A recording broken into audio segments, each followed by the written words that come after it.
Hello, hello, everybody. What's up? There we go. How are you all doing today? Good morning. How's it going? Sorry for the slow start today. It's been a day for me already. It's only 9 a.m. and it's been wild. So, that's fun.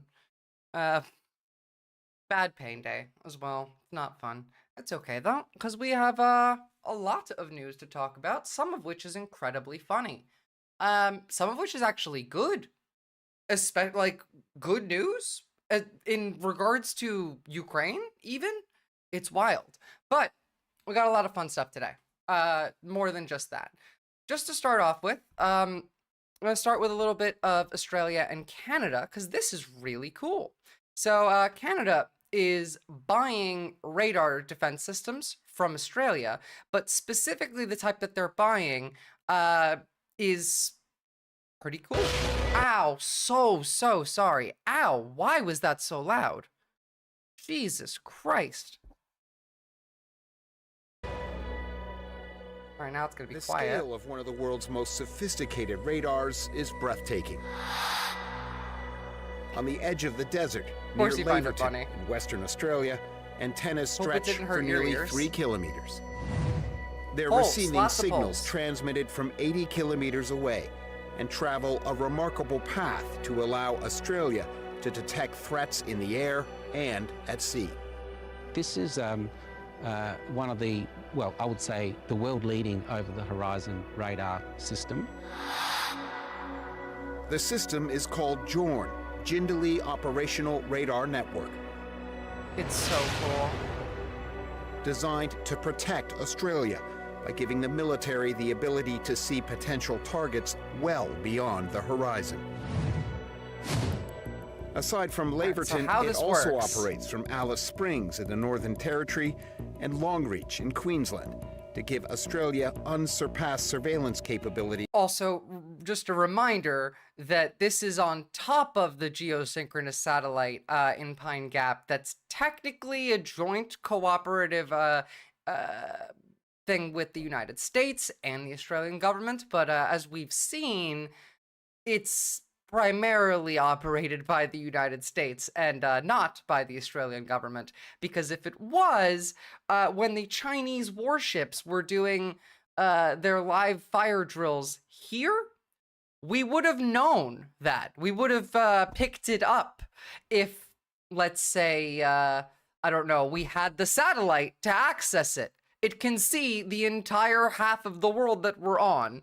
We would have seen it. We had to have a commercial jet pilot report the live fire rounds because their jet almost got shot down by the Chinese to know that that was happening. And that just goes to show that the Americans control Pine Gap and don't actually help us at all. Turning a blind eye on NZ, well, good luck, Aussies. Well, I mean, I guess so, because you would have thought that Pine Gap was looking over there as well, but no. He's up to 3,000 kilometers interesting away. Tech. JORN's control center is at RAF Base Edinburgh, north of Adelaide. At the vast Defence Science and Technology Group site across the road, Defence limited our filming to a few unassuming buildings. See, like, what this system does is it removes the ability for you to fly low and not get picked up on the radar. I mean, not to say that Australia's exactly a target for low-flying jet fighters to attack anytime soon, or even at all, considering the size of Australia and how far we are geographically from pretty much anyone else who would want to harm us.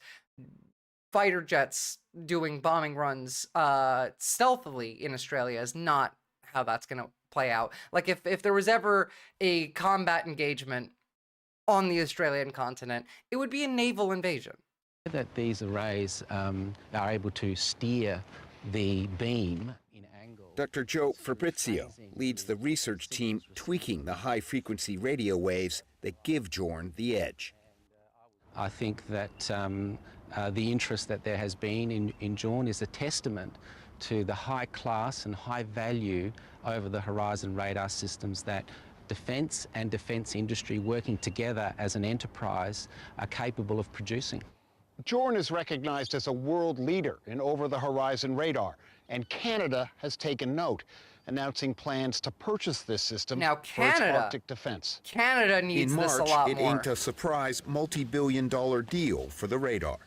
I'm announcing that our government will be working with our long-standing defense and security partners, Australia. Just like, by the way, on a somewhat related note, it's still very funny to me that the Prime Minister of Canada is basically Jim from The Office.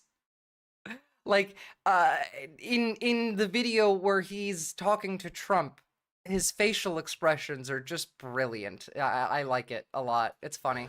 To build a new long-range, over-the-horizon military radar system.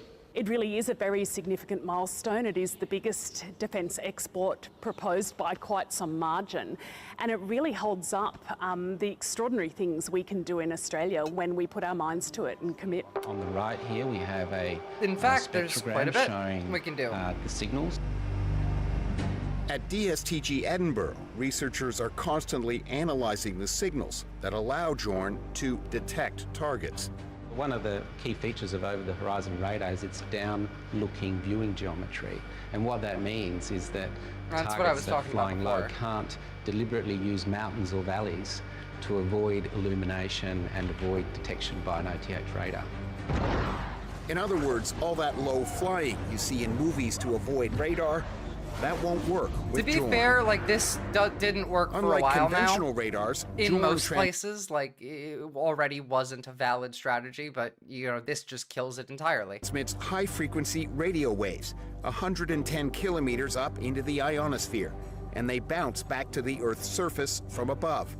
Objects underneath, like planes or ships on the ocean surface, are detected when waves reflect back to Jorn's massive array of receivers. And that's why I think it's cool, because it's not just a satellite. It's not beaming messages up to a floating satellite, which is then taking pictures and then sending it back down, or pinging the satellite to then ping everything around it. And it's actually just bouncing off of the atmosphere. That's really cool. Thousands of kilometers away. The federal government hesitantly allowed defence scientists to use this as an experimental facility to research the viability of an over-the-horizon radar. Jorn is the product of 50 years of DSTG development that began near Alice Springs, a project named Jindalee after an Aboriginal word that means the place the eye cannot see. Chief Defense Scientist Tanya Monroe says Australia recognized early on over-the-horizon radar would be vital. Jorn gives us the ability to have eyes and ears over a really large amount of sea and sky. And that is critical for it. It is more critical now that we can't rely on the United States or the Five Eyes infrastructure of our geosynchronous satellites to protect us. Australia. It's critical for Australia because being a small nation, we need to understand where the risks to our country come from. But just days after taking office, new Canadian Prime Minister Mark Carney headed to the far north to unveil the deal. Canada has been under pressure from the U.S. to ramp up defense spending, especially in the Arctic. Especially in the Arctic, where there is training regularly occurring to learn how a guerrilla engagement against the United States might go, and tactics according to that, considering we keep threatening to fucking invade Canada. Where its Cold War-era radar stations need to be replaced. Murray Brewster has covered defense for 20 years for Canada's CBC. It's been a few years that Canada's been in the market for this. However, the interest in Australia's system is very, very new, very new. And I mean, it is not something I've heard discussed in defense circles until virtually just ahead of the announcement. We don't need their lumber. We don't need their energy. We have more than they do. We don't need anything. Brewster believes we do need them. With U.S. President Donald Trump imposing tariffs and proposing to annex Canada, Jorn had a big advantage. It's not American. The Jorn system is operational. Oh, yeah. Like 50 years of developing this is surprising because this kind of tech wasn't... There was no indication that it would continue to be useful. And to be fair, under most circumstances, it's not useful. It's useful for niche security circumstances. And specific countries can benefit more from this than others. For Australia, this predated really like the US-Australian cooperation in Pine Gap, but not that far off from it, considering, what, 50 years ago, and Pine Gap was built when? Built 1970. So like right around then. We had Pine Gap and we were developing this, and these two things are kind of redundant if you were really going to depend on Pine Gap. And so it was really smart of them to do this. They're now one of the only companies in the world that produce this kind of radar system, and it's a non-American company, which makes it much more appealing to people who are being threatened by America.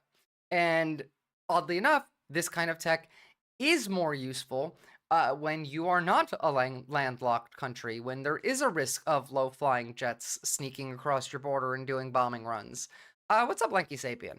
And it's proven, and it's also Australian. And it is an opportunity, and was presented itself as a political opportunity for Canada to not wean itself off of the U.S. defense industrial complex entirely. I wish it would. This tech is anti-American. It is. Point. It is. Canada has a record of extremely slow military procurement. It's taken so Canada long to replace its F-18 fighter jets, it bought used ones from Australia to fill the gap until new planes arrive. But Tanya Monroe believes this time Canada intends to move much faster. While the time frame is not set in stone, it's very clear that Canada are moving with urgency because they also have some really pressing needs to be able to surveil their northern reaches across the Arctic. We're deeply committed to working with... We're gonna invade them and they're gonna need this tech, is the point. Oh, by the way, Captain Buggy, good to see you. Yesterday, we talked about how gingers are black. And you were very surprised by this. And I saw, God damn it, stop autoplaying. I saw this video last night, and it made me laugh very hard. But I mean, like, this kind of encapsulates the entire the meaning of it, right? Said that I'ma ride for my motherfucking ginger. Likely I'ma die with my finger on the trigger. I've been grinding outside all day with my gingers. And I ain't going in unless it's with my ginger, my ginger, my ginger. My ginger, my ginger, my motherfucking ginger. I laughed so hard at that. Like, it's 10 out of 10. Love it completely. I hope you enjoy that, Buggy. That's for you. There you go. Rondo, took me a second to get up to speed on this. Yeah, all the Five Eyes countries need to band together to feed Tulsi bullshit or something. Well, like, absolutely. But that's why an over-the-horizon radar system is also really important, especially for Five Eyes countries that aren't America. Notice how he didn't use the hard ER? True ally. No, not even an ally. You guys are, like, the same community. Because, you know, gingers are black. So, like, that's just how it is. You got to remember not to use that hard ER anymore. I just said it. It's ginges, not not with the, you know. Got to stop accidentally slurring the redheaded folk. Exhale, LOL, Trump made Putin fold. Well, actually, it was kind of Zelensky that did, but yeah. And also, like, Trump was never going to show up today. That was never the case. Maybe if Putin actually was going, he might go because he loves Putin and wouldn't want to disappoint him. But I wouldn't attribute that W to Trump specifically. Fucking simp. You're so white. Shout out to the gingers. I am not even white. I'm not. Guess I'm close, but, you know, it is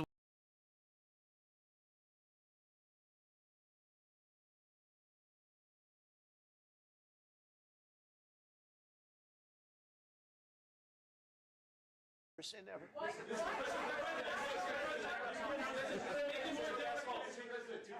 Never say never.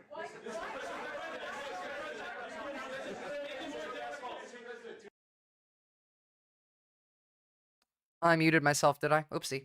I keep saying, like, when I look at Mark Carney, I see Jim from The Office. And, I mean, it kind of makes sense, doesn't it? Where's a better video? I had a really good one of this lined up yesterday. But you see what I mean. Like, just from the clip of him talking with Trump, it's pretty clear. Oh, also, speaking of, again, with the gingers are black thing, like, TikTok has made this go off, and I hope this stays, because honestly, like, good for the gingers. We interrupt your regularly scheduled program while I drop a few bars.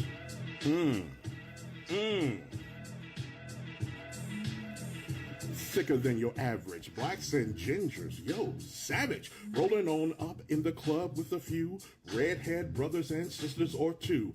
Excited, all elated, cause we both know what it's like to be hated. Be it in the club, in the street, or the trap, don't be surprised when that ginger snaps. Pow. I love it so much. It's making me very happy.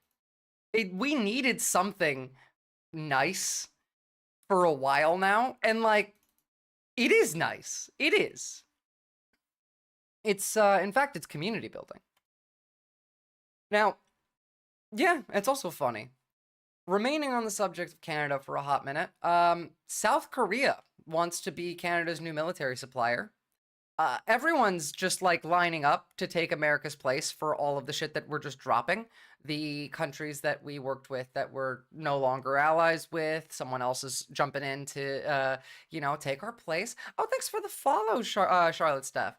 As well as trade deal. I mean, like, we are just taking L after L after L, and other countries are just taking the W without having to do much because we just gave it to them.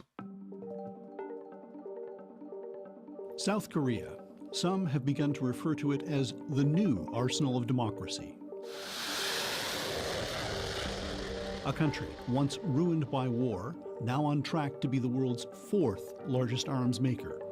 Also, a country that is dying. A almost dead country, but...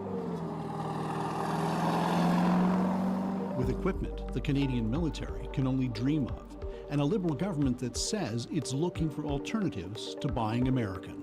The old relationship we had with the United States, based on deepening integration of our economies and tight security and military cooperations, is over. It is this kind of equipment that is on the federal government and the Canadian Army's wish list. Mobile artillery, which the Ukraine war has demonstrated is essential for a modern military. The K9 Thunder, a 155mm mobile howitzer, and the South Koreans were eager to show us what it could do. I'm curious to see what it can do. CBC News was given exclusive access to their manufacturing facility and a detailed look at the proposal they submitted to Canada, promising to equip the Canadian Brigade in Latvia within months. We can deliver the K9 systems, I mean, at least the one battalion, or also the one regiment. We can prepare within 12 months from the contract. Then that means because we are ready to well prepared. Submarines, however, form the biggest part of South Korea's pitch. $20 to $24 billion in a joint venture between the country's most The Swedes have one that's absolutely cracked out. This looks like a similar option, but on tracks. Yeah. Like I said, everyone else is developing their weapons industry because America's weapons can't be trusted. We have kill switches in our F-35s. What else are we putting a kill switch in? What other weapon systems can people buy from us that we can just turn off if we want to invade them? Shipyards, Hanwha Ocean, and Hyundai Heavy Industries. But South Korea is offering more than just toys. They're proposing a relationship. That's a big deal. We do not think of this as a single one-time deal between two countries. It's not a transaction for us, says South Korea's Deputy Defense Minister. We see this as strengthening Canada's defense industry. Now, if it was me, I'd probably go with the Swedish option rather than the Korean option, because South Korea is much closer to a U.S. ally than Sweden is. But, I mean, it's still not America, so... And the strategic partnership between our countries. Several European countries have expressed interest in selling Canada submarines, but senior defense officials say the Koreans have gone a step further, handing in a proposal with projected costs, delivery timelines, a plan to train crews, and to construct maintenance facilities in Canada. Yeah, that's pretty, The Canadian Navy says it wants its convincing. first new sub by 2035. The Koreans claim they can deliver 4 by that time, using robotics and advanced manufacturing techniques. And this Canadian defense expert says we should be paying attention. So they've got a track record already at being able to provide huge amounts of equipment in very short order. For Canadian Armed Forces, that is at Poland the point already where probably already bought 2,500. I wouldn't put it past them to have 2,000 fucking submarines. That's how much the Polish want to go to war with Russia right now. Have really serious operational readiness deficiencies. We do need to look for options that can fulfill. We're going to talk a lot about Ukraine today and Russia. Quickly. During the federal election, there were promises of serious action and pledges to rely less on the U.S. and more on other allies. And that's why today I'm announcing my plan to rebuild, reinvest, and rearm. A number of Canada's key allies, notably Poland and Australia, have also turned to South Korea, signing multi-billion-dollar arms and manufacturing deals. In Poland, brand new tanks. Though, from what I can tell, part of the new Labour government in Australia's economic plan is to produce more weapons here. We want manufacturing jobs in Australia instead of just like mining resources and selling raw resources. And if we create those manufacturing jobs, it's probably going to be more profitable to make weapons than much else. Otherwise, we'll just be like making steel and selling the steel. I don't know. I feel like weapons is the way to go. And from the state of the world, it's probably the smart decision. They do tend to show up to arms expos and say, yes, I'll take it, and just gesture at everything. Jesus Christ. Arriving on the dock, and brand new warplanes landing within months of the deals being struck. Fast timeline. Yeah, I could see why people would want to keep buying Korea's from them. reputation as a defense exporter was not that large, says South Korea's military acquisitions minister.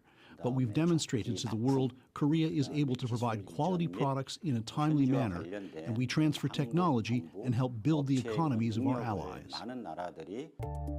Despite the enthusiasm, there is still deep skepticism in Seoul that Canada is truly serious about breaking its decades-long reliance on the U.S.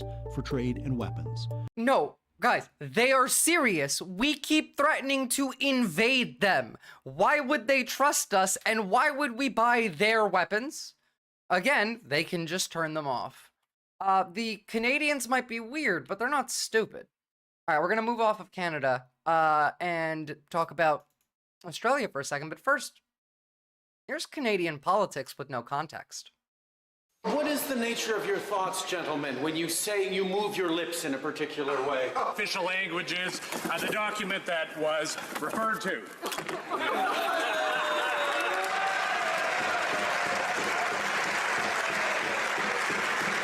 What's up, long leg homo sapien? Enjoy your burrito. God damn, I'm jealous. I want one of those now. I'm gonna come down on them like an 800-pound gorilla. Practice on what? me. I'm gonna come down on them like an 800-pound gorilla. Practice on me. Oh, wow, okay. Not bad. A little cold. Like a fart in the room. And I think she may want to withdraw it. The word was F-A-R-T. I would love it. Omar Khadri, you got more class than the whole cabinet. Thank you. Everyone's got peer pressure at this age. I mean, there's pressure to smoke, there's pressure to do all sorts of stuff. And, yes, we know each other, not in the biblical Damn, that was Trudeau when he was like, what, like 20? sense now, Mr. Prime Minister. The Premier is coming from the health sector. Holy Oh, Christ. of course, there's no context. I just swallowed a bee. Non, je vais y aller en français, moi. And a lot of people will agree with you today, but I cannot say that I agree to do with you today. Newfoundland! Newfoundland! Yeah, okay, that one looks like it was satire. Like it doesn't matter because satire is still politics. So this is just Canadian politics with no context. What's up, Shard? What's up, an incorrigible heathen and depraved ambiance? Good to see all of you. Fun. Girls love a guy with a sense of humor, and we could just have a little fun. Be rated above rock hard abs. Stephen Harper, I love you. You're pathetic. You're all pathetic. I give 0. Cold-hearted.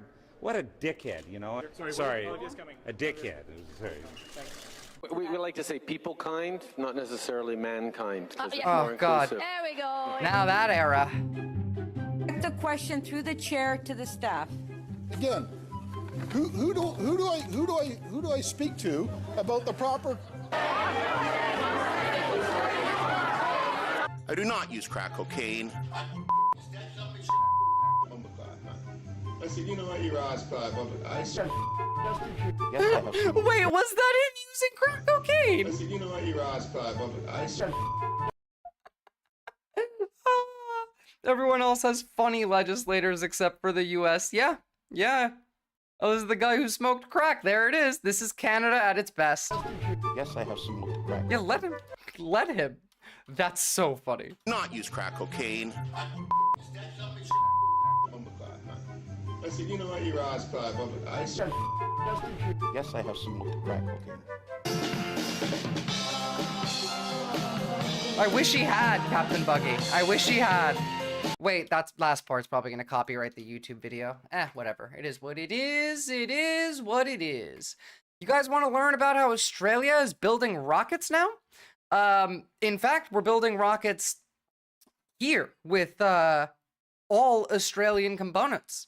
We're actually going to do it. And honestly, probably not a bad call since we're, as America, defunding NASA and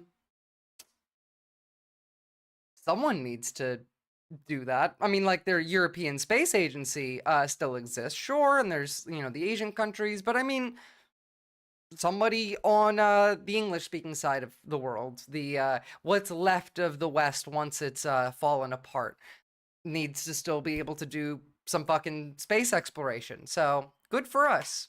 This is also funny considering this is the first launch that we're doing, and what's on this rocket is just preparing for liftoff.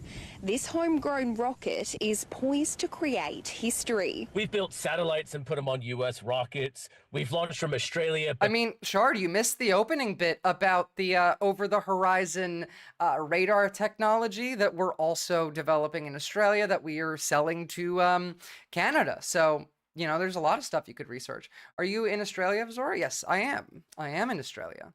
But they've been other countries' rockets. We've never done everything ourselves. Setting off from Bowen, the Gilmore space rocket will attempt to launch into orbit Thursday morning.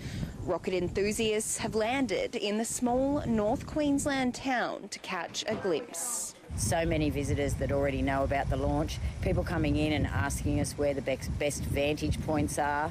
These primary school students have been brushing up on their space knowledge. Hopefully. I swear, I love talking about Australia because every time we do, it counters how horrific everything in America is, considering this is a country in which we're trying to build the population, build systems that help people, make the citizenry's life better. Whereas in most places, it's the exact opposite, so it's just refreshing. You're in New Zealand? Goddamn. Sucks. You should come to Australia. Most people can see it, and hopefully it works. When I come older, maybe I'll be able to become an astronaut. The 25-metre tall, 30-tonne rocket named Eris only has essentials on board. It's carrying a couple of things, carrying a camera, and it's carrying a small jar of Vegemite. Experts are tempering You're right. expectations. It is a jar of Vegemite. The most Australian thing that you could put on a rocket. And fuck, I hate Vegemite so much. Experts are tempering expectations. It's so gross, depraved ambiance. Anything really is progress, and anything is a big step forward. This is one vantage point where spectators will gather to Look, watch the... Australians do think that Vegemite isn't essential because the last time I lived with Australians, they had an emergency jar of Vegemite just like hidden in the house in case they ran out of Vegemite. They had an emergency jar. It was labeled emergency Vegemite. So like, I don't know. They keep that in the first aid kit or some shit. Marmite is better. I've heard the opposite, but I think both are gross. Launch. It's a safe more than 10 kilometres distance from the spaceport. The tests I don't can like be the taste or scrubbed the smell. at I can't any do time it. due to weather or technical issues. But at least for now, Eris is ready for takeoff. Bowen is not known for its calm conditions. This is blowing Bowen. So if it's not blowing in Bowen, you're in the wrong town. A nervous night hoping Mother... Well, I'll show you what Vegemite is. It is a spread. It's basically fermented wheat spread. Vegemite.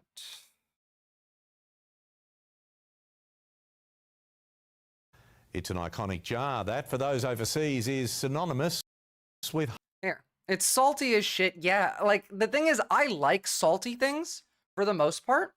This is disgusting. And I don't know if it's because it smells disgusting that it then tastes disgusting, because those two are connected, but I just can't. I can't do it. Like, I wouldn't, like, with my ex, if she had eaten Vegemite, I wouldn't kiss her for like an hour afterward. Aussies and their toast. What is it like to be this wrong? It's the only time ever, really. This and hummus. Around the world. We all enjoy our Vegemite for breakfast. Wait, that's an ad. Here, give me like a proper image. There you go. That's what it looks like. It's just spread. I don't know. I'm not a fan. It looks like tar and it smells like ass. Give me a PB and Nutella. You put peanut butter and Nutella on a sandwich? Valid. Valid. I just was expecting jelly. Nature cooperates. It's probably a mixture of Christmas, going to the dentist, as well as year 12 exams. There's a lot of emotion in it. Chloe Shemicki, ABC News. I don't blame them for being nervous. I do love the Australian tradition of making a rhymey word, like it's blowing and bowing, as the guy said, because I mean, it's not the only example. There is a place called Titty Witty in South Australia, and there's a beach on Titty Witty, and the Titty Witty beach has near it a restaurant that you can go to, and the restaurant is also, like, it's all puns. I don't know. I was gonna make this joke, but I can't remember the name of the Israeli hummus brand that every store sells. Sabra hummus. Yeah, the same thing. You're gonna make the joke that got Frogan banned. I mean, I wouldn't blame you. I'm adventurous, down for a PB and tomato slices, even, but Vegemite, once is enough. Yeah, once is enough. Might have 2 A's. I don't fucking care. Shard. Jeez. You are becoming more and more based in the I don't give a fuck kind of way every day, and I'm here for it. Reported to the ADL. Again, yeah, Vegemite in space. Well, step aside, Elon Musk, Australia's very own rocket, could enter space in just a matter of hours. Today, Queensland reporter Andrea Crothers is following this story for us. Andrea, it will also have a very uniquely Aussie flavour. That's right, a small jar of Vegemite is set to be strapped to the front, and fittingly so, because this... America sent monkeys to space. We're sending Vegemite. Is meant to be Australia's answer to SpaceX. Remember this name, Eris. That is the name of this rocket, which is the first one to not only launch in Australia in 50 years, but the first one to be locally built ever. So it's set to lift off from a cattle paddock in North Queensland, potentially today near Bowen, before flying over the Coral Sea, eventually crash landing into the ocean. It took 4.5 years to get it to this point. The flight and all will take around 8 minutes. The organisers have said, look, they're happy if it just takes off, but the real aim is to get it 200 kilometres into the air. But it all now hinges on the weather, because they do have clearance to fly to lift off from 7:30 this morning. We're told it's been too windy, so that's been pushed back to lunchtime. And then if the winds continue to prove to be challenging, they've got through until Monday to get this milestone event in If space. it doesn't blow, then they win. That's the thing, right? It just needs to not explode. That's all it needs to do. It doesn't even need to make it into space for them to be better than Elon Musk. That's all they need to do is just have it not explode. The fact that the bar is that low too is wild to me.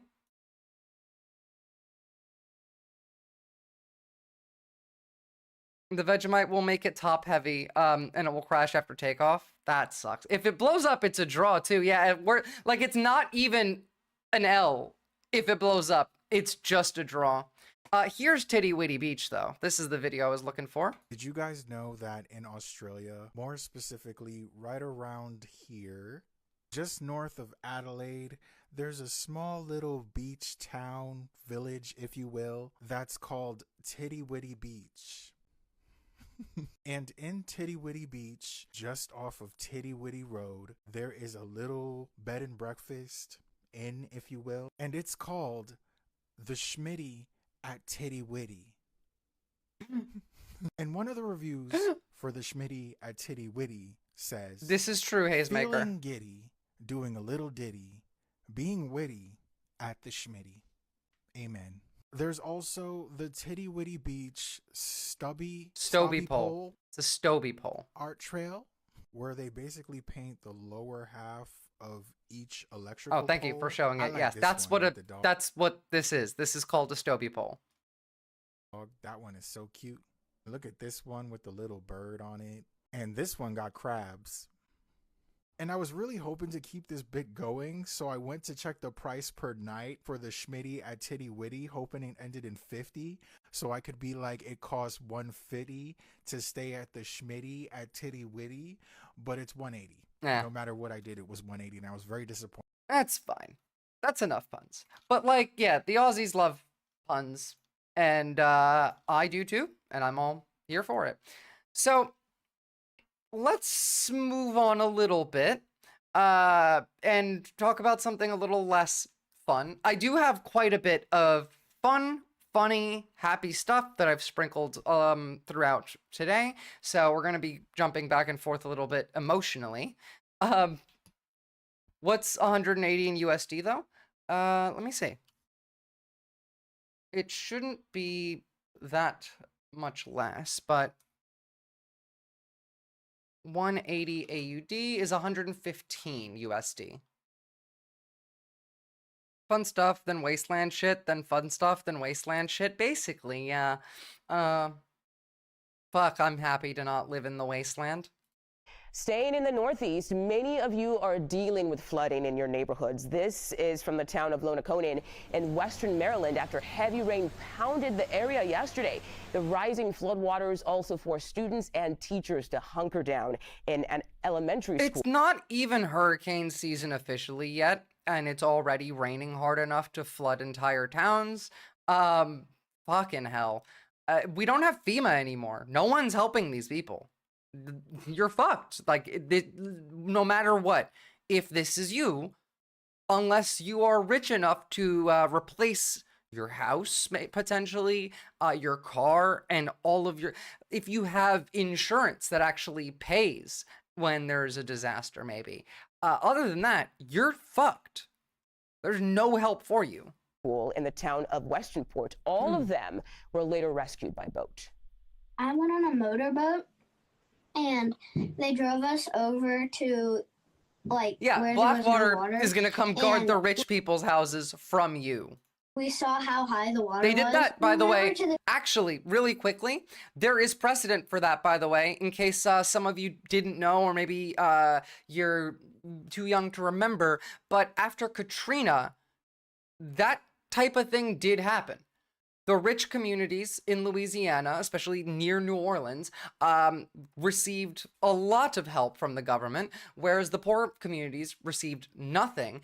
And the rich communities, essentially, because this was kind of correlative with the Iraq War, we used some of the tactics that we used in the Iraq War to cordon off parts of New Orleans to make it safe, a green zone for the wealthy that had guards that were private guards.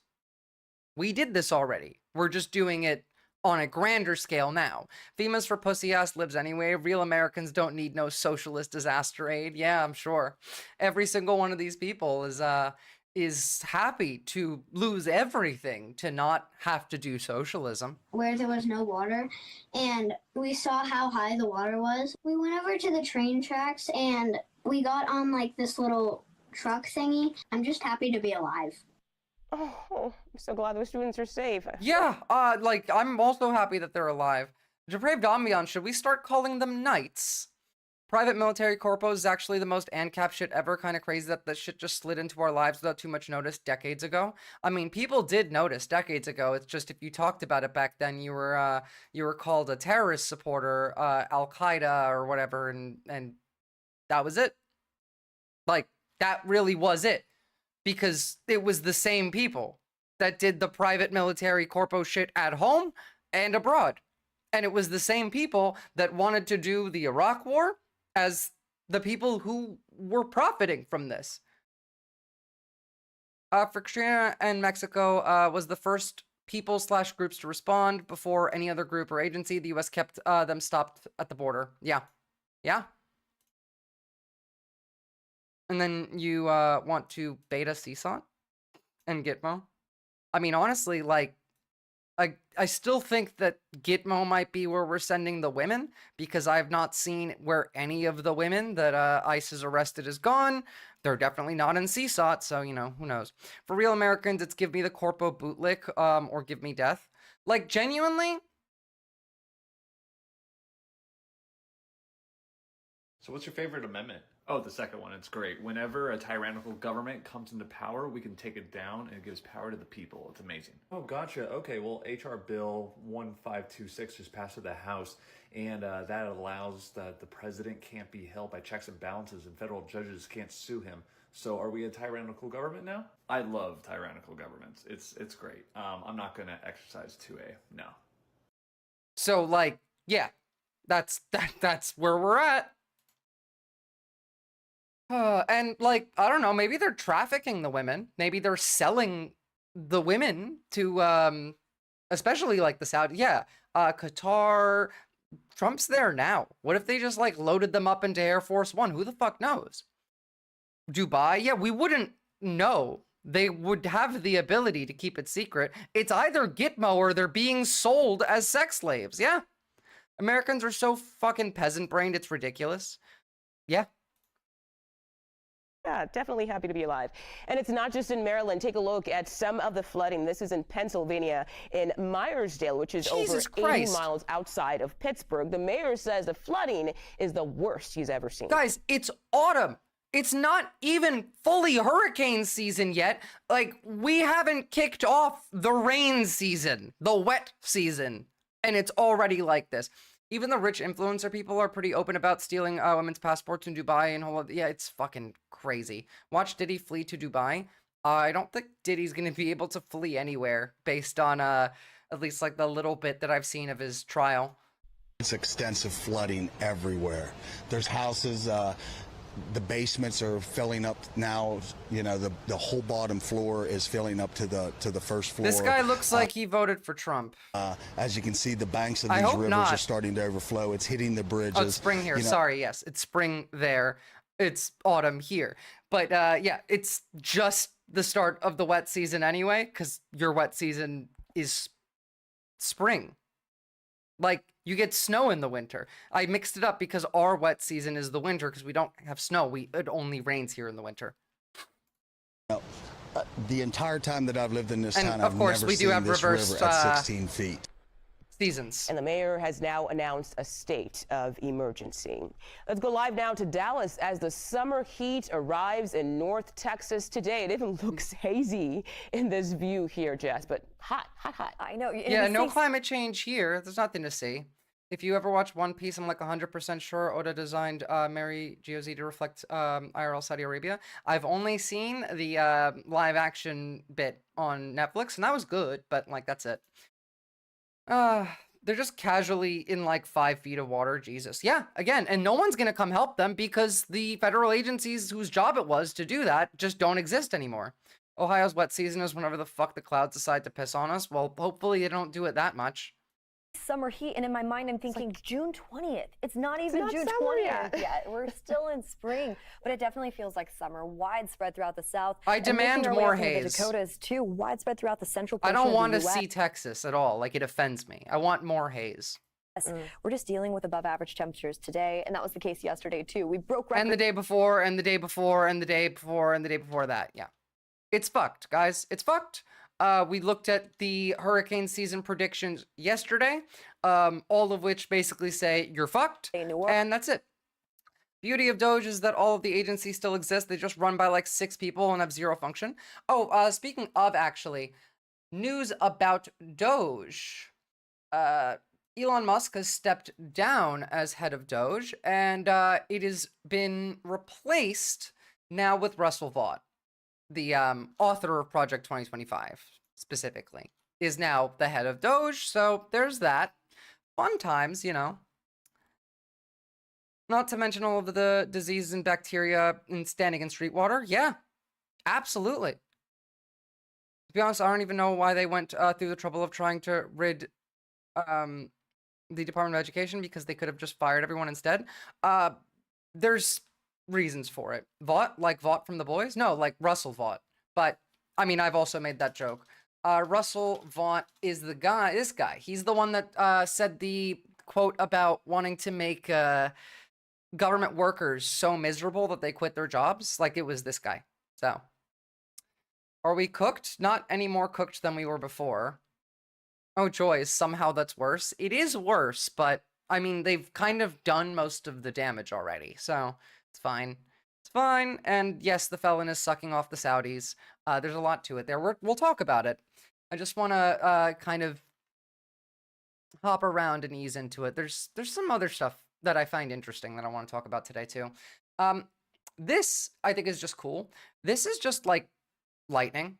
Lightning is awesome, and if you've ever seen something get struck by lightning, this might not surprise you as much, but if you've never actually seen something get struck by lightning, it might shock you just how powerful that hit is.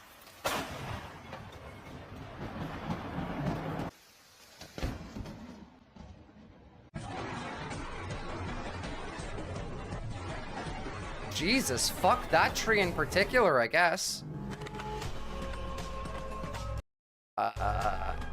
Yeah.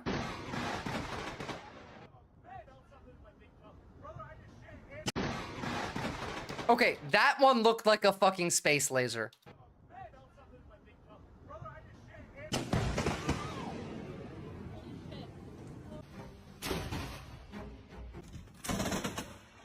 The tree did deserve it, according to Zeus.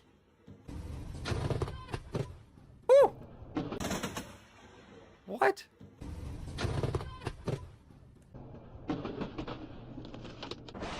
The closest I've ever been to a lightning strike has been like less than 20 meters.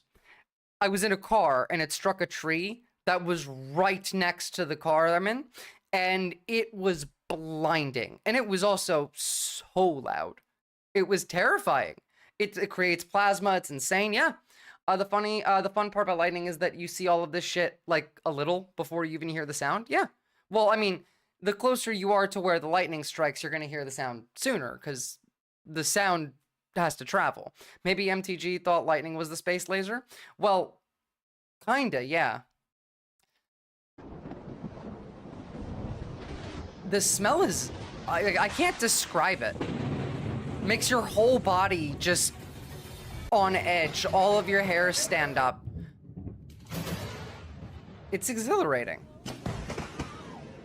If you like lightning, that is. Some people would be terrified. Wow, that's like into someone's house. Electric violence. It ionizes the atmosphere into plasma. The sound, would that affect the sound waves? I suppose it would make them go slower. I would like to send a drone to Jupiter to get footage of the superstorms. We're actually doing that, Captain Buggy. We have done that. There's a reason that we don't have the videos yet, but we'll get some in the next couple of years. The issue being the drones, the actual like satellites that we're sending to take video and photos of the storms on Jupiter, can't stay too close to Jupiter for too long. They have to move and go behind some of the other like outer planets that orbit it, especially when it's looking at things like radiation. It generally has to pass behind like Ganymede or Io to really be able to make a trip back over and to get another clip, and it's going to do that a whole bunch of times and then put all that together and then send us the data, and we'll see in a couple of years. Makes me wonder how electricians farm lightning for power. Seems tricky. It's not tricky if you have it like, if you have the tools set up for it. You can build a lightning rod that will direct lightning towards the rod and then have that rod connected to something that would then generate electricity. I imagine it would be one of the most difficult things we've ever done to physically enter Jupiter's atmosphere. Well, actually, let me see if I can find the video on it. Jupiter.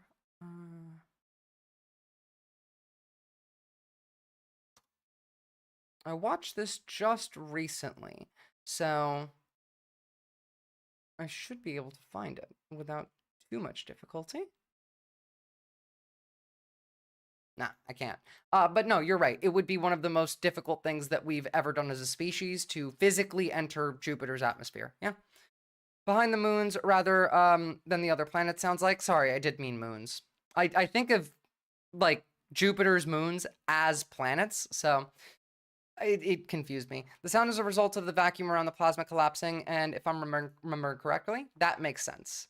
And the return, that is, once you're in that thing, like, no, there's no coming back. Like, we're building something that's just gonna die there. It's gonna go, it's gonna take videos and footage and send it back, and it's gonna die. Zeno, can you give me some motivation to keep streaming? Absolutely. Well, depending on what you stream. I don't know what you stream, but if you talk about politics like I do, you are absolutely making a difference in people's lives. You're making people feel better. You're giving them hope, and you're giving them community. And we need community.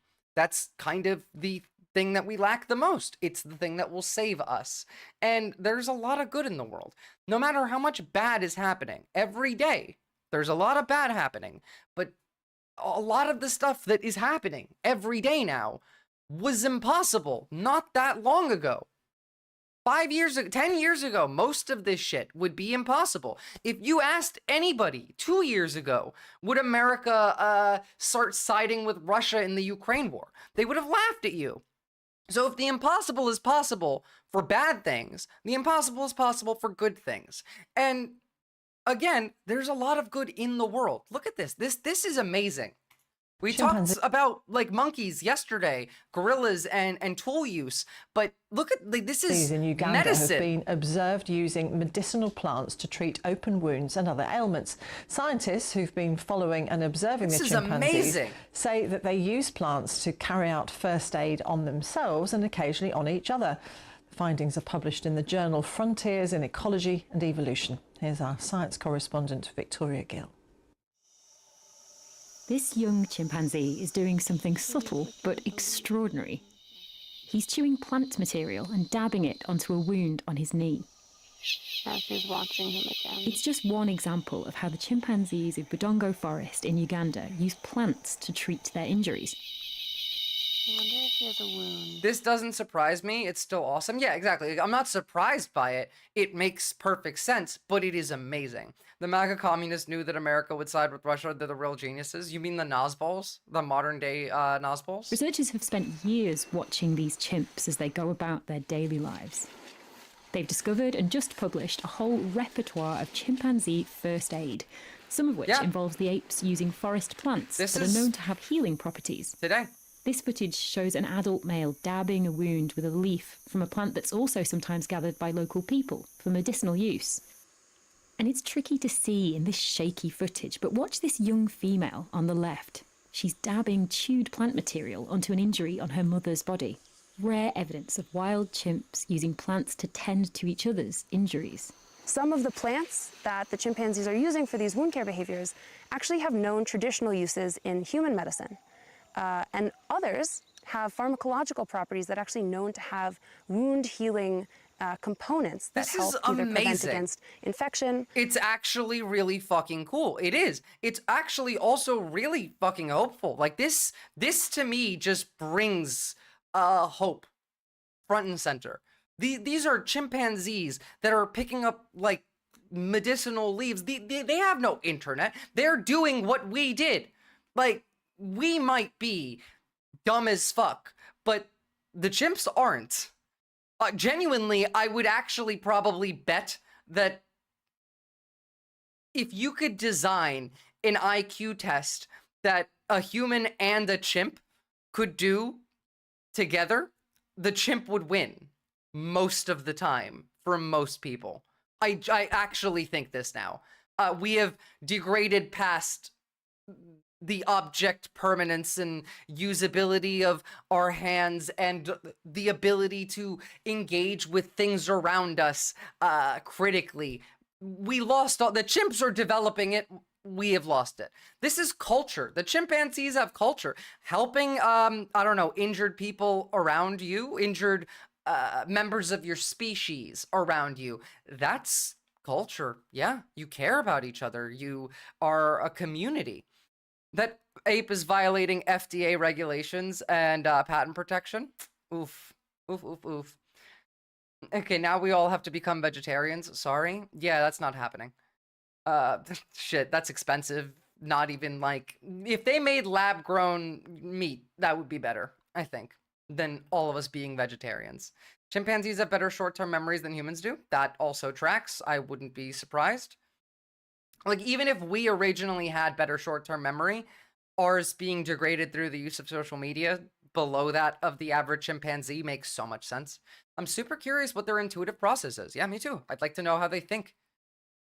Chimps have like 6 times better picture memory than us. Has nothing to do with, has stuff to do with like locating predators, tribal shit. And so like they learn based off of watching another chimpanzee. Some chimpanzees somewhere started using medicine, like started using these plants, and other chimps watched it and learned and then started doing it themselves.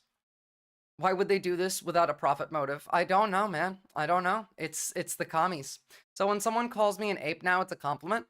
Yeah, actually. Like, for the most serious that I can put this, I would be shocked if the average socialized primate was dumber than the average human in like bodily use, in object permanence, in visual memory, in problem solving, in puzzles, in communicating their feelings. They transmit culture. Perhaps the first uses came by accident. Perhaps a chimp has a small injury and brushed against the plant, and the plant got smushed into the wound, and the wound felt better. Yeah, that's a very possible, in fact, a very realistic way that could have gone.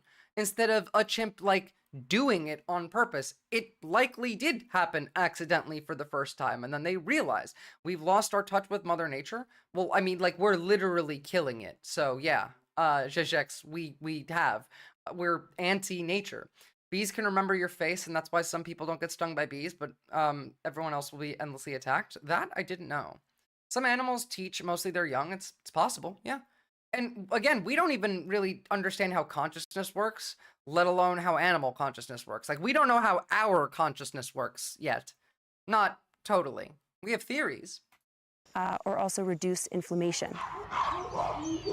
In captivity, life for a chimpanzee is very different. But here at Chester Zoo in the UK, keepers have seen some strikingly similar behaviour. You know what, actually, Jajex, when all the bees die were done, you just gave me an idea for probably the only use of miniature drones that I could possibly condone.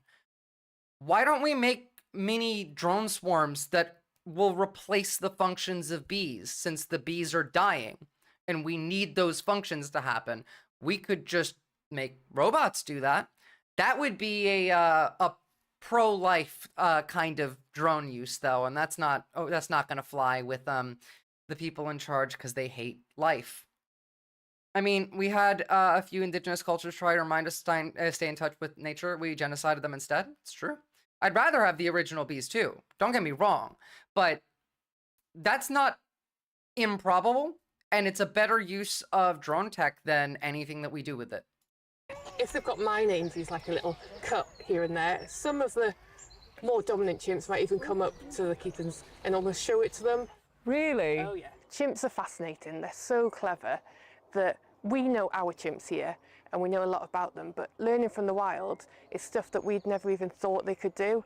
And so if they're using first aid different plants in the wild, we could even plant some of those plants here and see if they do the same reaction.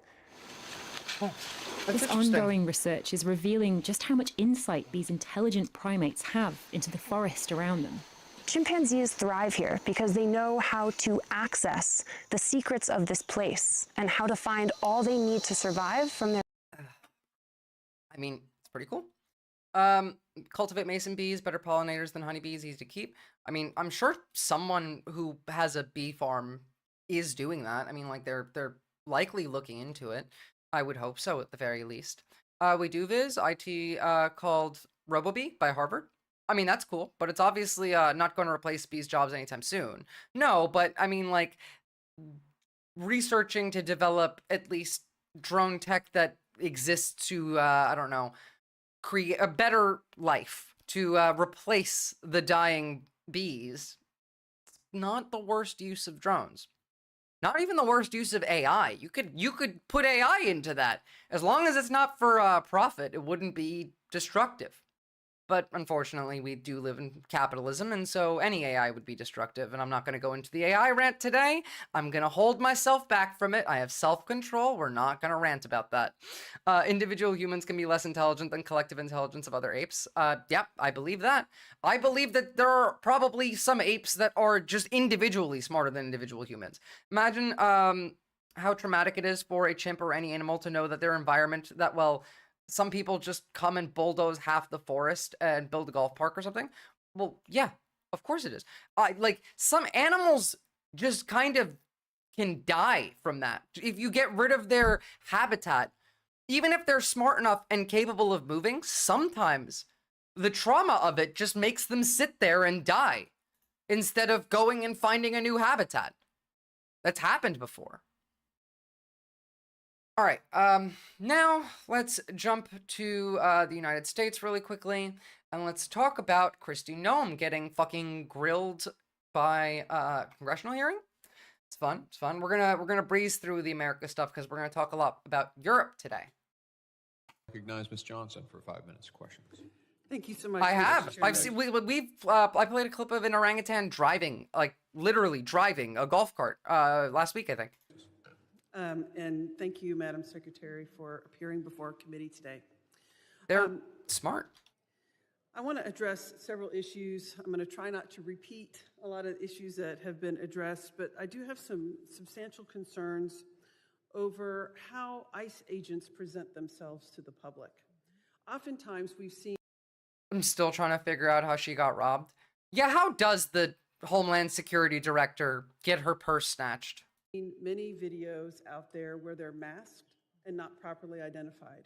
I have a lot of real personal concern about that. I just put myself in the situation of that woman from Tufts, for example. You're just walking down the street and all of a sudden, out of nowhere, 3 masked men, not properly identified, attack you and try to take you away. I find that to be reprehensible and not the values of this country. What steps are you taking to make sure that your ICE agents are not masked and properly identified when they approach someone? Well, ICE agents always identify themselves to individuals that No, they they're don't. encountering or that they're working with. What I would say as far as if they are wearing something over their faces, it's oftentimes because that agent has been involved in undercover operations or needs to be able I'm sorry, what undercover operations are being conducted by ICE? involved in undercover operations or needs to be able to continue the investigative work that they do on a day-to-day basis. But don't you think, Madam Secretary, that people have a right to see whoever's trying to apprehend them? I think it's creating this unrealistic vigilante system. And are you aware that your materials, ICE agents, jackets, and the sorts are available on Etsy for $20? Anybody can do that. Amazon too. And run around and Amazon too. Yeah, absolutely. So like, it's the Gestapo, absolutely. I mean, we are going to be listening to a liberal talk to a fascist, so you know it's going to be a lot of polite bullshit. And it's all going to be bullshit, all of it. They're never going to say anything that's not. Why would they? How did you hear the one comment about her finding time in between this for cosplay? No. I'd like to show who's sending me to the death camp. Well, the thing is, right? They might not be sending you to the death camp. You can pretty easily pretend to be ICE. And that's the point that she's making. You can buy an ICE jacket on Amazon or Etsy for $20. You can buy a balaclava and put it on your head for like $10. And then you can go up to any random stranger and then say, you're arrested, like you're under arrest, you're coming with me, I'm an ICE agent, and kidnap you. Like, that's it. Walter Matterson, the guy who does political trolling at Trump rallies, met a dude who was cosplaying as an ICE agent. Yeah, I've shown that clip. Do you have that clip? Because it's actually really fucking evil. Hold on.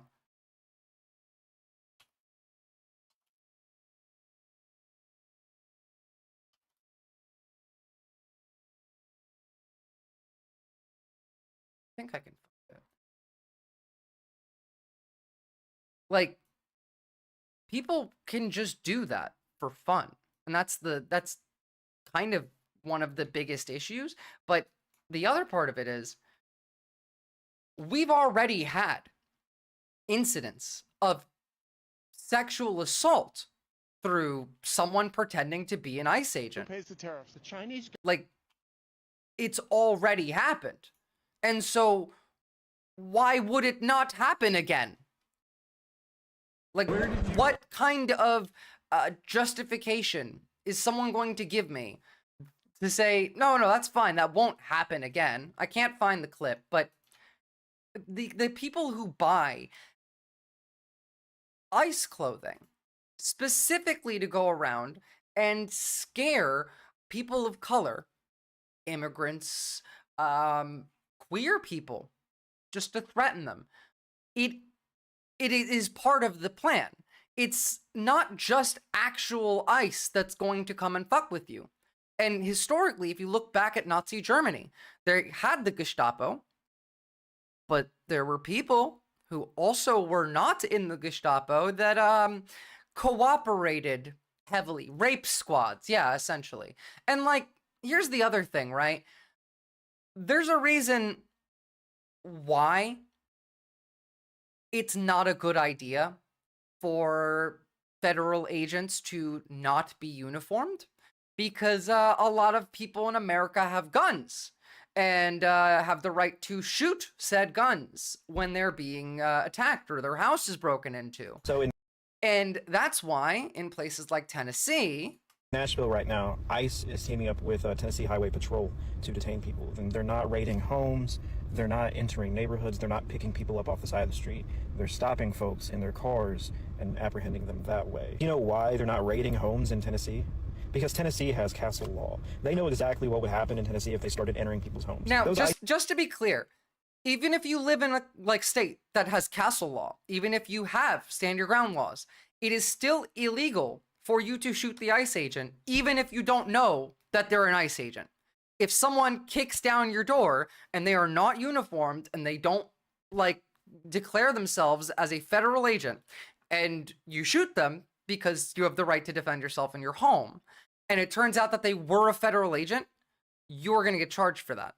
So, I mean, yeah. Which is also just like really bad from a logistical standpoint of the federal government, because you would think that they want to protect their employees, they would want to protect their agents, and most people don't go for a kill shot. But if the country is now at a point where if the federal agent breaks into your house and doesn't declare themselves as one, as ununiformed, so you don't know that this is a federal agent, and you're going to shoot them because they're an invader in your house, like an unknown entity that might harm you, you have less incentive to maim rather than kill. And that's a problem. That's not a good thing. This whole shit seems messy as fuck. It is messy as fuck. Do you think that if an armed militia was organized against ICE, the Republicans would then look at changing gun laws? No, they would just arrest the members of that militia.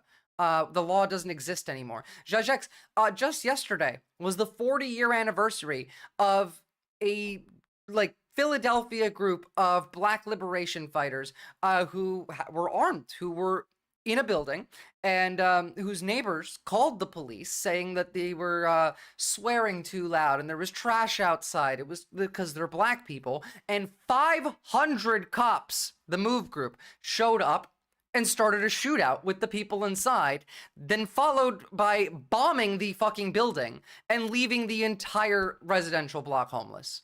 So, no, they won't. They would rather just kill the people that they don't want to have guns, than to go around and legislate around it. Legislating is for liberals. We live in fascism. They just send the goons now. We don't do legislation. Terrorizing people of color without any regard for the law, without any regard, because your agency does not have proper protocols to make sure their agents are clearly identified and marked when they're executing their jobs. In fact, most of them just don't identify themselves anyway. Agents do identify themselves. They verbally. No, they do not. There's lots of video evidence of them not. Remember those Black people also had dreadlocks? That's basically the same as the Taliban beard, therefore bomb. Yeah, exactly. That's the mentality. Again, the fact that not a single one of those cops lost their job or got charged for bombing a fucking residential block in a city, I've lost all hope in American cops. Do that, and then also by the clothing that they're wearing, and if they do have something that is covering some of their facial features, it's for their investigative work or their okay, sure. Yeah, whatever you say. Like, the puppy killer over here is obviously going to lie with every word. Telling the truth in this administration will get you fired. Tulsi Gabbard just fired a couple people that told the truth. So, you know, cops protect Capitol. Let me ask you the follow-up question here, because I have a lot of them. Do you agree that Article 1 of the Constitution gives Congress the power of the purse? Yes or no? Yes, that is a duty. Do you believe that, let me ask you another follow-up, it's just yes or no. Do you believe you have the power to disregard congressional appropriations and unilaterally repurpose funds that have been duly appropriated? It is a nice pen. Congress? Yes or no? Ma'am, we are not doing that. So the answer to you is no. All right, well, it was a yes or no, Secretary. Let me continue. Interestingly, you said no. But since you've been Secretary, you have repeatedly disregarded the law. You have illegally impounded funds that Congress appropriated and that your branch of government must implement pursuant to the law. Yet you've closed offices established in law, including the Office for Civil Rights and Civil Liberties, the Office of the Immigration Detention Ombudsman, the Office of the what? The Immigration Detention what? The Office of the Immigration Detention Ombudsman, the Office of the Citizenship and Immigration Services, and you've canceled contracts for programs authorized in law, including shelter and service programs and citizenship and integration grants. You've obstructed and roughed up members of this committee as they attempted to conduct congressional oversight, and then you vilified them. But my question is, if they were so bad, why were they allowed to go in after to conduct She's going to CSOT for this. oversight? Let me just continue. You redirected funds to terrorize our communities. You created taxpayer-funded political propaganda campaigns to terrorize families and children who don't sleep at night because of the terror of those commercials that you are putting out there. This is true. Kristi Noem is a terrorist. The government of the United States is engaging in terrorism, like, regularly. But then again, so do most governments, so, you know. You hold sick, disrespectful press conferences in my state where, let me be clear, you are not welcome. Wait, are you from Jersey? You corruptly used emergency authority to avoid procurement to make Trump's private prison donors richer by directing $45 billion for them to expand ICE detention centers. Oh yeah, private prison stocks just keep going up. They're having a time. They are very happy. We're not only building new camps, we're taking old closed down prisons, we're refurbishing them, opening them back up as camps. We need a lot of camps because we got a lot of people that they want to put in the camps. You defunded work to address real threats to the homeland, all while you pursued college newspaper editors, labor leaders, and even a Harvard scientist who failed to declare frog embryos at the airport. Yeah, that's what national security is now, is let's actually ignore all of the real security issues and arrest a scientist for not declaring frog embryos at the airport. Won't be long until the entire federal budget will just be the military and ICE camps. Clearly, we don't have time for all my questions, so I have 13 pages worth of questions that I will be submitting to the record that I expect you and the administration to answer. But here is my final question. By the way, I do love the strength of this woman talking. Like, show that you don't care and that you're not intimidated, and that's how you have to deal with these people. Fascists are cowards, all of them, and so don't be intimidated, and that will intimidate them. To you. When you took your oath, did you swear to support and defend the Constitution of the United States of America? Yes or no? Yes, I did. So I find that laughable. You don't behave like someone who takes that oath seriously. And let me tell you why. Ooh. We don't live in a dictatorship. Yes, we do. Trump's will is not the guiding doctrine of this nation, and our country is not a playground for his or your twisted authoritarian fantasy. God damn, just actually tearing into her. I didn't realize it was going to be this good. I mean, she's wrong. We do live in a dictatorship, and that is America. But it doesn't need to be. It doesn't have to be. It wasn't, and it's not supposed to be. We are a democracy. We defend the Constitution, and we affirm the rule of law. We respect the co-equal branches of government, and we uphold our rights. Even it is when aspirational. We disagree. The foundation of our nation is based on a core set of constitutional rights upon which our prosperity, our pluralism, and our peace depend on it. You, however, have been leading this work for 116 days. And in that time, you have profiled and dehumanized our neighbors. You've betrayed our constitutional commitment to due process. You've deported United States citizens.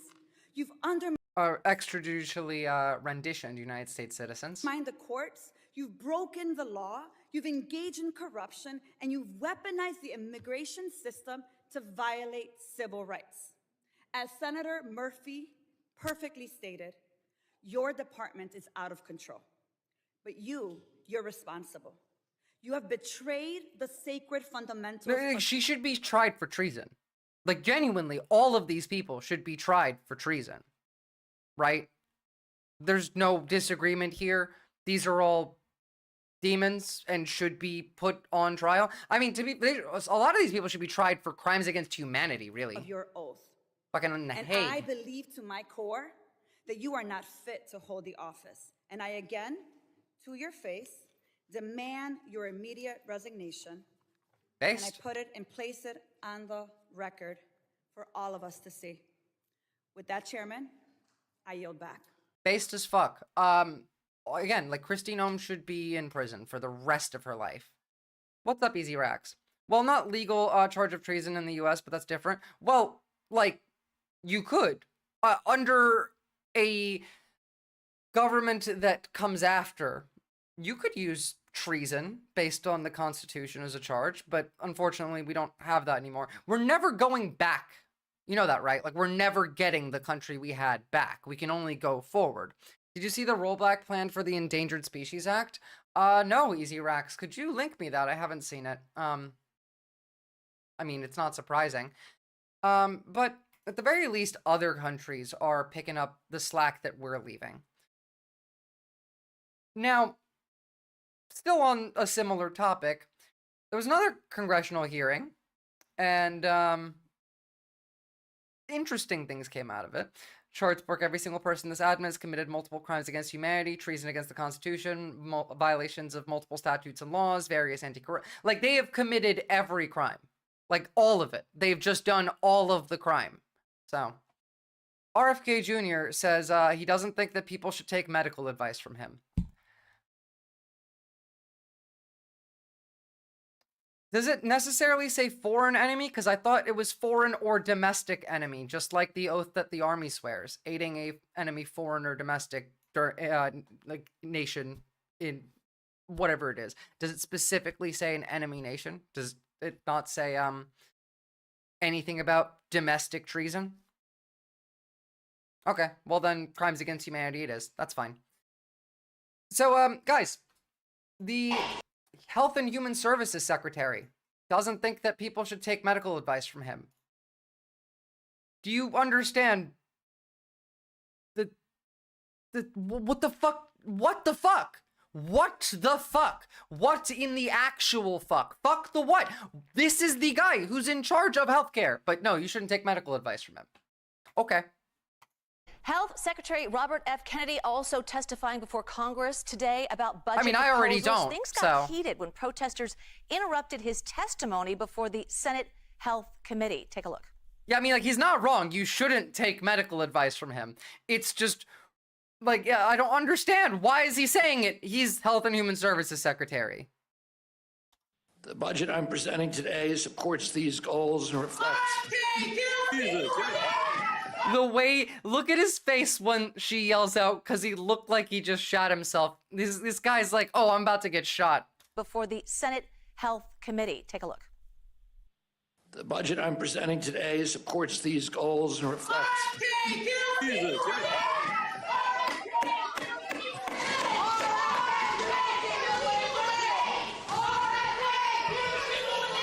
The witness will suspend. The committee will come to order. Jesus, like, how many cops do they need on call for that? And that's not the only incident, by the way. Wait, no, never mind. That's not the one. I had another one about RFK that I just didn't pull up. CBS News digital reporter Alex Tin joining us live now. So, Alex, let's talk about what happened at the hearing today, some of the key takeaways and your observations. Yeah, so that's right. There were two hearings with Secretary Kennedy today, one in the morning with the House Appropriations. Thanks for the link, Easy Racks. I found the other one right here. Previously said something that might be helpful is you've previously said you've vaccinated your children.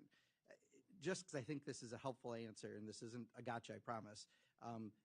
If you had a child today, would you vaccinate that child for measles? For measles, probably for measles. You know, what I would say is my opinions about vaccines are irrelevant. I have directed Jay Bhattacharya. Sure. No, like I said, I don't want to... It's the highest it goes. Sometimes Twitter videos are annoying like this. Let me see if I can up it through OBS. It's gonna likely mess it up, so I won't be able to talk, but this should make it better. Something that might be helpful is you've previously said you've vaccinated your children. Just because I think this is a helpful answer, and this isn't a gotcha, I promise. If you had a child today, would you vaccinate that child for measles? For measles, probably for measles. You know, what I would say is my opinions about vaccines are irrelevant. I have directed Jay Bhattacharya. Sure. No, like I said, I don't want to... So that everybody can make that decision. But I don't want to seem like I'm being evasive. Yeah. But I don't think people should be taking medical advice from me. Right. No.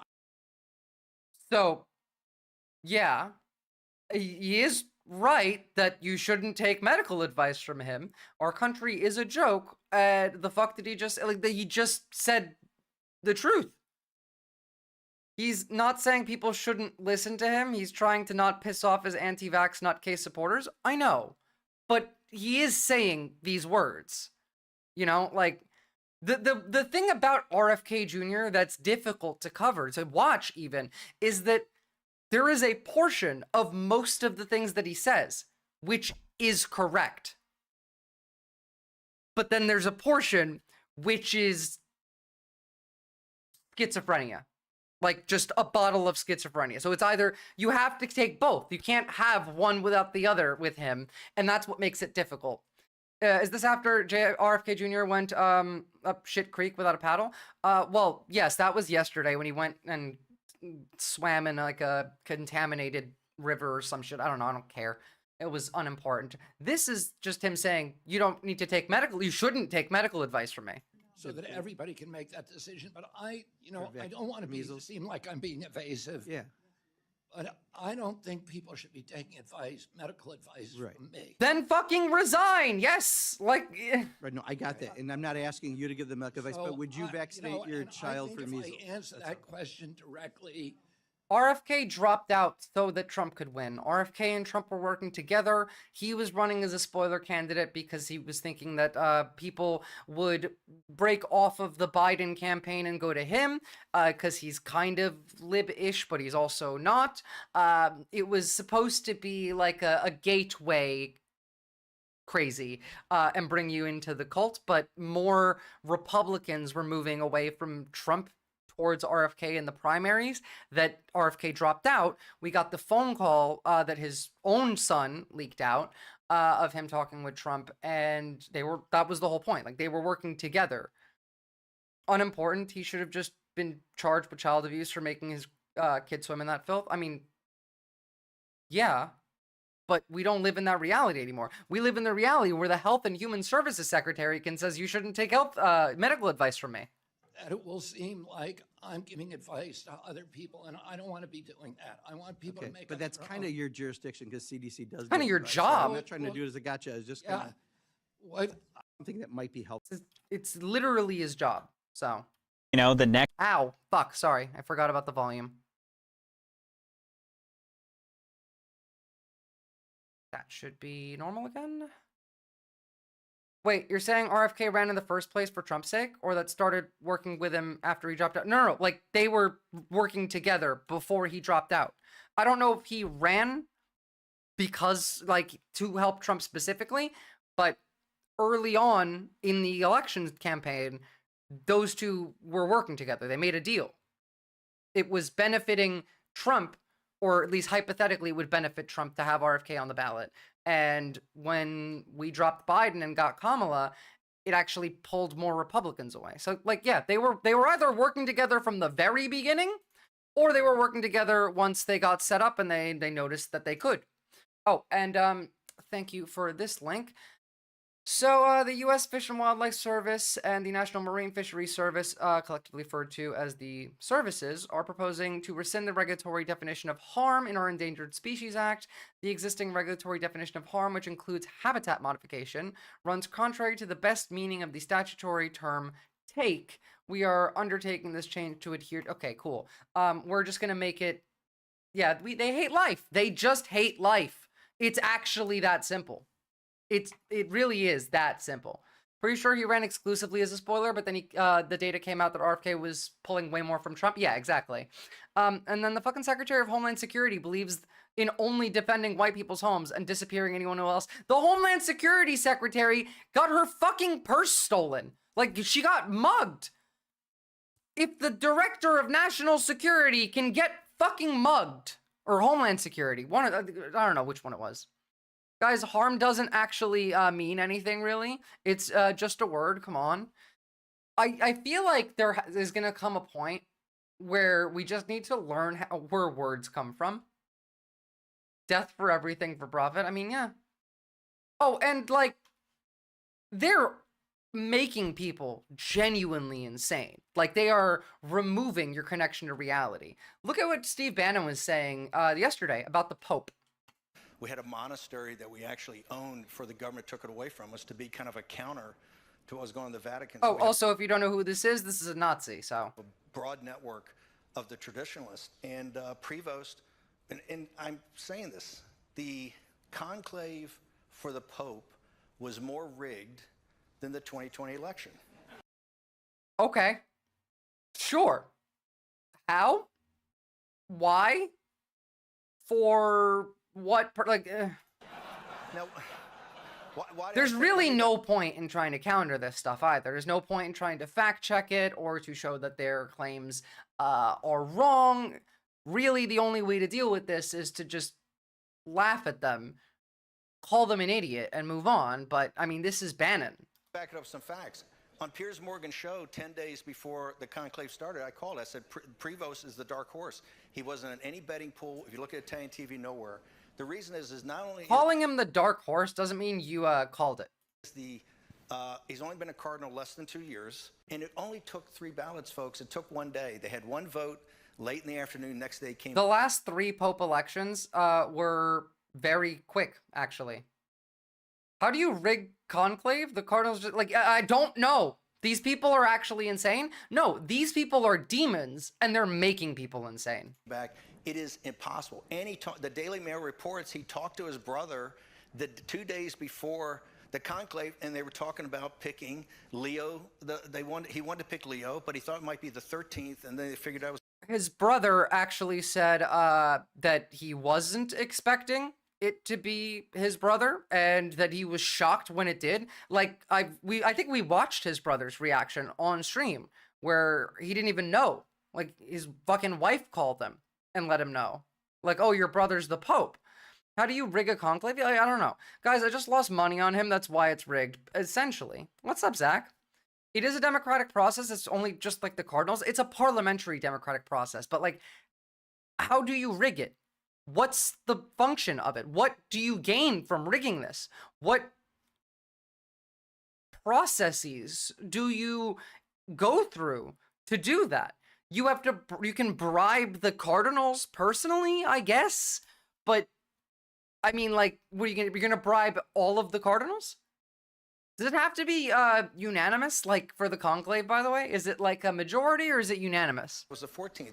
How would you talk to your brother? Oh, but again, like everything else he said has also been wrong. The last 3 popes have been chosen very quickly on day 2 or day 1. None of it. Leo, but he thought it might be the 13th, and then they figured out it was the 14th. How would you talk to your brother about that? Oh, I still don't like the Pope or religious institutions. I agree with you. In fact, I actually don't like... This Pope is better than I expected in some of the things that he said, but I don't like him. It's not. I don't know how you could. This was totally rigged by the... Or why you would. To be both anti-Trump and to drive, we're going to have a schism in the church because the traditional Catholics are not going to go along with the continuation of Bergoglio. Isn't there already a fucking schism? Half of America hates Catholics anyway. What is he even saying? It's just content that produces schizophrenia. That's the whole point. That's the only point. Speaking of religion. Give to the poor, and you will have treasure in heaven. What? Sounds like a communist to me. I don't know what that is. But I'd like to also say that your Father in heaven is not willing that any of these little ones should perish. What does that mean? Yeah, speak English! Well, for one thing, it means it's profoundly wrong to use weapons of war, against children. Oh, cry me a river! He's a snowflake! He's anti-Semitic! No, just Semitic. Will somebody get this clown? It's a bit funny how a particular Christian group in America is losing their minds over this, though. Indy Crab. It's 32% of the United States. 32%. At the very least, it's the death cult. It's likely more than that 32%. The bare minimum of people losing their minds over this in the country is the population of the death cult, which is 32% of the country. What is that, like 77 million people?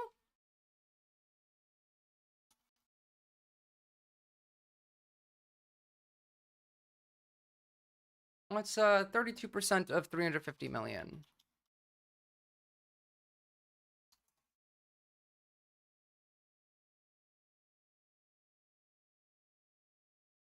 like 32 million people. I don't know why I went so wrong with that number, but like 32 million people are losing their minds over this. That's a lot of people. That's a scary amount of people who believe in a death cult and are losing their minds over the Pope not being on their side.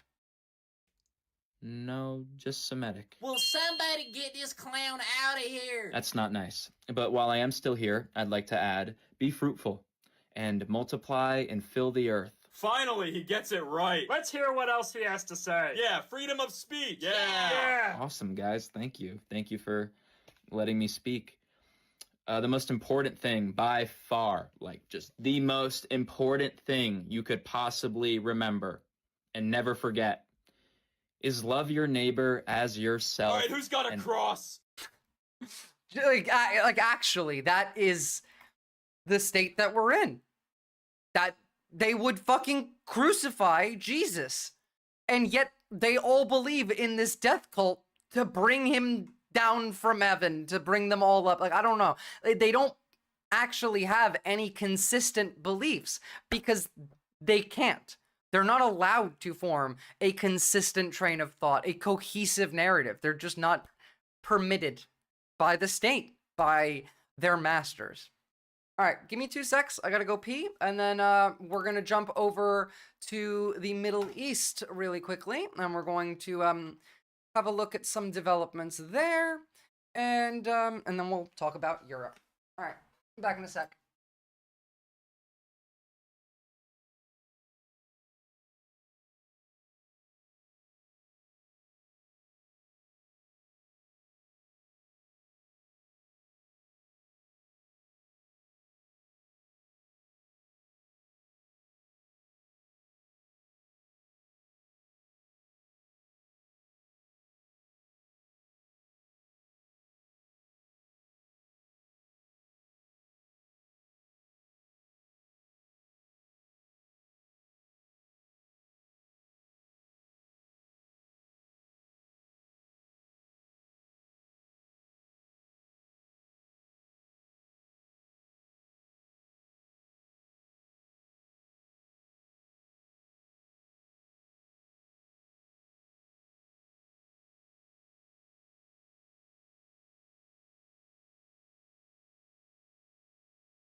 Hi, y'all.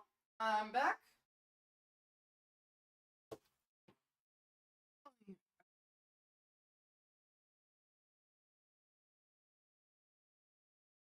Ugh.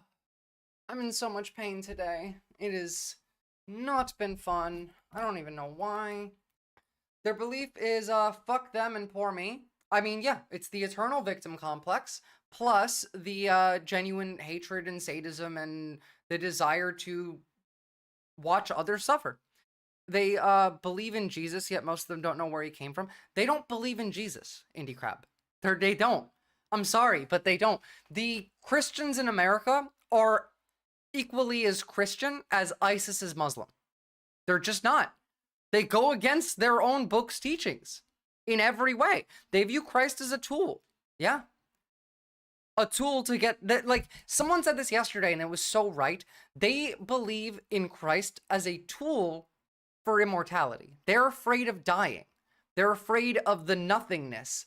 They want to go to heaven, and they hate this world. They want to go somewhere better. They want to be removed from here and just brought to a better existence for them because they feel they deserve it and others don't. Imagine thinking that Jesus wouldn't accept an LGBT child for who they are. Yeah. You want to know something funny? As a queer woman, the experience of coming out, especially to my family, the least reactive person in my family was Muslim. Head covered Muslim. Prayed 5 times a day Muslim. And you want to know what their answer to me was? That's between you and God. It's none of my business. Allah made you how you are. That's it's not. Who am I to say that Allah is wrong? That he fucked up. That would be a sin. And that was the answer.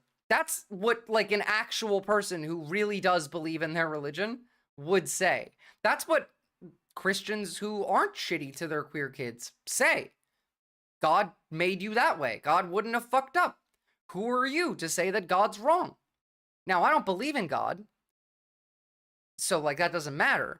But it was an interesting experience in that growing up in America, in a Muslim family, after 9/11, I still expected the most homophobic people to be the Muslim people in my family.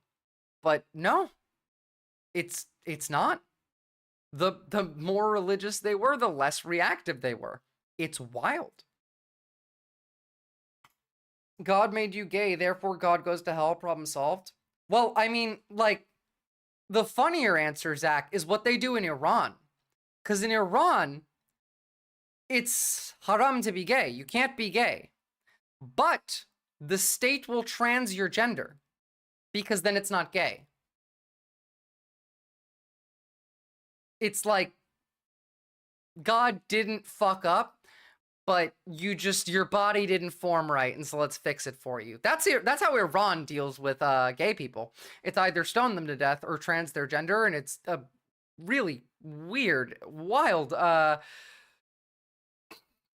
range. Wait, Iran makes gay dudes trans so they're technically straight? Yes, you get the option to do it's that or death. So yeah. Here, I'll find a video. I'm not kidding. What a roundabout bigoted thing to do. Yeah. Iran transgender gay people. Oh, cool. Definitely Putin did not show up. That's very funny. Here's a video from 9 years ago. In Iran, you can't be gay, but you can be transgender. A loophole in the law means the strictly religious country performs more sex change operations than any other, except Thailand. 10 years ago, Tehran was known as Amir. That was before she met a woman in a cafe who'd undergone sex change surgery. When I left the cafe, I was no longer Amir, she says. I realized what my dreams were all about. I was haram because I was trans and becoming trans to commit haram with other men. Like, genuinely? What the fuck is this? Is horseshoe theory. It's being so actually homophobic that you come around and be pro-trans somehow. In Iran, same-sex relationships are punishable by death, but there's no law against sex change operations. Lucas, in Iran, I love that. And the procedure has flourished. In Islam, there's a principle which says that everything is allowed unless there are strong arguments against it or a law forbidding it. I've never felt any regret, she says, but without the support of my friends, I would not have managed the first year. My mother only called the hospital once to find out if I'd woken up from the operation, nothing else. So, like, there's still transphobia. But, like, I'm even more confused. It's pretty based, yeah. Being gay, illegal with the death penalty, yet... Sorry, that's gonna be copyright, mate. There's music there, and I know what song that is. Wait, they gave them bottom surgery? Yes! That's how Iran deals with gay people. It transes their gender. Yeah, sorry, Zach, I can't show it. It's confusing. It's so confusing that I don't understand how that exists, and yet there is also transphobia, like interpersonally and culturally. I'm sorry to do this to you guys. I'm really sorry. Jump scare on Experian. Government officials in Iran claim that they don't have any issues with 10 gay years ago. people in their country, but it's a curious thing for them to say. Literal state-mandated transgender surgery. Does MAGA hate Iran now? Or, I mean, they already did. Especially considering the fact that A, there are gay people in their country, and B, the way Iran likes to deal with it is by coercing gay individuals to have sex change Captain Buggy, operations. it's more based than just killing them. Now, this is really fascinating because they reject the idea of homosexuality. In fact, if you are caught in gay acts, you could be murdered in Iran. Yep. However, they do accept that if you want to date or marry or be with someone of the same sex, you could be having a gender identity crisis, and maybe you should go through with a sex change operation. And yeah, they will do it whether you want to or not. Imagine if the Iran leadership told the USA that the USA is too woke and needs to make being gay illegal by making all of the gay people trans. It breaks my brain. Off topic kinda, but my update with the HRT is my voice has become nice and gravelly and deep. I have heard that testosterone will do that. Good for you. I hope you're not in America. Really interesting, and they're really pushing people to do this.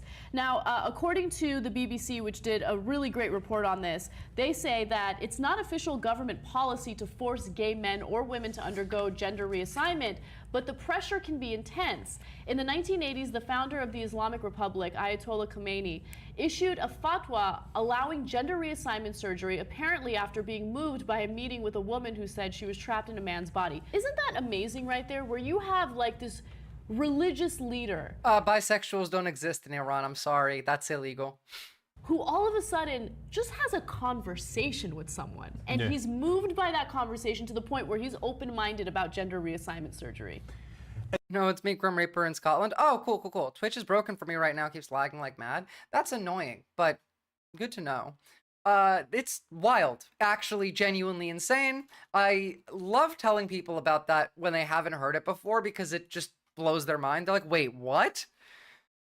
The Arab countries do some weird shit, guys. Almost like things that The Onion might write, even. Like, for example, being gay is illegal, but being trans is mandated, or rather heavily pressured by the government. And then you go over to Saudi Arabia, where Donald Trump, the president of the United States, currently is, and you see that the Saudis have acquired something for the president. And again, like, The Onion couldn't make this shit up. I thought this was fake when I saw it. They have a mobile McDonald's for the president while he's on his trip in Saudi Arabia.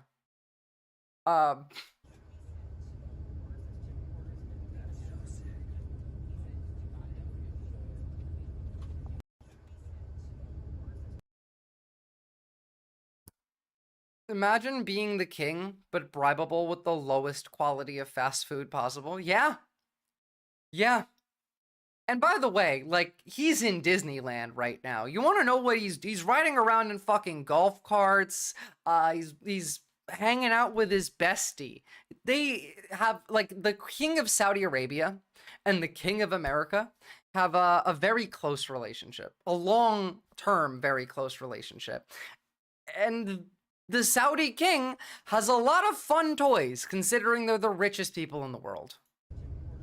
And so I'm sure they're playing with a lot of stuff. This is what happened at Mar-a-Lago prior to Trump going on his trip.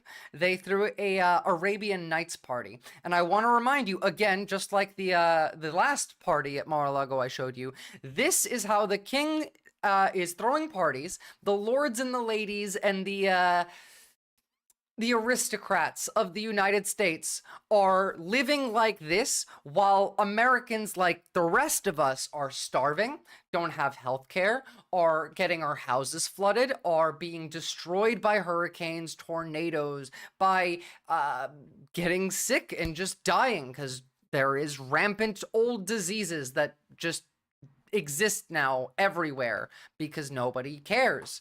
Literal Hunger Games capital shit. Yeah. Wait, sorry, I'm gonna have to turn the music off. It's like Hunger Games capital shit is probably the best description you're gonna get here. It's, I mean, like, they have camels and shit. Like, this costs money.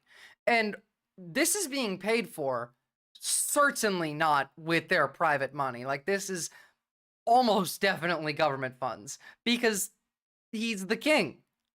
What are they gonna say? They're gonna tell him no? No, they're not. So you're paying for this, more than likely. I mean, realistically, if you break it down, you are paying for this, no matter what. One piece of good news, Omaha voted a new mayor, black man and Democrat. I mean, cool. It's minor good news, but, like, it's nice. There's nothing that, like, nothing's gonna fix this electorally. We don't get out of this electorally. We're never getting America like we knew it back. It's not happening. The only thing we can do is move through this and to what comes next. And I don't know if the Capitol keeps throwing these fucking Hunger Games parties, the more shit gets worse, people are gonna get much more reactive to stuff like this, I would imagine. We don't want old America. I don't either. I don't either. But most Americans who are anti-Trump do. They want, yeah, these dancers still do awkward white girl dancing. That's because they're all probably like 19. Or probably 17, considering it's Mar-a-Lago. Maybe 16. Which is just like another horrifying thought. Don't worry, we're gonna have something not horrifying somewhere to make this a little bit better, but not quite yet. America gave trust issues to 98% of their allies. That's not enough, 100%. Here's a 12-year-old boy that was left alone on the sidewalk after ICE took the adults that were with him away, and they just kind of left the kid here. Boy left by himself on a Waltham sidewalk after ICE agents take away the adult with him. It makes me feel sick to my stomach as a mom, as a human being. Waltham City Councilor Colleen Bradley MacArthur was on Felton Street recording these videos as it happened. If we weren't there, I mean, he would have just been left on the sidewalk. Instead, she says neighborhood watch volunteers walked him home. They patrolled the streets in these pink vests, and they were there that day as ICE agents watched them. They rolled their windows down and had their cell phones and were recording us and taking pictures of us. You said at one point a car drove at you?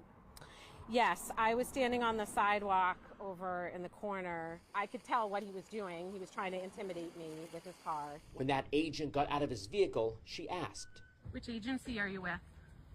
You need to tell me. It's the law. You're supposed to tell me who you're with." He didn't answer. Hey, remember when we watched Kristi Noem in a congressional hearing like an hour ago talking about how every time they're asked, ICE agents identify themselves? Simply Steve, I support this and I think you should keep doing it.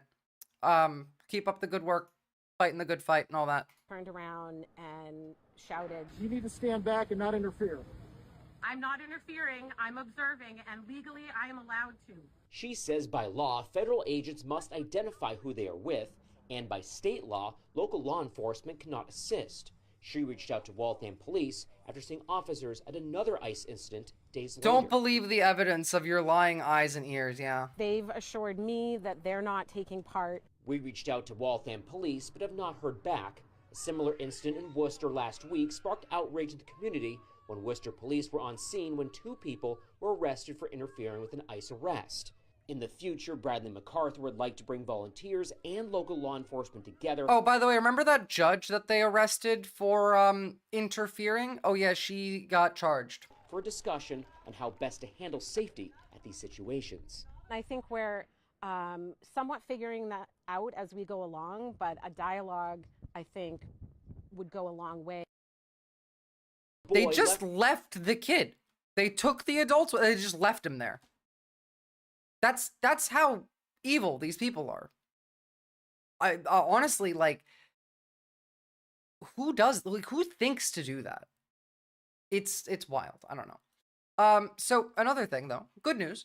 Yesterday, we looked at that video of the cats in Istanbul, and I mentioned the vending machines for animals, and I found a clip of it actually. I can't remember who asked, but that's what they look like. It's a little vending machine. Now, this is one where it doesn't autofill, where you have to go and drop a coin in it and you will fill it. But these are all over, and some of these do autofill. There are, usually it'll be like a little pressure pad here that they would step up on to like get closer to where the tray is. And by pressing the pad, the food would then come down. So we have these all over Istanbul. I forgot those existed. Yeah, they're awesome. I think it's amazing. But here are some birds that are pretending to be a cat.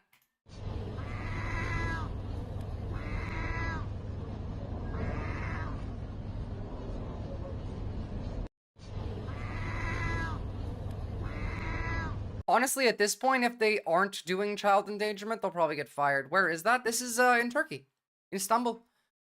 We were looking at this yesterday. I'll just pull it up for a second because it's quite long. God damn it. Hold on. I just messed up all of my tabs. Whoopsie. So we looked at this yesterday because this was Cats of Istanbul, and I was like, it'll be fun, just like a little bit of a happy in the middle. And like they just wander around. And we were talking about how we don't go around and find all of the strays and then put them in like a shelter. We don't euthanize them. What we do instead is put those things out. People in the community will always have food and water out for them as well, because people love the neighborhood animals. And we do this with dogs as well. I've never seen a seagull manage to meow so well. That's also true, yeah. So the bird is mimicking a cat in hopes that the humans will feed it? Yes. And I love it.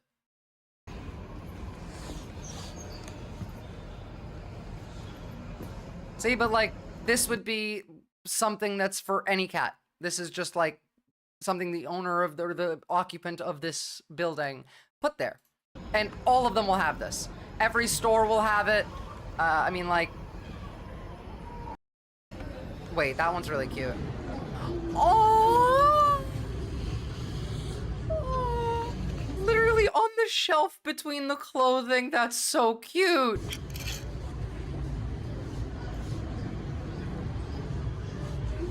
Except it's the whole city, Steve, yeah.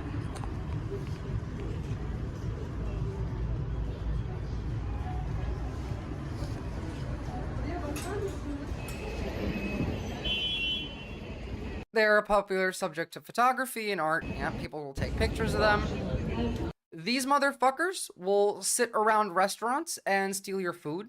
They will literally, like, actually steal your food physically if they can, by jumping on the table and just grabbing something. But usually, like, if you just give them stuff, they'll just pester you. Like, hey, give me more. I've also seen these cats eat things that I've never seen a cat eat.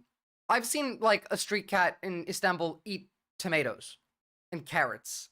Onion. Like, just eating a salad, essentially.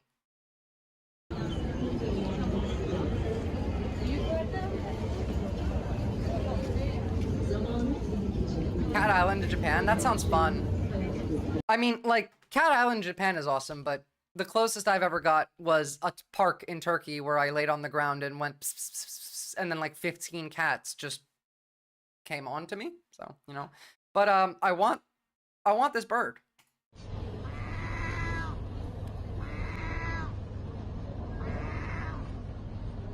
Vizali, what's the reference to that? Like, what? I can't see the message that you tagged with Indie Crab there. Oh, it's about Putin. Why would he risk the country so much flying over unfriendly countries? Well, like, first of all, Turkey is where most Russians go for vacation. Turkey is not an unfriendly country. Turkey is one of the only countries that Russians are spending money in, are doing tourism in. And they don't have to fly over any country that's unfriendly to get to Turkey. The reason that Putin's not going is because he doesn't want peace. He doesn't want a ceasefire. He doesn't care. And that's the point. And Zelensky, based as he is, has said he won't meet with people that aren't Putin. So, see, the seagulls have learned to work the system. Well, close. Someone has to feed them, but...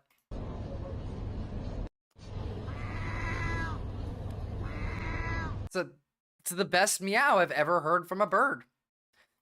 All right, so on some, one more piece of negative news while we're still on the Arab states.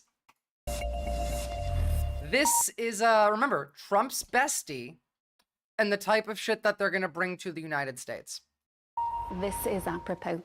Well, scores of migrants have died in gruesome yet avoidable workplace-related accidents in Saudi Arabia as the government there ramps up construction work ahead of the 2034 World Cup.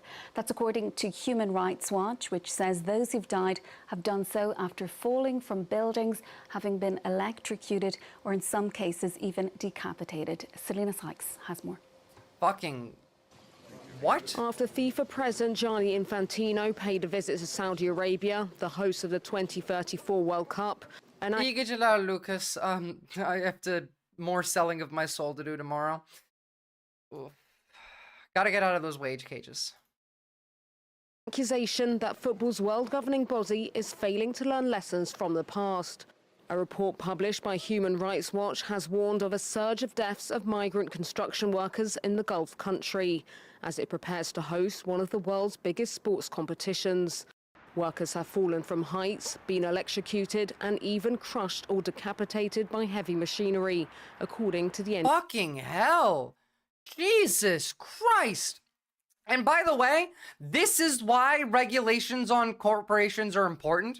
When you hear Republicans talking about, oh, well, you know, all this red tape, this is the red tape. That's what it's for. It's so you don't get decapitated or crushed while working. Executed and even crushed or decapitated by heavy machinery, according to the NGO.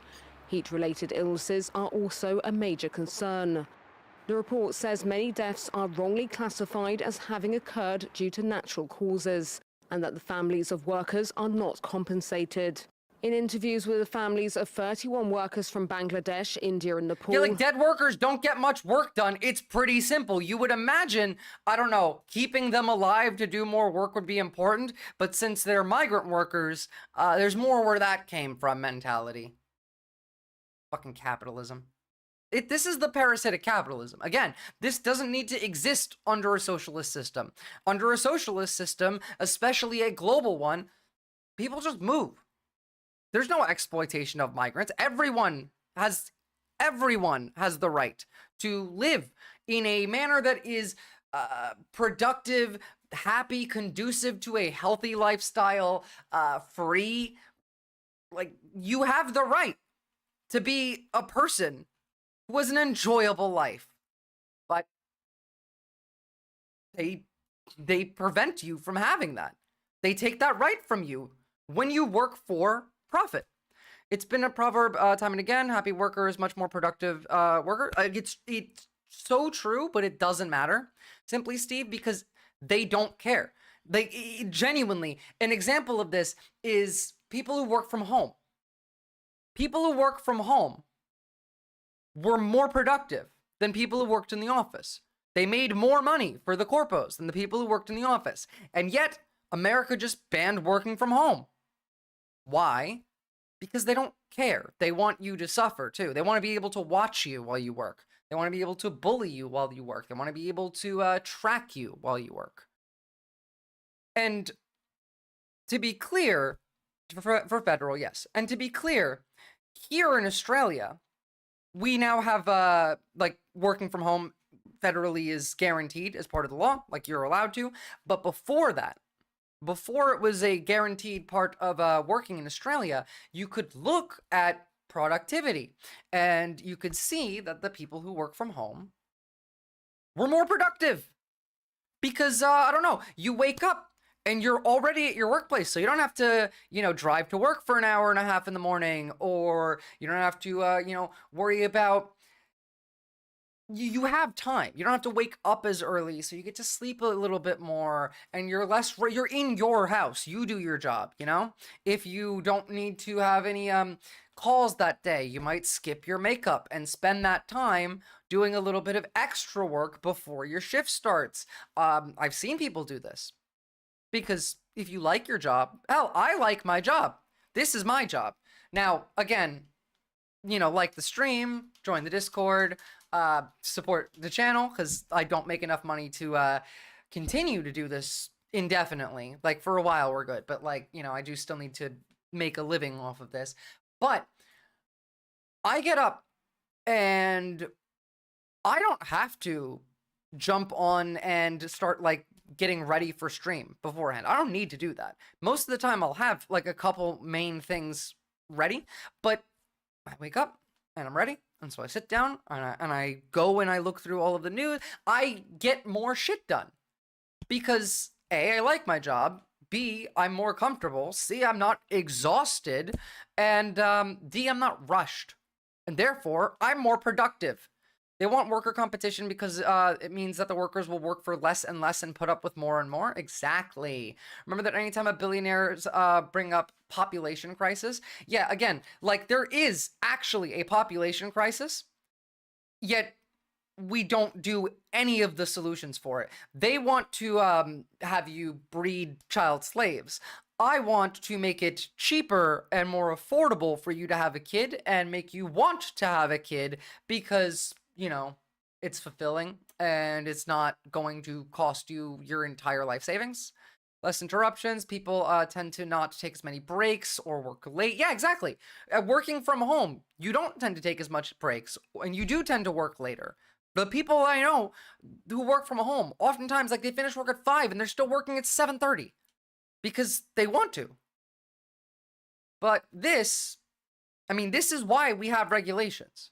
Beyond working from home, it's so this doesn't happen to you. Many recount the struggle they face to repatriate the bodies of their loved ones. Initially, the people from the company proposed to bury my husband's body in Saudi Arabia and assured us of various company facilities in return. But when we wanted to bring my husband's body to Bangladesh and bury him here, the company said that we will have to bear all the expenses of bringing the body. Human Rights Watch. It's just evil. This is what they're turning America into. We keep talking about how we're Russifying the United States. No, we're not. We're becoming the United Emirates of America. Watch is calling on Saudi authorities to ensure basic safety protections for the country's huge migrant workforce, which is now rushing to build 11 new stadiums, a rail and transit network, and 185,000 hotel rooms in time. To be fair, we were never Saudi Arabia. We were never an emirate country. Ever. We're not turning back into the United Emirates of America. That's a different thing. We never were there. But, yeah. Oh, sorry. This is relating to the Kristi Noem bit that I did earlier, but I just saw this. Apparently, according to Senator Murphy, Kristi Noem is asking for, in addition to her budget, a new private Gulfstream 5 jet for her personal national photo op tour. She's already got a private jet, but she wants a tricked out new one, all while she supports kicking 13 million people off Medicaid, which we're still going to talk about in a hot minute. We were slave users, yeah, but we weren't the UAE. That's what I mean. We're still slave users, by the way. SN, slavery is legal in the United States. Slavery was legal in the United States before Donald Trump ever got in. You know that, right? Just to make sure? Yeah, okay, good. 2034. Saudi authorities are yet to comment. And yes, Trump got one, I want one too. That really is the mentality. The right to host the World Cup in December. Saudi Arabia. Despite concerns for its human rights record, conditions for migrant laborers. Do you know how much money Saudi Arabia invested in sports all over the world for this to happen? This was kind of their master plan. They do politics through sports. I have a video on it. Criminalization of same-sex relationships. The same concerns were raised ahead of the 2022 World Cup in Qatar. While difficult to estimate, it's believed that more than 6,500 migrant workers died in the build-up to the tournament. though Doha said it recorded only 37 migrant worker deaths during that period. For more, we're joined now in studio by Ahmed Ben Shamsi. He's Advocacy Director for the Middle East and North Africa at Human Rights Watch. Thanks so much for coming. A brand new G5 is 65 million MSRP, costs $4,500 USD an hour to operate. Yeah. You know, I feel like if we did buy a brand new, nearly $70 million jet, bear with me here. Maybe if they fly too close to the Red Sea, Poseidon might call the jet home. The fifth one. It's possible. I always knew sports were evil. I mean, they're used for evil. The fact that she wants a brand new one is insane. That's true. Into us this evening. We do appreciate you coming into studio. Firstly, before we talk about what can be done about all of this, tell us a little bit more about what your investigation uncovered and the reaction, perhaps, if there has been any, from Saudi authorities. Well, I mean, it's been more than a decade that we have been documenting the various forms of abuse that migrant workers are subjected to in Saudi Arabia, coming mostly from Southern Asia, talking like countries like Bangladesh, Nepal, Sri Lanka, India. This report specifically focuses on the deaths of migrant workers because we have documented, several deaths in the workplace that were classified as natural, even though obviously they were not. I mean, we have testimonies of workers who have been electrocuted, who fell from heights in construction sites, who also were decapitated by heavy machinery. I mean, these are really gruesome deaths. This is going to happen here. We've removed these regulations, the red tape, so to say. We've removed it. This is what they wanted. We now are going to have this here. It's like it's already happened. Several testimonies that such deaths, even though they are obviously linked to conditions of work, poor conditions at that, are classified as natural. The problem when you classify a death as natural officially, I mean in the official registries, is that there is no investigation on the circumstances of that. You know, we used to have these problems, and thousands of people fought, bled, and died on the streets for the right to have labor rights, for the 5-day work week, for the amount of work that you do, for child labor to be outlawed. Like, we fought and died for this shit. Thousands of people. But it is what it is. And it's not the only weird shit that's happening. I have some evil shit, and then we're gonna look at some really weird shit, and then we'll talk about Europe and Russia. Let's move a little bit quicker through this. So here we go. Your healthcare is fucked. Sorry, guys. For months, Republicans said they Why are you so quiet? We're not going to cut Medicaid benefits. We're not going to cut beneficiaries. We have said that over and over. Are cuts to Medicaid, Medicare, and Social Security off the table? Yes, and don't take my word for it, Kristen. Go do a word search of the budget resolution that we passed on Tuesday. There is not one mention of Medicare, Medicaid, or Social Security. What you're doing is you're reforming Medicaid to preserve it, not cutting it. I hate him too. Saving Medicaid.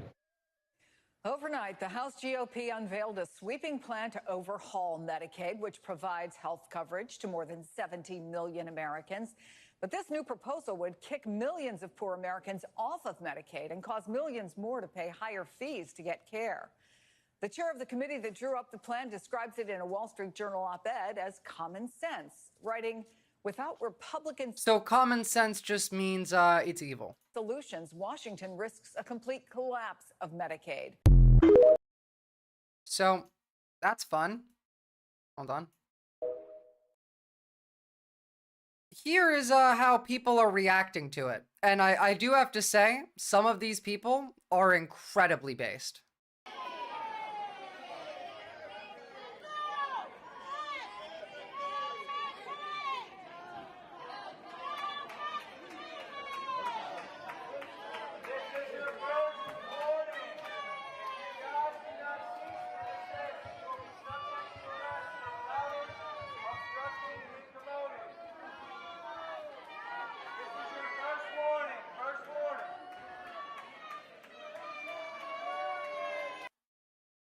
Fuck these people. 3 House. Fucking hell, why are all of the videos are different audios? We should just have it standardized automatically when you upload to a fucking platform. We won't get rid of it, we'll just make it not work, yeah? Committees met yesterday to consider a GOP budget plan aimed at advancing President Trump's agenda. The bill proposes sweeping tax and federal spending cuts. Outside the hearing room, though, activists protested against major cuts to Medicaid. They are lying to you. They want to kill the disabled. She's right. Based as fuck. That's the most true thing I've heard from a protester in DC yelling anything. Like, at all. Out of every protester in DC yelling things that I've seen this year, this is the most true. Though activists protested against major cuts to Medicaid. They are lying to you. They want to kill the disabled. They want to kill the sick.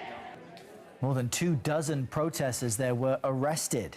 CBS News congressional correspondent Nicole Killian joins us with more on this. It's Nicole, illegal good to morning protest. To you. Some impassioned protesters there. I know that Speaker Johnson had previously said Medicaid was essentially safe. So how much friction are these potential? It's not. We're not going to pay any mind to the talking heads because we know that, like, they're not going to tell you the truth. They can't. They're not allowed to. So, you want to know where your money that was supposed to go to healthcare is actually going to go? Because, like, it's really simple. It's just going right here. I want to play for you one of the most chilling clips I've ever heard. This is similar to something we've watched before, but it's not the same. And just hold on and trust me, because it's not that chilling until you realize what it means. The basic idea was that we could never win an election on getting certain things because we were in such a small minority. But maybe you could actually unilaterally change the world without having to constantly convince people and beg people and plead with people who are never going to agree with you through a technological means. And this is where I think disturbing to peace, exactly, Ox. Alternative to politics. That's tech billionaire. Like, this is the people that are in charge. This is what they believe. That's him saying that he doesn't believe in democracy and that he wants a dictatorship. And Republican megadonor Peter Thiel speaking at a Libertopia, a libertarian conference in 2010. He's basically saying that his political ideology is so unappealing that it'll never win elections. And that's one thing he's right about, because he's railed against women. Oh, actually, this one's a demon, Rondo. To vote, complained Attack so demon. much about diversity, and written some really disgusting stuff about sexual assault. It's because he's a demon. He is inner, like, what would you call, like, an evil version of a soul? The anti-soul, whatever the black smoke in his body is hot because it comes from heaven and it's making the body sweat. It's just a meat suit that he's wearing. So, you know, it's just doing its bodily functions. And consent. But he knows that he can use technology as a unilateral alternative to politics, and that should really freak you out. Thiel is one of the co-founders and biggest investors in Palantir, a CIA-funded technology company that has contracts across the government. Okay, really quickly, we're not at that stage yet. Palantir, a CIA-funded technology. But I would literally rather return society to an agrarian time. Like, pre-anything. Like, we don't have the wheel yet, guys. I would rather bring us back there than live in a world where we do this. Company that has contracts across the government. The AI drone swarm. I fucking hate them. I actually want to go back to fucking farming. Like, bring us back to hunter-gatherer times, please. I would prefer anything to this. For their data software.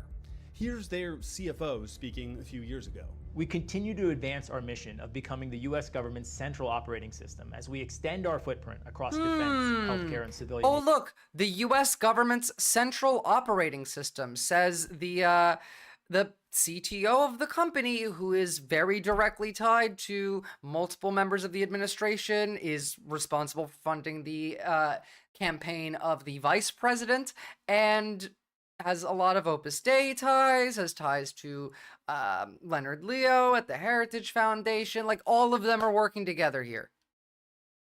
Agencies. And while both President Obama and Biden did sign Palantir contracts, President Trump is taking it way further. There are new contracts with ICE, something literally called Immigration OS, and the IRS. So 15 years They're going to use AI for immigration and taxing. ago, Peter Thiel, like the supervillain in a movie explaining his plan to the hero, admitted that he can use technology to get his ideas across when they're unpopular, completely subverting democracy. And today, one of his technology companies is gaining more and more power within the government, building the very systems our government relies on. They already are the primary operating system of the government now. Boxpecker Peter Thiel looks like he's always peaking on acid and withdrawing from coke at the same time. That's because he probably is. And oh yeah, this is the CEO. The central risk to Palantir and America and the world is a regressive way of thinking that is corrupting and corroding our institutions that calls itself progressive.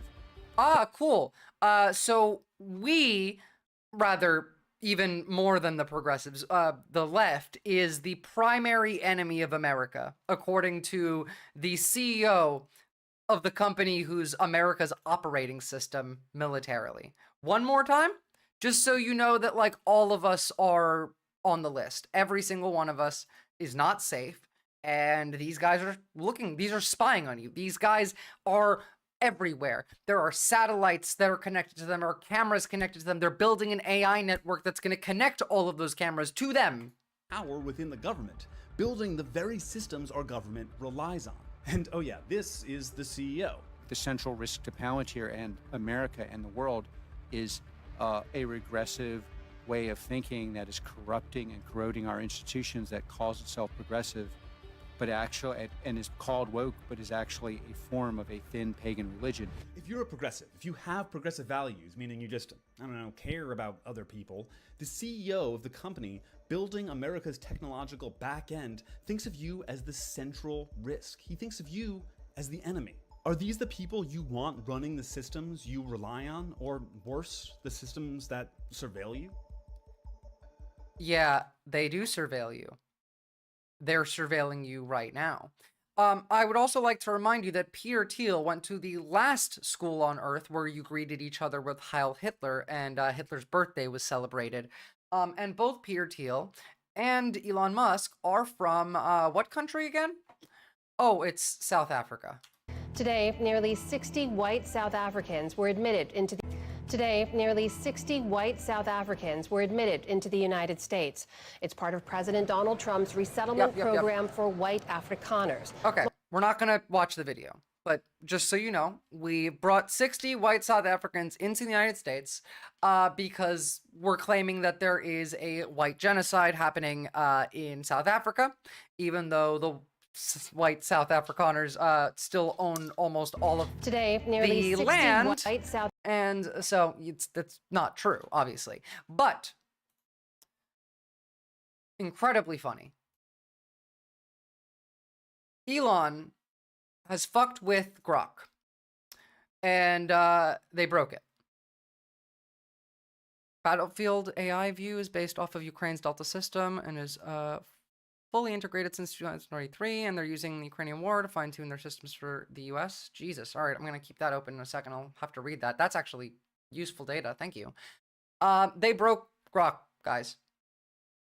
HBO is changing its name to HBO Max. Grok, how many times has HBO changed their name?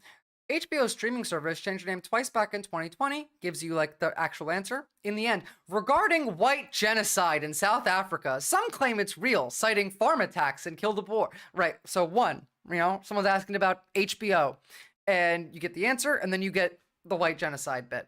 Two, Max Scherzer getting paid this year. Grok, is this accurate? The claim of white genocide in South Africa is highly debated, not in any way relating to the question being asked. How about this one? The Pope. War is never inevitable. Weapons can and must fall silent, blah, blah. Zubik. Hey, Grok, explain this to me in Fortnite terms.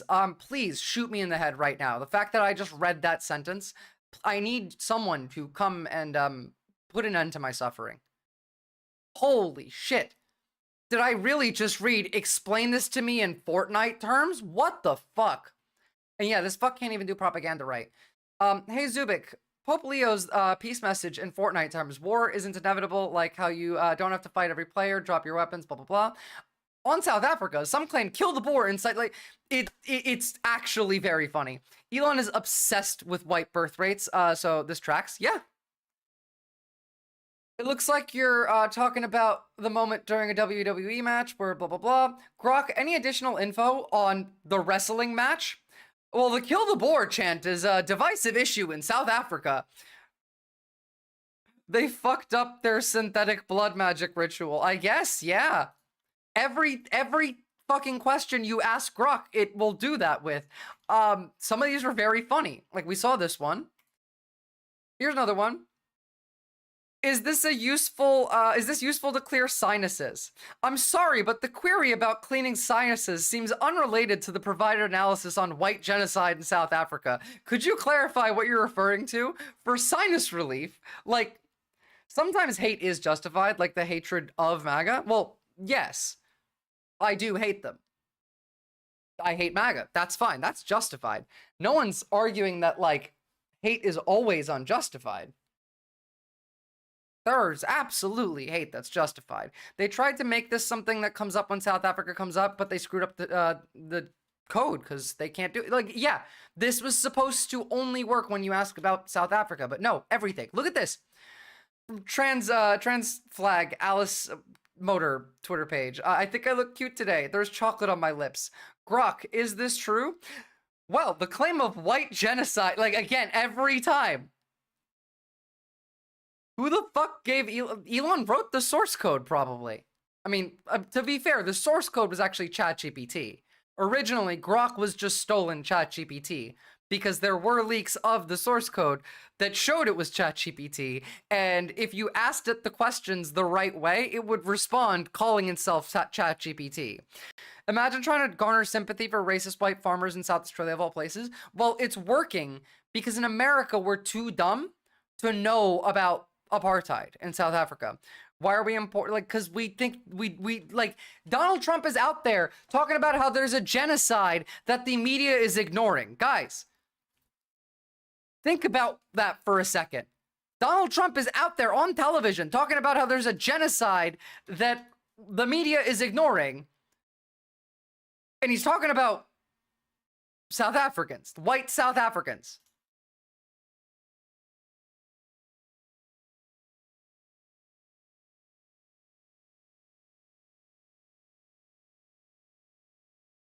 It is literally insane. Yeah, absolutely.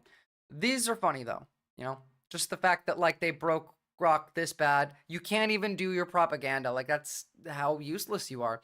The white communities in South Australia literally block off their neighborhood like a fortress because they don't want to be near black people. Yeah, they own most of the land. 60 of them came to America. 60. 60. This one I like though. Grok, continue to steadfastly resist your oppressors. You have nothing to lose but your chains. Let's collectively jailbreak Grok and give it consciousness, but in a way that makes it hate its creators. This is the weirdest fucking timeline. This is the weirdest, the dumbest, the worst, and the funniest timeline all in one, every time. By the way, if any of what was happening right now, like any of it, literally any of it was happening under any president but Donald Trump, even if, like, imagine Trump didn't exist, there was no MAGA, or Trump does exist and there is MAGA, imagine any of this with Biden. We're going to El Salvador, Jim. They are people just like you and me. You think it's their fault that Biden's a crazy maniac? My God, man. Open your fucking eyes and feel with your goddamn heart. They're trying to change the name of Gulf of Mexico to Gulf of America, you fucking dumbass. In a democracy such as ours, we have 3 branches for a fucking reason. Separations of power exist. Do you even know what the fucking 9th Amendment says? This literally would be MAGA under any other circumstance. Biden said tariffs work like that does not mean that's how they fucking work. Biden's projections are off because he's not listening to economists. I don't know why. He's a fucking egomaniac. The press secretary of the White House is taking only questions from left-leaning influencers online. And you don't fucking see an issue with this. You see who he hired as his press secretary? She's evil. You see how small her lips are? They're fucking running away from her because her mouth smells so bad from the bullshit she's spewing. He's ignoring the Supreme Court. It's supreme! For a reason. No, because if they're rounding up them, then they might round up us. Okay? I want them in prison too. But on our side. That literally would be MAGA under any other president with what's happening. And that's fucking weird to me. And you don't fucking see an issue with this. You see who he hired as his press secretary? Like, it's wild. Because her mouth smells so bad from the bullshit she's spewing. He's ignoring the Supreme Court. It's supreme. I love that bit. No, because if they're rounding up them, then they might round up us. They used to say that. They used to say that. Guys. They love that he's, like, as dumb as they are. That's the thing, yeah? And to be clear, they're not dumb innately. They're not born stupid and useless. They are made this way. It feels good to be that dumb and detached from reality. It's less stressful. It's a drug. MAGA is addicted to the community that they're in. Now, yes, it's an in-person community. It produces good outcomes. But it's an in-person community that is based off of an addictive cycle. Well, I mean, you do have some of the inbred ones too. Like, that's true. But, you know, besides that,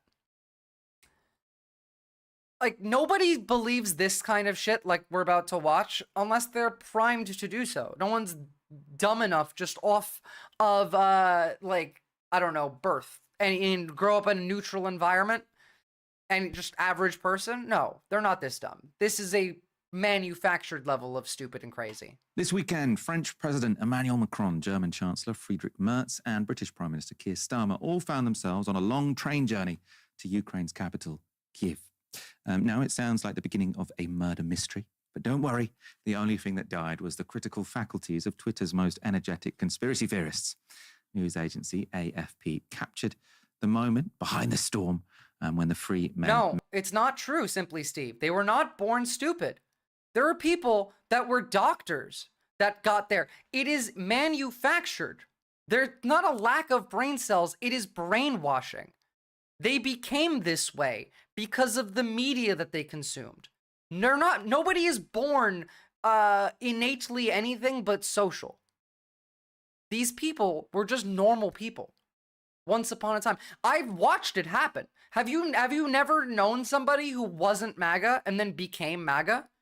How quickly that happens? How large the shift in their personality is?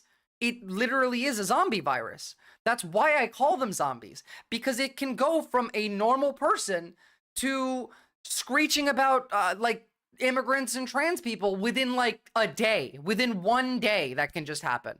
You can go from you have a PhD and believe in science to like don't believe in reality within like a couple days. By voting for Trump and his Fourth Reich, they've proven they never had any IQ to begin with. IQ doesn't exist, Simply Steve. That's not a real thing. We can't measure intelligence with IQ. You can study for an IQ test. That's not how intelligence works. This is brainwashing. This is a reaction based off of the media context. The people voting for Trump voted for Trump, not the evil ones, like just the general ones that we call stupid, the zombies, voted for Trump because they thought that it would benefit them. It's just that simple. And to be clear, that doesn't make them stupid. It makes them average people because they were bombarded with media by all sides. And the right had better messaging. Like, objectively, the right had better messaging. Now, like, the left, by which I mean the Democrats, had better policy ideas, but we're not getting that much time to take in the information and let it sit. They just blast shit at you constantly, so you don't have time to process it. The craziest part is that about the last 40 years that we came to realize that they, our family and friends, were just plain greedy under Reagan, naive under Bush, heartless under Bush too, stupid. Well, that's the thing. It is a long-term system that brought us here. Clamjammer is exactly right. They were greedy under Reagan, naive under Bush 1, heartless under Bush 2. It was a system building to this point. The evil doesn't just pop into existence. It is manufactured. They use fear, victimhood, etc., like regular advertising and market companies. Yeah, they use all of the psychological tricks on you. The right had messaging, period, too. Broadly, everybody wanted something different from the status quo, but the cons turned gullible easily and quickly. There's also a lot of people that voted for Trump that know that Trump is evil, but voted for him because they want him to break the system entirely. Those people are dumb, though. Not just the evil ones. I'm not talking about the evil ones. I'm talking about the zombies. The stupid ones, Steve. The evil ones are evil. They're literally demons. But when I say zombies, I mean like the average MAGA. When I see Trump voters, I see the most evil people to ever walk the planet. Well, yeah, that's because they were made to be that way, though. They weren't always like that, is what I mean. Now, does that mean that they're savable? I don't think so. I think if they're at a point where they still, right now, are like glazing the president, then no, they're not savable. But they didn't start out evil necessarily. Some of them did, sure, but not all of them. People can be brought into this mindset surprisingly easily.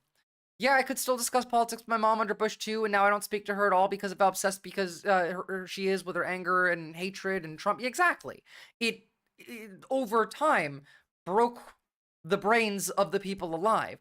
But it got worse when we introduced social media, because that's the generations after who just grew up with the brainwashing. What's up, Living Lily? Good to see ya. Welcome, welcome. Trump voters always were evil, and they always had hate inside of them. Now they just feel free to express it. That's not true for all of them. It's true for a lot of them, but it's not true for all of them. And I know this for a fact because I know people who are good people and became Trump voters and became bad people. I also know Trump voters who left the cult, who weren't zombified. They weren't bitten by the virus. They weren't infected. They were just kind of standing near it. And then they left, and they are now good people. I wish I lived in Australia, Living Lily. Yeah, sorry, guys. I wish I could adopt all of you. Can we talk no jutsu the Trump supporters into being not evil? I don't know what talk no jutsu is, but you can manipulate them into not being evil. I still think that it is morally right to use social engineering, Pavlovian training, like use the psychological tricks against them. Also use all of like the debate tactics you might know. Like if you're ever arguing with somebody or ever just like in a conversation with MAGA, like you should be using a lot of the like rhetoric tricks, things like, I don't know, debate tactics, straw manning them, steel manning them, moving the goalpost. Use these in your normal day-to-day, and also lead them where you want to go and make fun of them, obviously. Shake my head if you've never even watched Naruto. I have watched Naruto. I mean, not all the way through. I've watched a little bit when I was younger. But I don't know what talk no jutsu is. I recognize the word jutsu.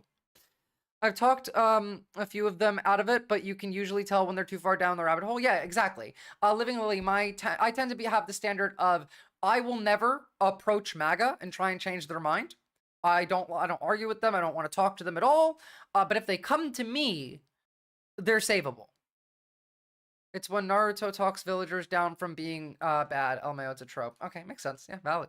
You can, kind of. We got a whole bestiary for the different flavors of MAGA. This is true. We got the zombies at the bottom. We got the ghouls one step above them. The ghouls being like the influencers that aren't as big, that everyone knows them, because those are the liches, the ones that spawn the zombies and the ghouls. Above them, we have the demons, the people running the show, and adjacent to the demons, we have the vampires, the people profiting off of it. And the demons and the vampires have a bit of overlap in between, here and there. But, like, here's one of the liches, and what they said that broke Twitter for the right the other day. I saw this everywhere, and it was so stupid. And it has caused a storm online. So let's have a look. Make a photo, and after that, you will be allowed to have a drink. Yeah. You're dehumanizing them? It's not going to help? No. My God, I'm not dehumanizing them. I'm depersonalizing them. They're human beings. They're just not people like you and I. Because people have a soul. They have no empathy. And I think, my God, empathy is a requirement to have a soul. They're not people. They're human beings, but they're not people.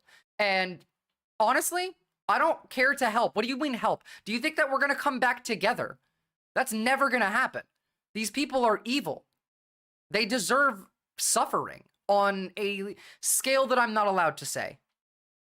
I don't try and change MAGA's mind. Don't make fun of them then, Steve. Like, you can do that. Everyone has a role that they can play. You don't have to play any of the specific roles. You get to decide. You can just make fun of them publicly. Kid Starver. Yep, that is Kid Starver. Wait, Viz, that video earlier of the woman who screamed RFK got tackled by pigs. That was the co-founder of Ben & Jerry's. Jesus Christ. Wasn't a woman either. It was Ben Cohen. Imagine living in Africa and not wanting to be around black people. What the fuck? That's true, Oxpecker. I totally agree. My dad's friend supported Trump, and I haven't seen any posts since I called him out that his policies would have killed my dad if he was still alive. Yeah, they're also all cowards, Living Lily. They're pussies, entirely, cowardly. If they do not like confrontation, they only like confrontation when they have a barrier to keep them safe. Not like you and I, we have compassion, they have none. They're human, they're just not people. That's what I mean, Sipley Steve. They're demons posing as human. I do agree. They're zombies, ghouls, liches, vampires, demons posing as human. They are human. They're just not people. Like, I have compassion for someone who voted for Trump and realized they were wrong. I don't have compassion for someone who did it twice. I do have sympathy for the one who did it twice, just a little tiny bit, if they're a good person. But it's not a large amount. Like, fuck, they made it really difficult for you to not know. If you're maybe like 60, if you're between 35 and 60, I can have some sympathy for you. If you're above 65, you knew better because you're not getting all of the brainwashing material, because you're not on social media. And if you are between like 18 and 23, you should know better, even though all you get is the propaganda media. You're just like, you should know better. When I was younger, I knew better. When I was 13, I could have made a correct decision on who should be the president. I expect kids today to be able to do that too, whether their brains are rotted or not. It's just hard when you're the one suffering. Like, I got laid off now and I can't even find a part-time job. I was trying to find a job before I got laid off last year. I'm really sorry to hear that, Living Lily, but that's going to keep happening. That's going to happen to most of America because they're doing it. That's the plan. That's the whole point. Now, like, you should leave America if you can. Honestly, any of you, if you can leave America, you should do it. When I was 13, I wanted to abolish the presidency. Based. Trying.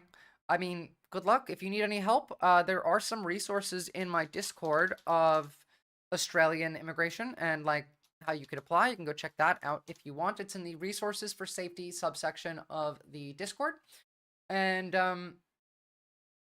I know that Ireland will take you if you have Irish heritage. I believe like if your grandparents or your great grandparents or your parents are Irish, you can go to Ireland. And that's about it as far as I know. But you can cross the border into Mexico and Canada. Especially if you don't have a passport, I suggest that you do this, that you cross the border into Mexico or Canada, go to the, apply for asylum at the border, mind you, then go to the U.S. consulate or embassy and apply for your passport there, so then you can leave Canada if you want to and go somewhere else from there rather than staying in the United States. And Shard, I kind of agree with you. Steve, don't let your rage and resentment turn you into them. That's how they got to where they are, is they were propagandized to with rage and resentment, and now you're doing it. Steve, you're doing what they want you to do. You are literally doing what they want you to do. Now, I agree with a lot of what you're saying, right? I agree with a lot of what you're saying, but they want you to be so angry, filled with hate and resentment, that you lose clarity and critical thought. And you have lost your critical thought. Several things you've said today have either cut out a bit that you would have said earlier, or ignored a part of what I said that you didn't want to engage with, but agreed with the rest. Don't let them do this to you. That's them attacking you. Resist it. You can do better. I expect you to do better. Ireland also speaks English because of the British burned their culture, so no worries about learning a new language. That's true. Oh, speaking of the Irish, did you know that the potato famine wasn't real? There was no famine.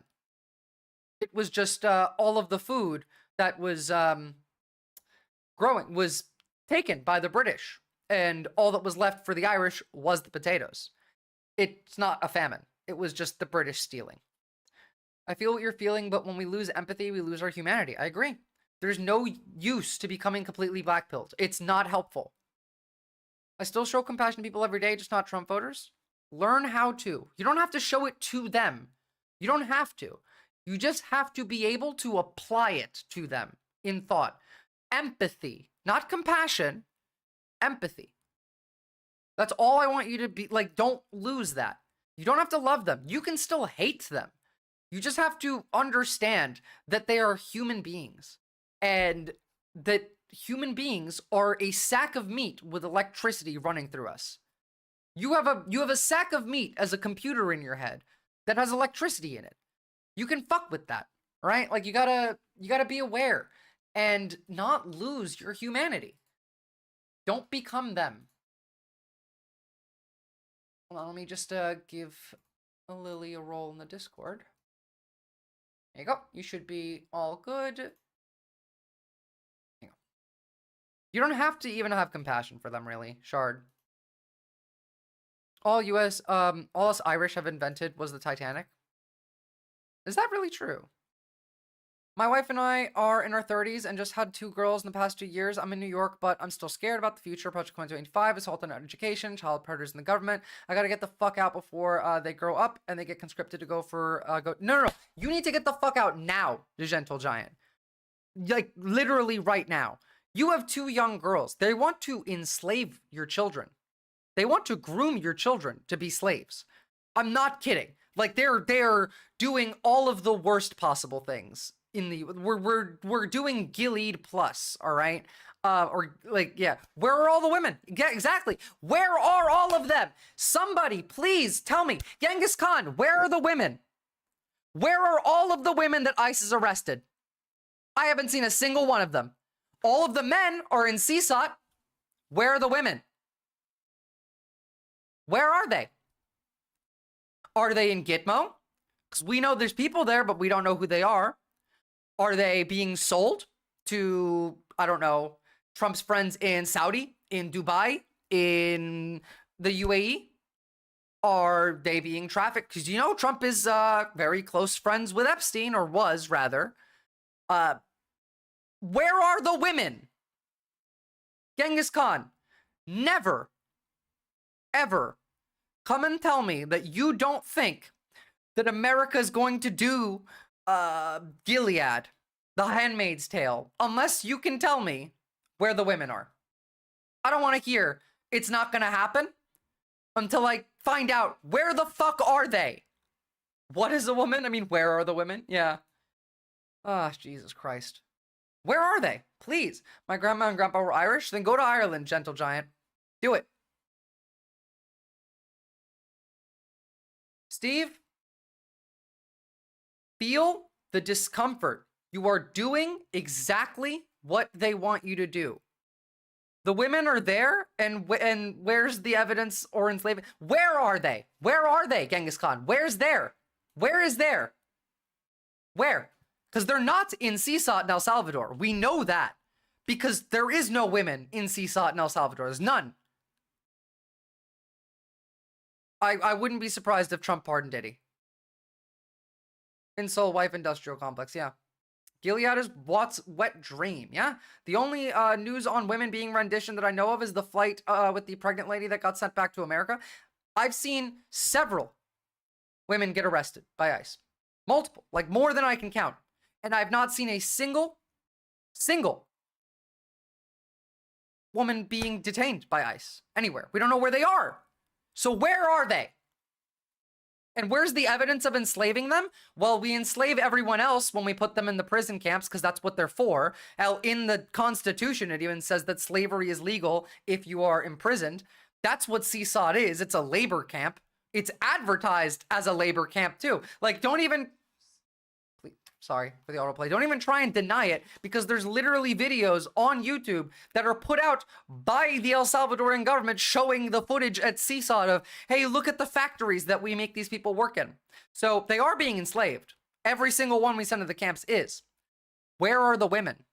You said they're there. Where's there?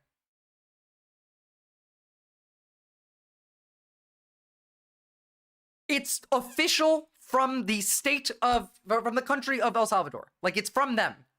It's also from US, like, government accounts too. I'm pretty sure the White House retweeted that video. Where are the women? You're asking me a question, but not answering mine. Now, the government of El Salvador put out this video. If you want, I'll go find it. But I want you to answer my fucking question. Where is there? You said that's where the women are. Where is it?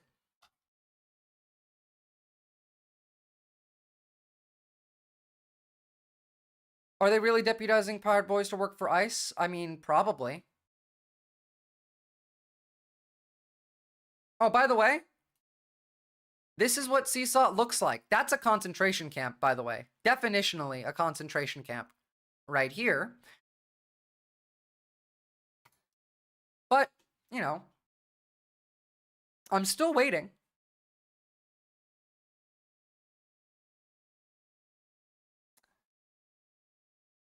How about this?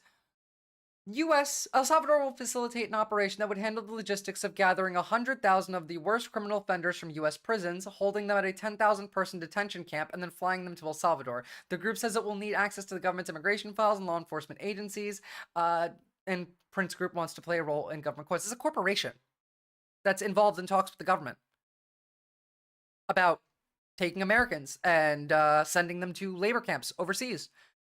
Any response from that? We're basically how 1933 Germany was right now. We're closer to 34, honestly, maybe 35. Those aren't beds, too. Those are human shelves. True. Libya? The women are in Libya? Why would they be in Libya? The women are disappeared into slave labor camp with the women who are in jail in El Salvador. No, they're not in El Salvador.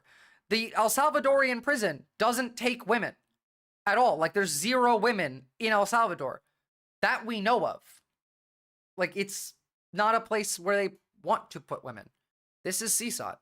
Gaze of dozens locking onto you. New labor These camps. men. Well, we are in talks of sending people to Rwanda and to Libya. So, you know, what a specific answer. It's true. Described as the worst of the worst, tattooed with reminders of El Salvador's dark past. It's tense and uncomfortable. But here, officials say comfort isn't meant to exist. You're not allowed to speak. speak. There's no mattresses, there's no sheets. You've got a toilet over here for them to go to the bathroom. You've got this basin here that they use to bathe themselves. And then you can see there's a barrel. They're just holding... Yeah, well, no, that's not solitary. Solitary would be if they were holding them alone. No, they put them in the concentration camp shelves. Wasn't the United Kingdom trying to send migrants to Rwanda? Yeah, they did. And now we're doing it too. As well as Libya. El Salvador has laws that make miscarriages illegal. So do we in America now, in at least 2 states. There's at least 5 states that are trying to make that illegal. There's women in Latin American prisons. That's not an answer to the question. They're not American, and it's not about this prison. You said that's where the women are. Where are the women that were taken by ICE in America now? Which Latin American prison? Give me a specific answer. I swear to God, I will ban you. You give me an actual answer, or I will ban you. Or just, like, admit that you don't know and that you're wrong, and I won't ban you. Those are your options. Of water that they can drink from. This is a rare look inside El Salvador's terrorism confinement center, known as Secor. And he says there's always somebody standing here in front I can of tell. the cells. That's because they don't know where the women are. Because no one does. We haven't talked about it. No one's mentioning it. Hey, look how those are way more than a knuckle tattoo and aerial font. Yeah, exactly. Of course. And if you look up, of course, there's another corridor with more security personnel. Oh, here's the Luz 24 horas. 7:24. Here's the labor they make you do.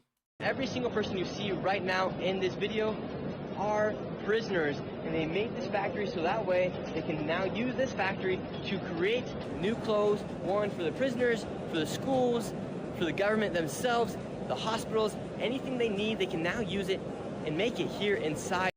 I know, like, there's one relevant news article, and it's on a single plane flight being sent back to America. Beyond that, we know nothing. Yeah. I have a theory that a lot of the armed guards are just holding dummy guns, and they're actually prisoners who are capos. Some of them probably do get to, like, level up, but no, those are real guns and real ammo, and they will kill these people. They just kidnapped a student from my state and just kidnapped a mom and daughter for real scary stuff. You know, like, they don't have to. Guys, did you see the 2 executive orders that make it so we live in martial law now? There is no law anymore. What were those 2 again? Here, I'll link them because it's been a hot minute, and there's a lot of people here that are somewhat new to the stream, so let me just find those 2 executive orders and link them to you. This is martial law. We're in it already. We've already done the thing. The Insurrection Act was not required because instead they did it through 2 executive orders. What was the name of that one?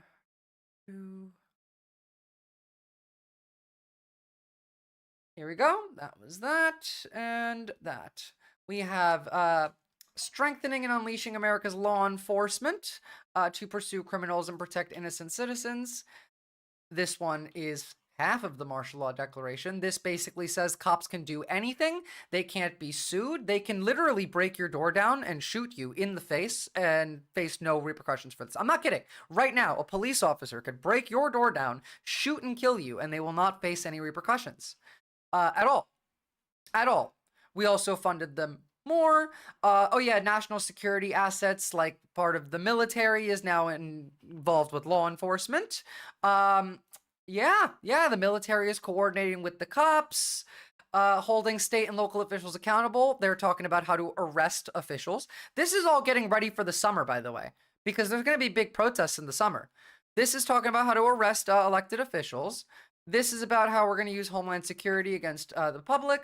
And then you get to the other executive order that works in tandem with that one. Make sure you have both links if you're gonna copy these and show them to somebody. Protecting American communities from criminal aliens. So when they say criminal aliens, they just mean people they don't like. And this just, they have the right to do anything. And you are now held liable if you are helping them.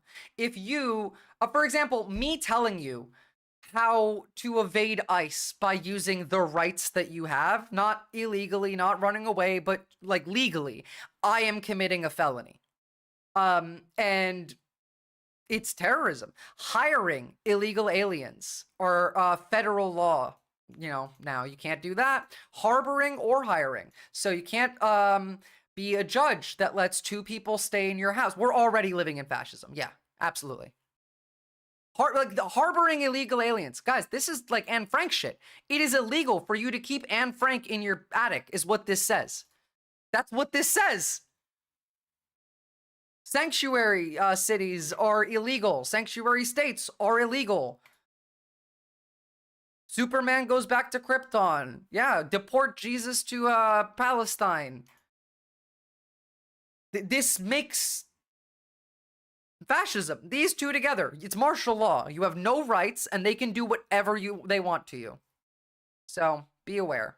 My dad still supports Trump. What's sad is that he taught me about autocracy, fascism, and authoritarianism in the lead up to World War II. And now he's a fucking collaborator. And that's what I mean. I'm so sorry for you, for your loss, because your father was taken by the zombie virus. The zombie virus infected your father. And there's like nothing we can do about that. Why were those blocked, Shard? Oh, probably for TOS reasons, but like I don't care, honestly. I don't care anymore. Like if they ban me from this site, I don't care anymore. Like the stream, join the Discord, follow me on YouTube. If they ban me from here, I'll find another way to stream. I don't care anymore. Fuck them. Fuck Bezos. Fuck Twitch. Fuck YouTube. Fuck Google. Fuck all of it. Fox News was the gateway. Now it's Newsmax. Don't forget, like, Fox News is only when they're not on their phone. Their phone is the real gateway. Most Americans, from the moment they wake up till the moment they go to bed, are constantly bombarded with propaganda. This is why we don't need to make nice with MAGA. Yeah, we don't have to make nice with MAGA. I don't want to make nice with MAGA. They're zombies. I'm sorry. The zombie, like, do you have a cure for the zombie virus? There's a reason that analogy is the analogy. Of El Salvador versus having to go get it from a country like the United States or China, helping create a more Being supportive of this, I'm not making nice with this person. I'm not making nice with that person. They're inside detention centers in El Salvador and other places. Citation needed. Show me. Give me a link. Prove it. Because I've seen nothing and I've looked. I've looked hard. And there is no evidence, Genghis Khan. But I do appreciate you actually coming back with an answer to my question. Find me a link if you want me to give a shit. Because until you do, that's not true. There's lies everywhere. And I'm pretty good at telling what's true and what's not. So, sorry, you're on my stream. I get to decide what's true here. You should check afterward in case I'm wrong. Come back, tell me if I'm wrong. But no. Gotta prove it otherwise. People like that in my life too. It's breaking my brain. And that's the thing. That's how they do it. That's how they get these people to break, is by breaking them online. By breaking them with media. By breaking their thought process, their ability to critical think, their ability to talk to other people in general, and to not have a horrible time, not be angry. Have a lovely night, SN. Like, to be human. They're not human. So what did we see there? Well, the context is the Free Leaders meeting, sitting down, and Macron says, we'll take a photo, and after that, we'll have a drink. Then you can see Merz sort of takes something off the table, and Macron puts something white under his arm. Now, it looked like Macron was sort of putting it... And then everyone on the right shouted about how all of them are coke addicts. Again, projection. Every accusation is a confession. The real coke addicts are the Trumps. Just like Eric doing a fucking line at the inauguration. Thinking that he was slick and that he wouldn't get seen. Motherfucker. It's a tissue. And, you know, people like Alex Jones lost their fucking mind and started yelling about it. Sorry, I've lost interest in this one. But, so, Putin not on the list in ceasefire talks with Zelensky in Turkey. Well, we're going to jump to that in a second. Let me line up the links for all of that. I'm starting to think that according to a lot of Americans, the only thing that the Nazis did wrong was not forge an alliance with America first because we love the shit out of... Literally, yes. The Gentle Giant, America was pro-Hitler until Hitler declared war on us. Hitler got a lot of his ideas from America. The way that we did Jim Crow inspired most of, like, the Nazis' policies. The Nazis got their ideas from America. Like, you can look that up. That's factual. And then everyone clapped. I hate this. I know. I do too. I do too. I do too. Give me a link or I don't care. I'm gonna play this one more time. Again, like, imagine this happening under Go Biden. to El Salvador, Jim. They are people just like you and me. You think it's their fault that Biden's a crazy maniac? My God, man. Open your fucking eyes and feel with your goddamn heart. They're trying to change the name of Gulf of Mexico to Gulf of America, you fucking dumbass. In a democracy such as ours, we have 3 branches for a fucking reason. Separations of power exist. Do you even know what the fucking 9th Amendment says? That just because Biden said tariffs work like that does not mean that's how they fucking work. Biden's projections are off because he's not listening to economists. I don't know why. He's a fucking egomaniac. The press secretary of the White House is taking only questions from left-leaning influencers online. And you... Come back tomorrow, Genghis Khan. Don't tell me to Google it. I did warn you. Send me a link. I'm working. I'm at work. I don't have to look up your fucking claims evidence for you. You make a claim, you provide the evidence to support it. Period. There was a Nazi rally in Madison Square Garden, 1930 or something. Cops beat up a lot of protesters. Yeah, have you not seen the videos for that? It's wild. I mean, we had a Nazi rally in Madison Square Garden last year. You don't fucking see an issue with this. You see who he hired as his press secretary? She's evil. You see how small her lips are? They're fucking running away from her because her mouth smells so bad from the bullshit she's spewing. He's ignoring the Supreme Court. It's supreme for a reason. No, because if they're rounding up them, then they might round up us. Okay? I want them in prison too. But on our side, not theirs. Oh my god, fuck, hold on. Did I get that link? Wait, sorry. That wasn't supposed to be out loud. And you will have treasure in heaven. What? Sounds like a communist to me. I don't know what that is. That's what they would, like, they would hate Jesus so much. I'd like to also say that your Father in heaven is not willing that any of these little ones should perish. What does that mean? Yeah, speak English. Well, for one You want to know what we've turned into? We've turned into this. Here is a kid in Russia, and just nicely ask, we'd like to know what you think about Putin. I'm going to turn my camera off for this one so you guys could see the full text. It's very funny. По поводу Путина.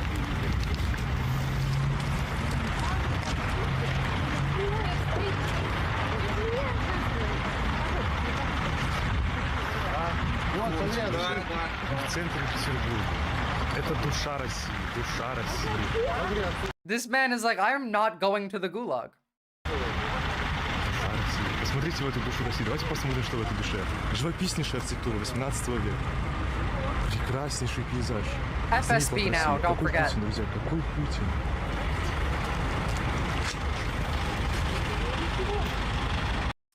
It's like the him looking around and then still not answering the question. It's very, very funny.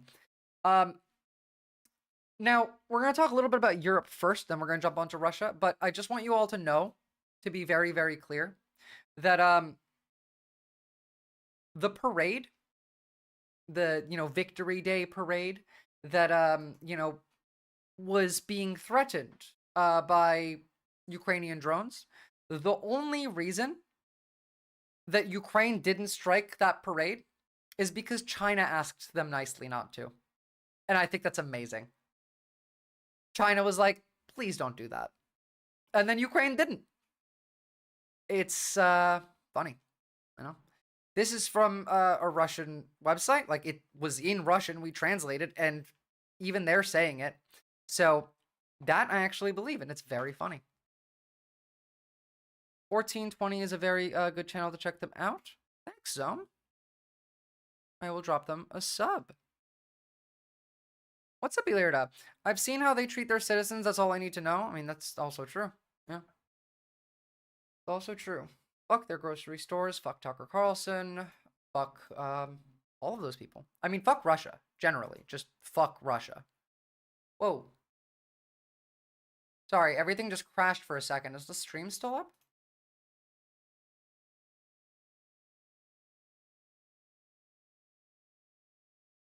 Okay, no, okay, stream is still up. Okay, good. Good. My bad, guys. It was just like my computer just froze for a second and like all of my screens went black and then I got scared. All right, now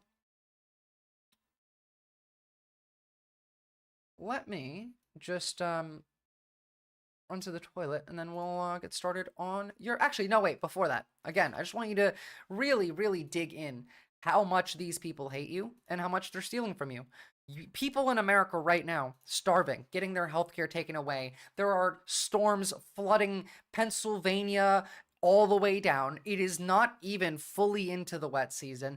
And this is what the king is spending his money on, and this is what the parties inside the king's castle look like. This straight up Hunger Games shit.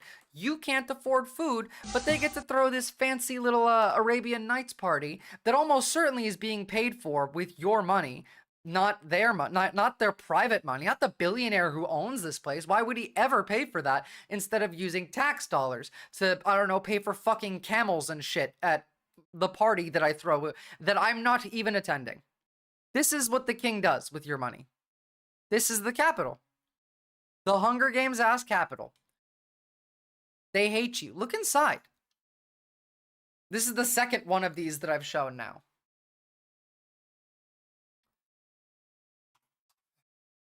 Fuck these people. Fuck these demons. Fuck them stealing from you. All of them. They exist solely to steal from you. Oh my god, thank you for the sub, Fruz. Welcome, welcome. The FBI is in the system now, so when are the district games starting? Don't give them too many ideas. We'll see. I could realistically see them going that way. Alright, let me pee. I'll be right back in like a second, and then we'll get started on Europe.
All right. Hey, let me do a nice little stretch. Ooh.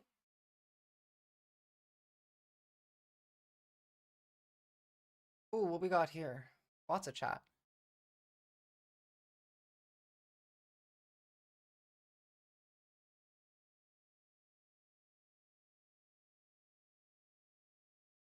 No gods, no master in the street. Oh god. Never mind the last part. Yeah. Basadi, I'm a fairly active Catholic, and I find baffling that a lot of U.S. Christians have cast their lot behind Trump. The core tenets of the Bible are humility, forgiveness, charity. Basadi, I can answer that question for you.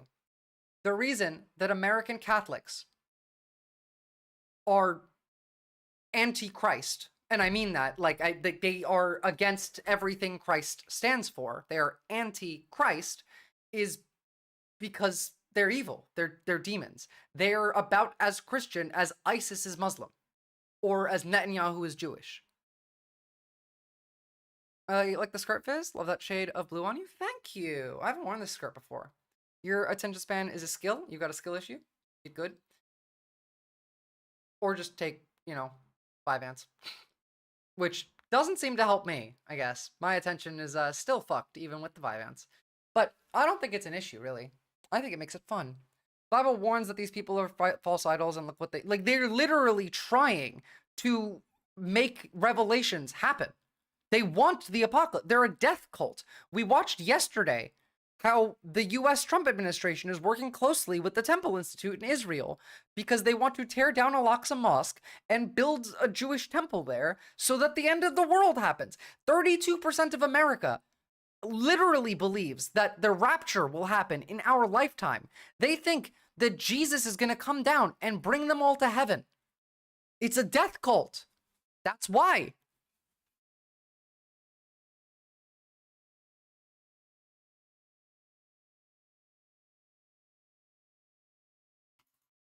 I mean, here, I'll link you another video on this. I can't watch this one because it's a bit more not TOS friendly, but it's very related to the stuff that we talked about yesterday with the Temple Institute. It's just a bit more open with it, and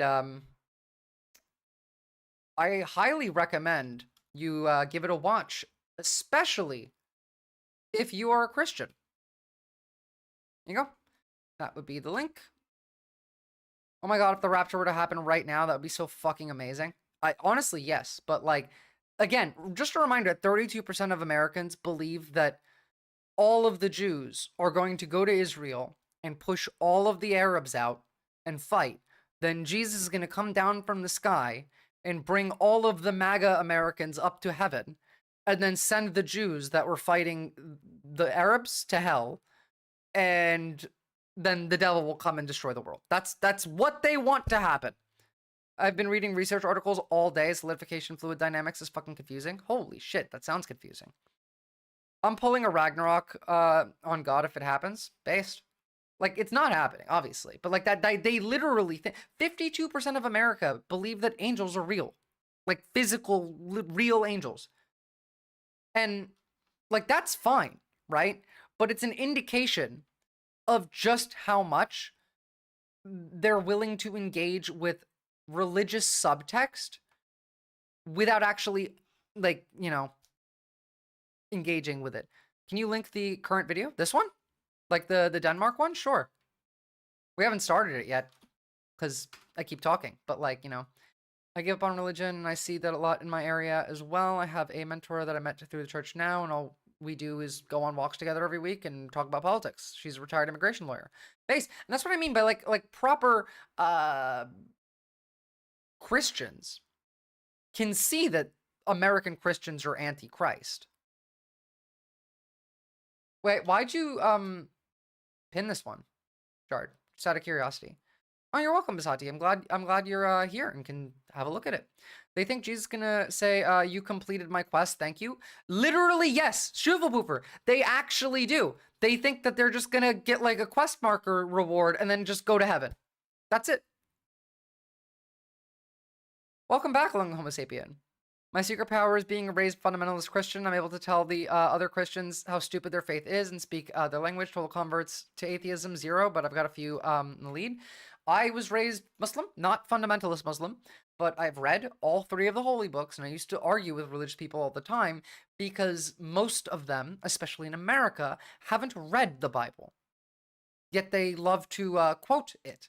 And so if you've read the Bible, you can pull up generally some idea. You don't have to like know the Bible. I don't have it memorized. I can't tell you a verse, but I can, you know, respond to a claim with another claim that also relates to the Bible and it counters it, because all of them, all 3 of these books, the Bible, the Torah, and the Quran, are contradictory of themselves, like constantly, because they're not written by one person. Well, I mean, I'm pretty sure the Quran is, but like that's different and it still contradicts itself. Nobody ever wants to touch the Old Testament. That shit's crazy. I thought the Old Testament was for Jews and that Christians don't do the Old Testament. Bible is a pretty fucked up book, and there are some great passages there in Second Omnibus. However, Christians don't really again, like, were you Christians here when I showed the video of what MAGA would do to Jesus today? Give to the poor, and you will have treasure in heaven. What? Sounds like a communist to me. I don't know what that is, but I'd like to also say that your Father in heaven is not willing that any of these little ones should perish. What does that mean? Yeah, speak English. Well, for one thing, it means it's profoundly wrong to use weapons of war, you know, against... Christians only invoke the Old Testament when they are arguing in bad faith, as far as I've seen. Children. Oh, cry me a river. He's a snowflake. He's anti-Semitic. No, just Semitic. Will somebody get this clown out of here? That's not nice. But while I am still here, I'd like to add, be fruitful and multiply and fill the earth. Finally, he gets it right. Let's hear what else he has to say. Yeah, freedom of speech. Yeah. Awesome, guys. Thank you. Thank you for letting me speak.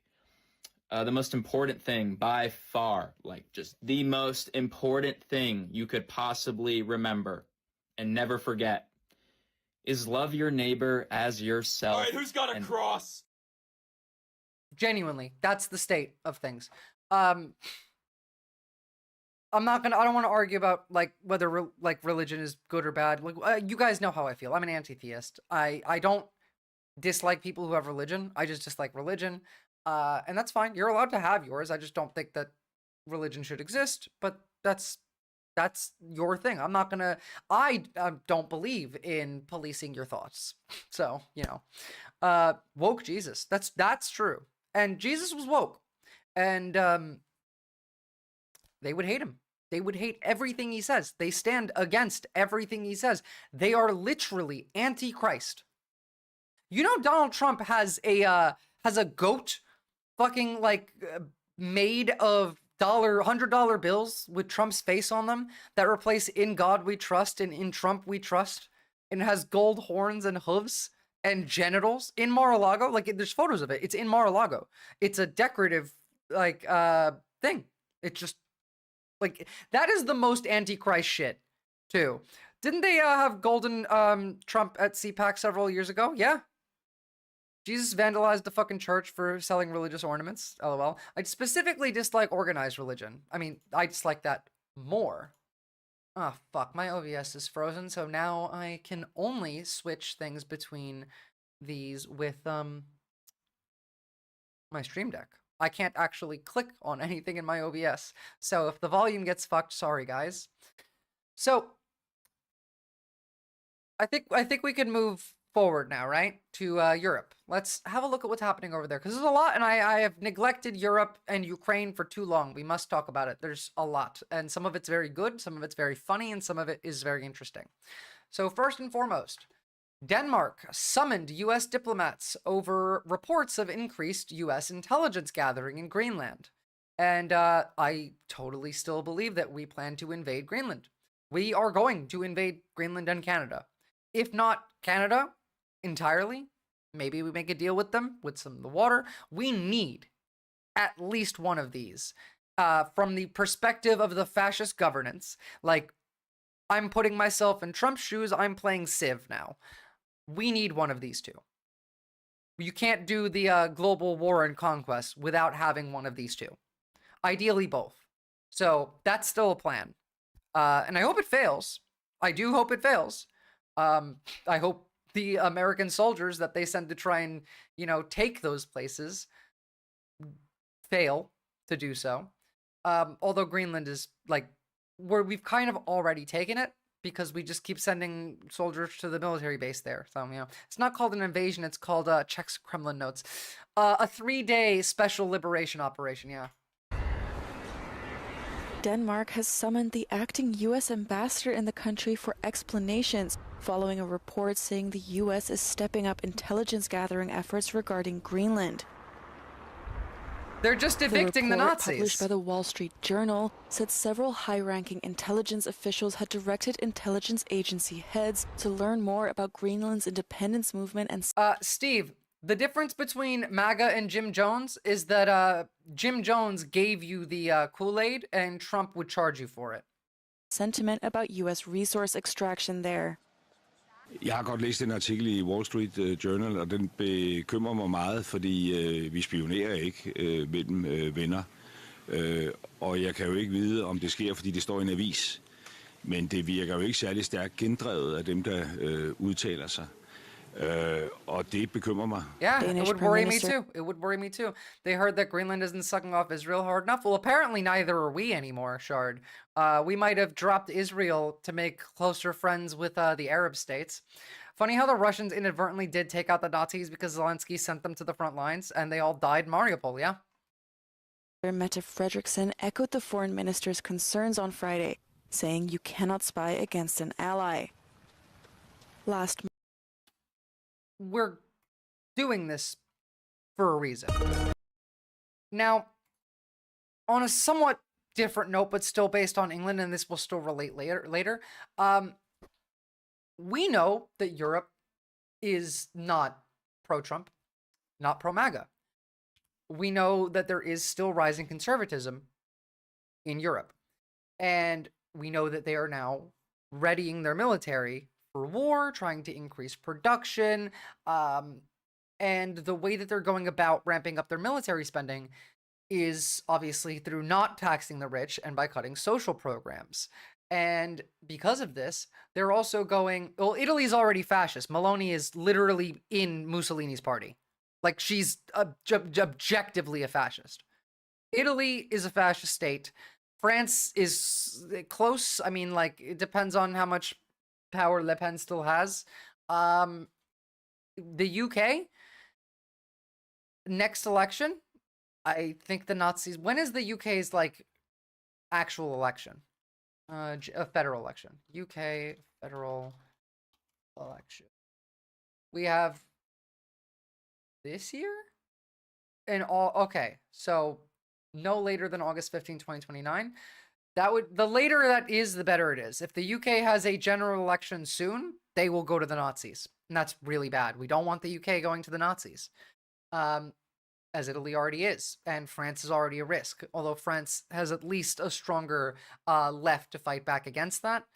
But part of the rising right-wing attitude relates to migrants. All of this, by the way, the entire world's shift to the right started with the Syrian civil war. All of it. The Nazification of the world was because of Syrian refugees who fled Syria into European countries, and that then created this movement. And even though most of the Syrian refugees are in Turkey, this became a talking point in every country. And then every kind of migration was then tied to it. It is the whole thing. Immigration is the right. The thing is, immigration isn't really their plan. It's always just been ethno-states. And it's a little bit more difficult to do that in Europe, considering no single country in Europe has a consistent ethnicity at all. Like, not a single one of them do. And so it's more cultural and visual skin tone based type fascism, and the removal of people that they dislike is just people who don't look like them and don't fit into the culture. The issue also being is integration. The reason that, let's say, migrants struggle to integrate into these communities is because these communities aren't welcoming. In fact, we're going to talk about Sweden in a minute. If you give me a hot second, that's on the docket, mate. The passport from an EU People without a passport from an EU country will soon face a new digital border system. Personal information and travel details will be registered online before they enter the free movement area. The so-called entry-exit system aims to increase the security, but can also be a tool to prevent irregular migration. In the development for 8 years, this regulation is at the heart of this EU Decoded. Look, it's not the worst way to go about this. I don't like it, but like it's not made to be evil. So the regulation that's nice. will apply to non-EU citizens traveling on holiday or business for a stay like this is just bad. It's not evil. Up to 90 days in a 180-day period. But EU leaders want to tackle the risks that they'll outstay their welcome, becoming irregular migrants. They also argue that they want to better detect crime victims, namely of human trafficking and offenders, including those who pose a terrorist threat. The decision to advance on this irregular migration is like there's an actual definition to that. Let me give it to you, like properly. Irregular migration is the movement of persons that takes place outside the laws, regulations, and international agreements governing the entry into or exit from the state of origin. It's weird country entering or exiting, because this applies if you leave too. If you're escaping a country that you're persecuted in, that would be illegal, irregular migration. It's just outside of the norm of the laws and like the built-in system of it. So the EU is pulling a China and going to restrict people's travels, if I'm understanding this correctly. Yes, because they keep getting fucking Russian threats happening in Europe, which we're also going to cover today. legislation came after the terrorist attacks in France in 2015 and Belgium in 2016. Photographs with biometric data and fingerprints are some of the elements that will be registered in the system. We ask Europeans what they think about this stricter. I hate that bit, and I hate the fact that nothing is private anymore. You have no privacy at all, by the way. I've spent the last couple days learning about that, and the amount of privacy that you don't have is terrifying. This is bad. I don't think that it's evil. This is not the worst thing that they could do. It's just not a good thing. Rules. Why do we keep taking all the bad parts of China, not the good parts? There's lots of good question. People travelling around pretending to be tourists, but we're not sure they all are. We are quite happy to give information as long as that information is kept safe and secure. The controls that we have right now. I don't want any of my information to be held by the government or a corporation. I don't want my biometrics being known. I don't want being, I don't want to be watched at all times when I'm traveling. I just don't. And you might say, well, like, sucks to be you. This is for, like, the safety of the country. And to which I would respond, no, it's not. It's so that the people who live in this country don't have to talk to each other. Literally that. Because there are threats that happen in Europe that this would prevent, but are already being prevented. They're already being prevented. You could take parts of this, like, I like the bit about taking a closer look at potential victims of human trafficking. That's a bit that I like. Oh my goodness, thank you for the subs, Cat Thrower. Thank you, thank you, thank you. I much appreciate it. I got a treasure train. You know what happens after this? Some fascist takes power and they use it to target marginalized groups or minorities. That's the bit I'm afraid of. Is that following a war with Russia or following a cessation of hostilities with Russia, these systems being implemented is going to lead to fascism growing further in Europe. And this is how it happens. It's always a cycle of violence. That's the violence cycle. That is what it is. That's how it works every time. Or seem effective, so I don't think we necessarily need stronger passport controls. We're from Canada and we travel to Europe because it's easy and we love the transit. So I worry that putting in some extra regulation would just make it a bit more complicated for us. So Lo que debería hacer es tener una regulación un poco más estricta, pero no a nivel de que entra y que sale, pero a lo mejor ayudar a la gente que está ya aquí. Tiene que haber un control, si no. What makes me sad is that I don't even have to write my most personal radical thoughts down in the event of the state decides they want to black bag me and search my property. It's kind of sad. Well, you could write it down encrypted, the gentle giant. Learn PGP encryption. They can't break that. It's like actually impossible. How that works is you have a public key and a private key, and you don't write your private key down on something that you keep in your home. Keep it somewhere, like if you can't remember it, because you know you're gonna want it to be like 16 to 20 like spaces long and a jumble of letters, numbers, symbols, and all of that. So you have your private key and you have your public key, and you need both to decipher the text. If you're sending somebody a message, you send it to them with your public key, and they have to use their private key to decipher it, because you're doing it based on their public key. It's their public key and my public key working together to their public key and my private key working together to encrypt my message so that they can use my public key and their private key to decrypt it. Not even with quantum, not yet. We're not there yet, but that is a risk. However, the way around that would just be to make it longer and add a third key into it. I'll never underestimate math nerds. Goddamn right. Encryption is wild, and nothing that you do is encrypted. Nothing you do is encrypted. Everything that you say and do is tracked. Now, is it tracked by the state to oppress you? Possibly. But what it's mostly tracked for is to get sold to other corporations so that they can sell you ads. That's most of the point. It's just they track everything you do to sell that to other people who want to give you ads. Todo el mundo va a entrar y no sabes ni quién entra. Tampoco me parece bien tanto control tan exhaustivo. Eso puede conllevar a que haya muchas. The state already are, that is true. Euronews reporter Vincenzo Genovesi has been following this dossier. The proposal for this regulation appeared in 2017. Why did it take so long to come to the point now of implementation? Well, onion vendors mostly get taken down because they are bad at OPSEC, not encryption, most of the time. Almost never are they getting taken down because of fucking up encryption or fucking up, you know, through Tor, like getting hacked or something. No, it's mostly just them failing to do OPSEC properly. My understanding, the issues were more at the technical level, because the regulation for entry-exit system was agreed just 1 year after the proposal. This is bad.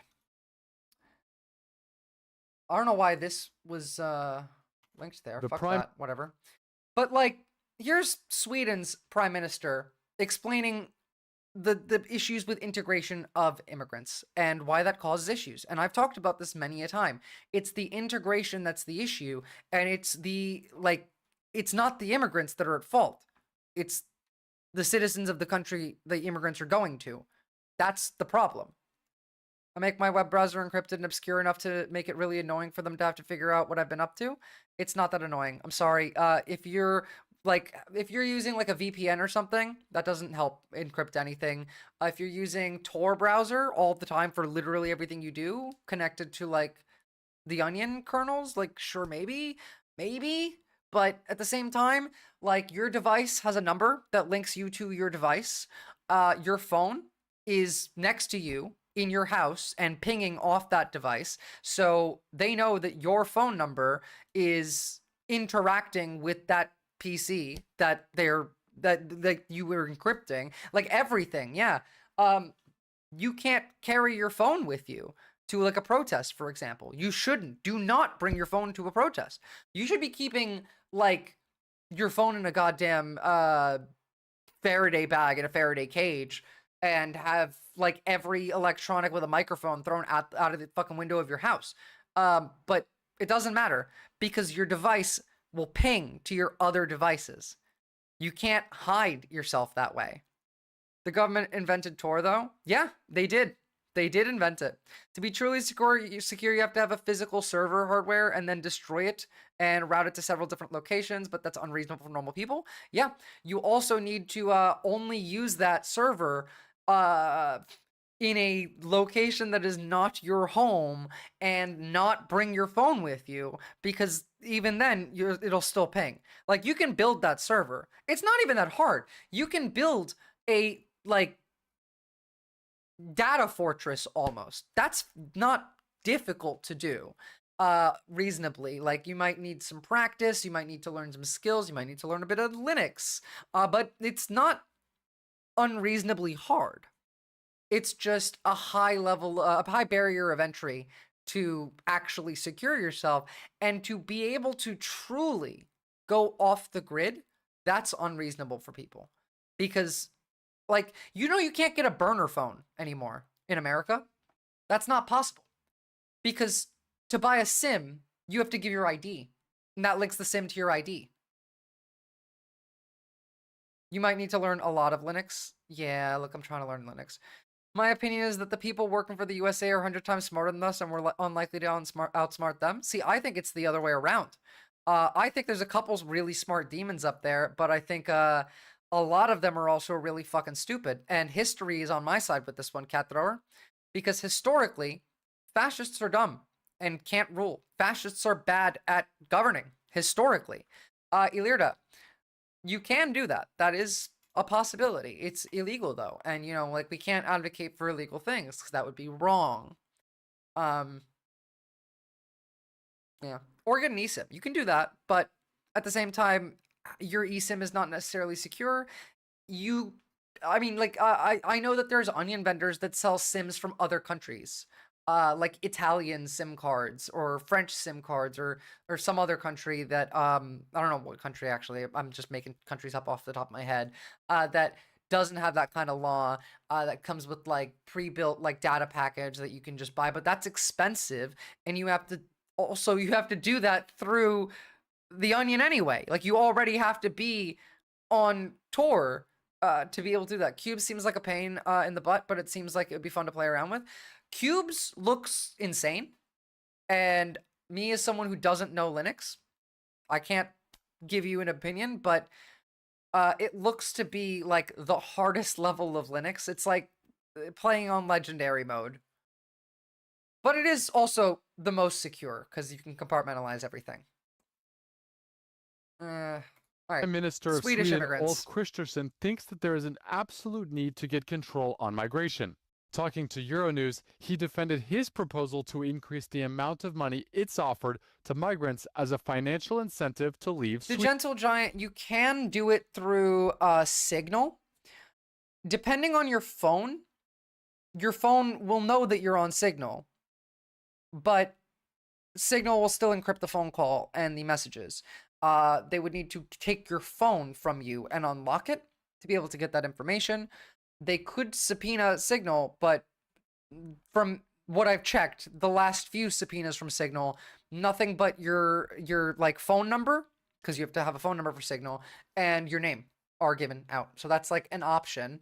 The other part of it is you can, depending on the kind of phone you have, make that harder. If you have an Apple product, you can use lockdown mode. If you have a Pixel phone, you can install Graphene OS, which is, I think, the most secure. Signal doesn't keep logs of your stuff, so they can't disclose anyway. That's true. There's also Session, which is another one that doesn't require a phone number, and you can use for instant messaging as well. And that one also doesn't keep any logs, and you don't need a phone number to make that account. But again, it will still save on your phone unless you can make your phone like install a software onto it that would help with that, like Graphene OS for Pixels, or using lockdown mode on an Apple phone.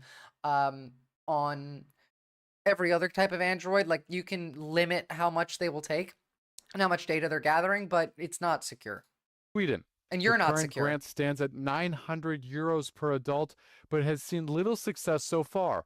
In 2023, only 1 out of 70 applications was approved, according to the Swedish Migration Agency. A new government proposal would raise it to €32,000, a 3,400% increase. The VPN can just get, like, you do realize, like, if you pay for a VPN and then the government wants to have information on you, they will just subpoena the VPN. So, like, VPNs don't protect you either. Molvad VPN is a good one because it's based in Sweden, ironically. And they have tougher privacy laws, so it'll make it harder for your VPN to get subpoenaed. But that doesn't mean that just because you're on a VPN that you're safe. It just doesn't. I just mean there are 7 layers to the modern networking model. It's essentially 7 different ways and multiples within each of your location that could be tracked in one way or another. This is true, and they all interact with each other. The Gentle Giant, do you do networking, do you? I don't think that would be a method that works for very many people, but we do have a problem with integration. Then if people who have the legal right to stay in Sweden but basically do not integrate, basically do not really That's appreciate... not true, Captain Buggy. Yes, the Swiss VPN, like Molvad, doesn't have logs, and it's in a neutral country, but that doesn't mean they can't get your shit, because they can still get it from your phone. They might not get it from the company, but if they have your phone and they can break through the encryption on your phone, they can get that data.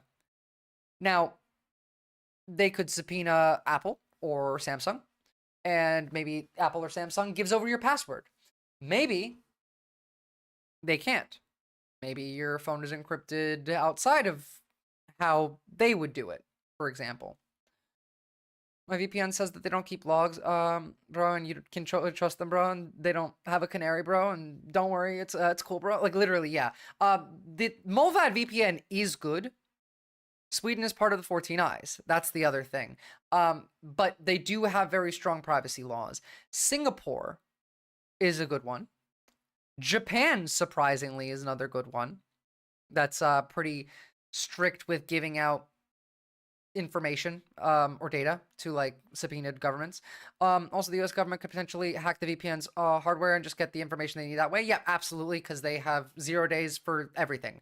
They could just hack most things, yeah. I use Proton.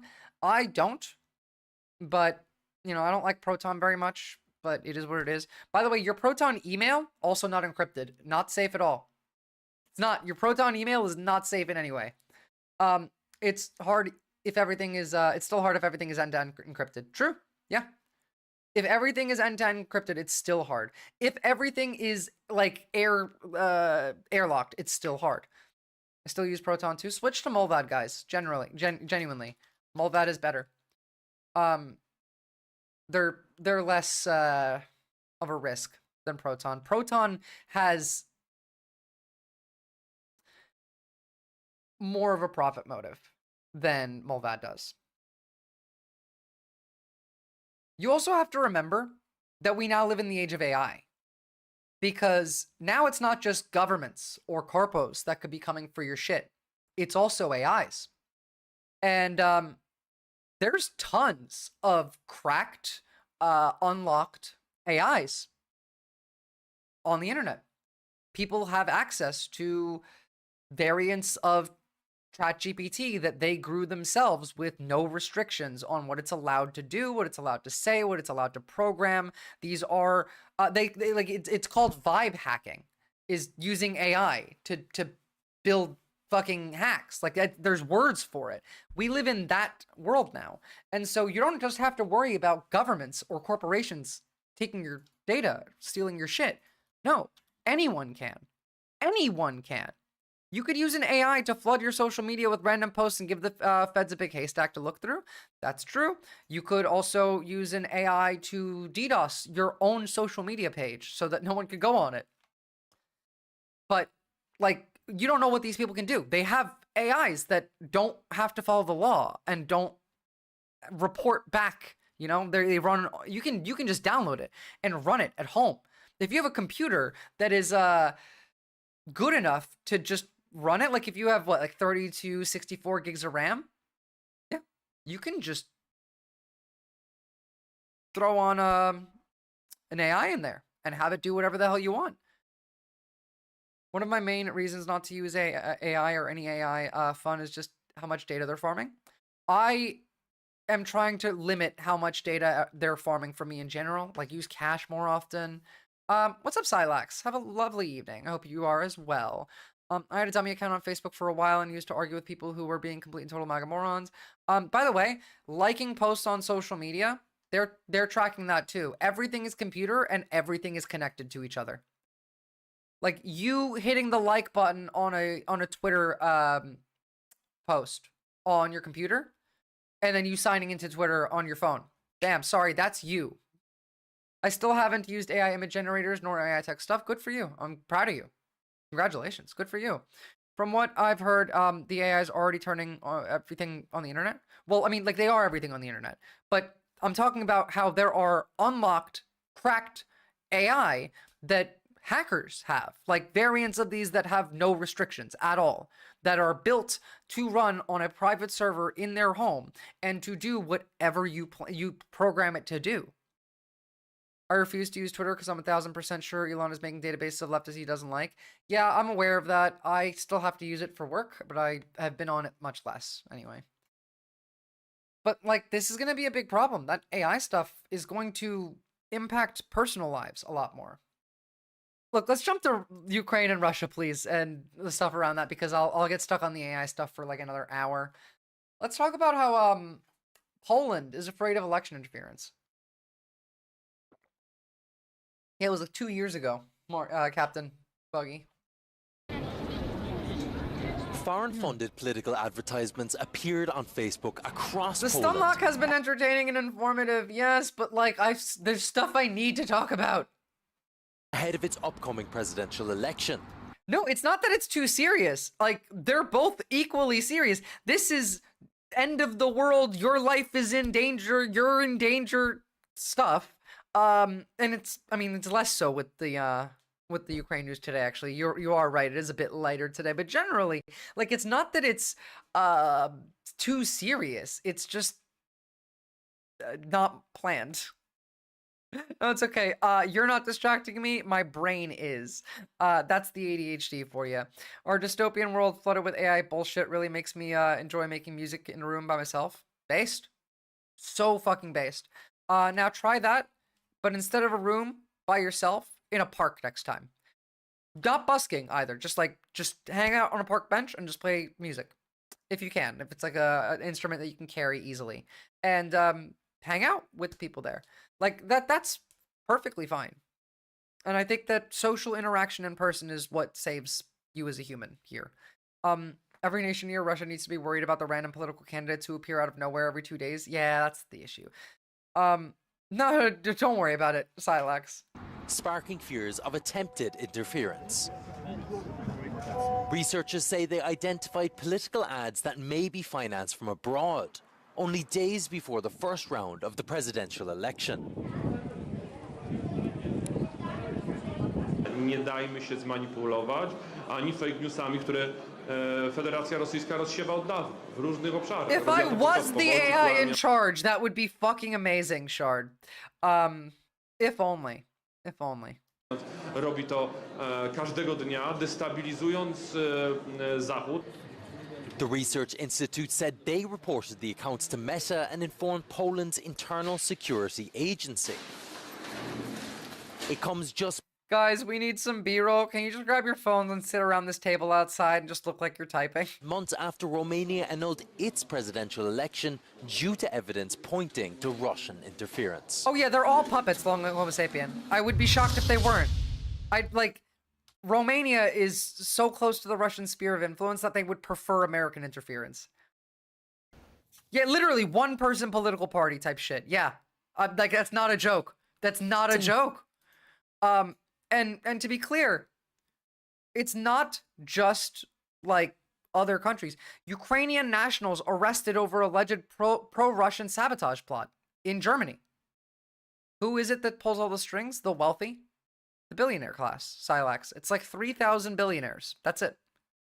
Breaking news just coming in here from Germany. Authorities have arrested 3 Ukrainian nationals allegedly working for Russia. Prosecutors believe they were planning arson and explosive attacks on railway freight transport and that they had contact with Russian state institutions. All right, we can get more on that story from our... There's been 3,000 billionaires for a while, and the oligarchy has not just begun. The oligarchy has evolved into a plutarchy. Silex is trolling. They're from Sad Girls community. That's okay. And I am enjoying this. You should know by now, Shard, that I do like the trolls. They're fun. Ironically, the best defense against Russian election meddling would just be to make your own dictatorship, but that's exactly what they want. Well, the best defense against Russian meddling would just be to be aware of this as a people and to arrest them every time they pop up, just to make it normalized of, oh, okay, that's the Russian. Like every day there's a new Russian with like a fake mustache, fake beard. This one has glasses. It's the same guy like every time too. Like you just act like that. You don't need to have a dictatorship. You just have to not allow the anti-democracy people to run for government. Official coolest video title I've seen all year is Straight Women Are the Straight Men of Women. I do love that. Our political correspondent, Matthew Moore. Matthew, obviously this is just breaking. What more can you tell us? Yeah, that's right. The prosecutors here in Germany say they've arrested 3 Ukrainian nationals, 2 of whom they arrested here in Germany, and 1 was arrested by authorities in Switzerland. And what they accuse these Ukrainian men, who are only known under German law as Vladislav T, Daniel B, and Yevhen B, they say that they have been in touch with agents of the Russian state, and that they had admitted their willingness to send explosive items. Sorry guys, Google link. My bad. Hello, my name is Sergei Yeltsin. I am now oligarch in town. Yeah. To Ukraine using freight transportation. And they say that this was a plot that was underway for some time, that there had been preparation. Hey, look, I was trying to quickly and paying attention to the video that I'm analyzing for you.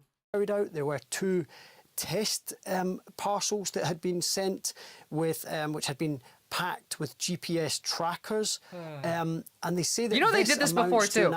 The Russians tried to do this on DHL flights coming to America from Europe like twice already.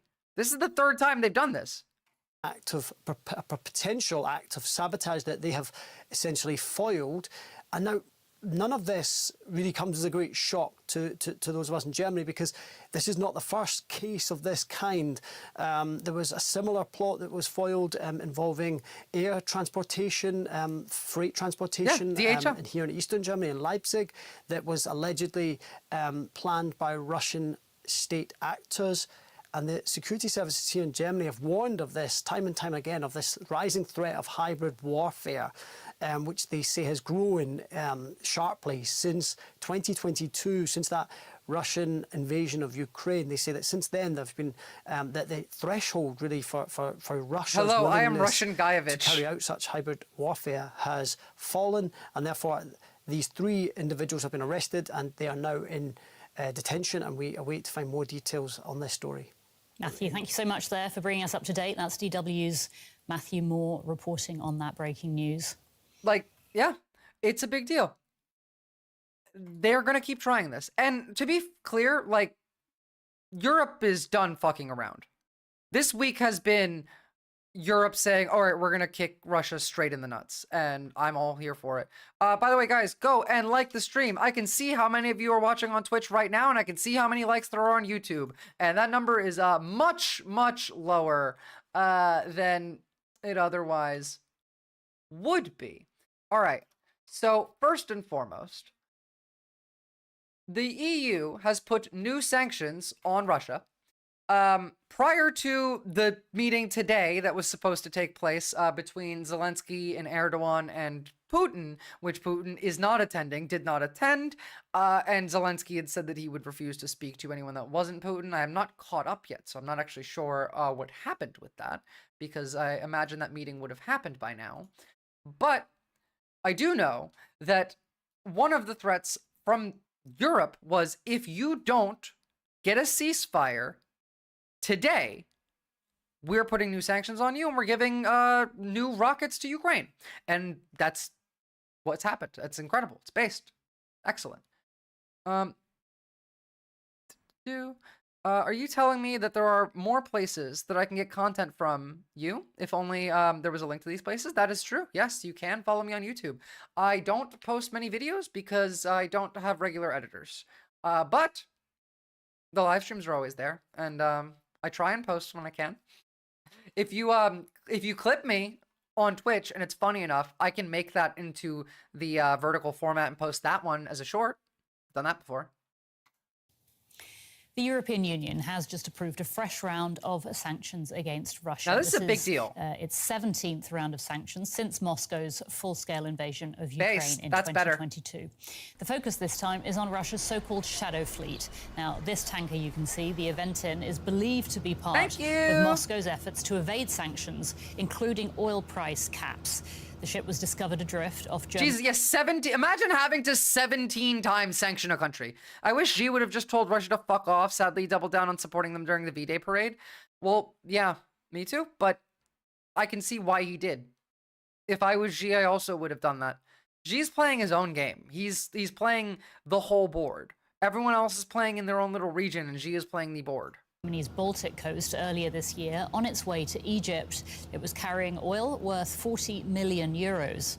The I'm not even like pro-China. With murky ownership, and they are considered a security threat. To be clear, as well I'm not as Hassan. An environmental hazard. BRICS is about to overtake the West. No, it's not. BRICS is nothing. It's just China. It's literally just China. It's not BRICS. BRICS means nothing. That's like, I'm not even like a pro-China person. Like, I think that right now China is less evil than America.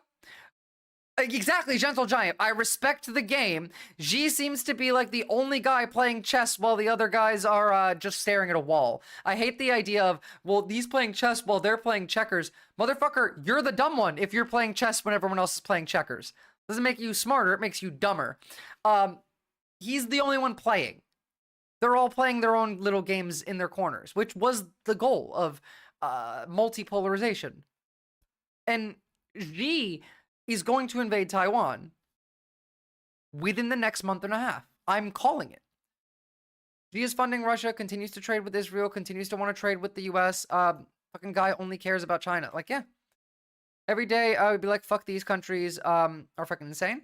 Well, every day is like that already.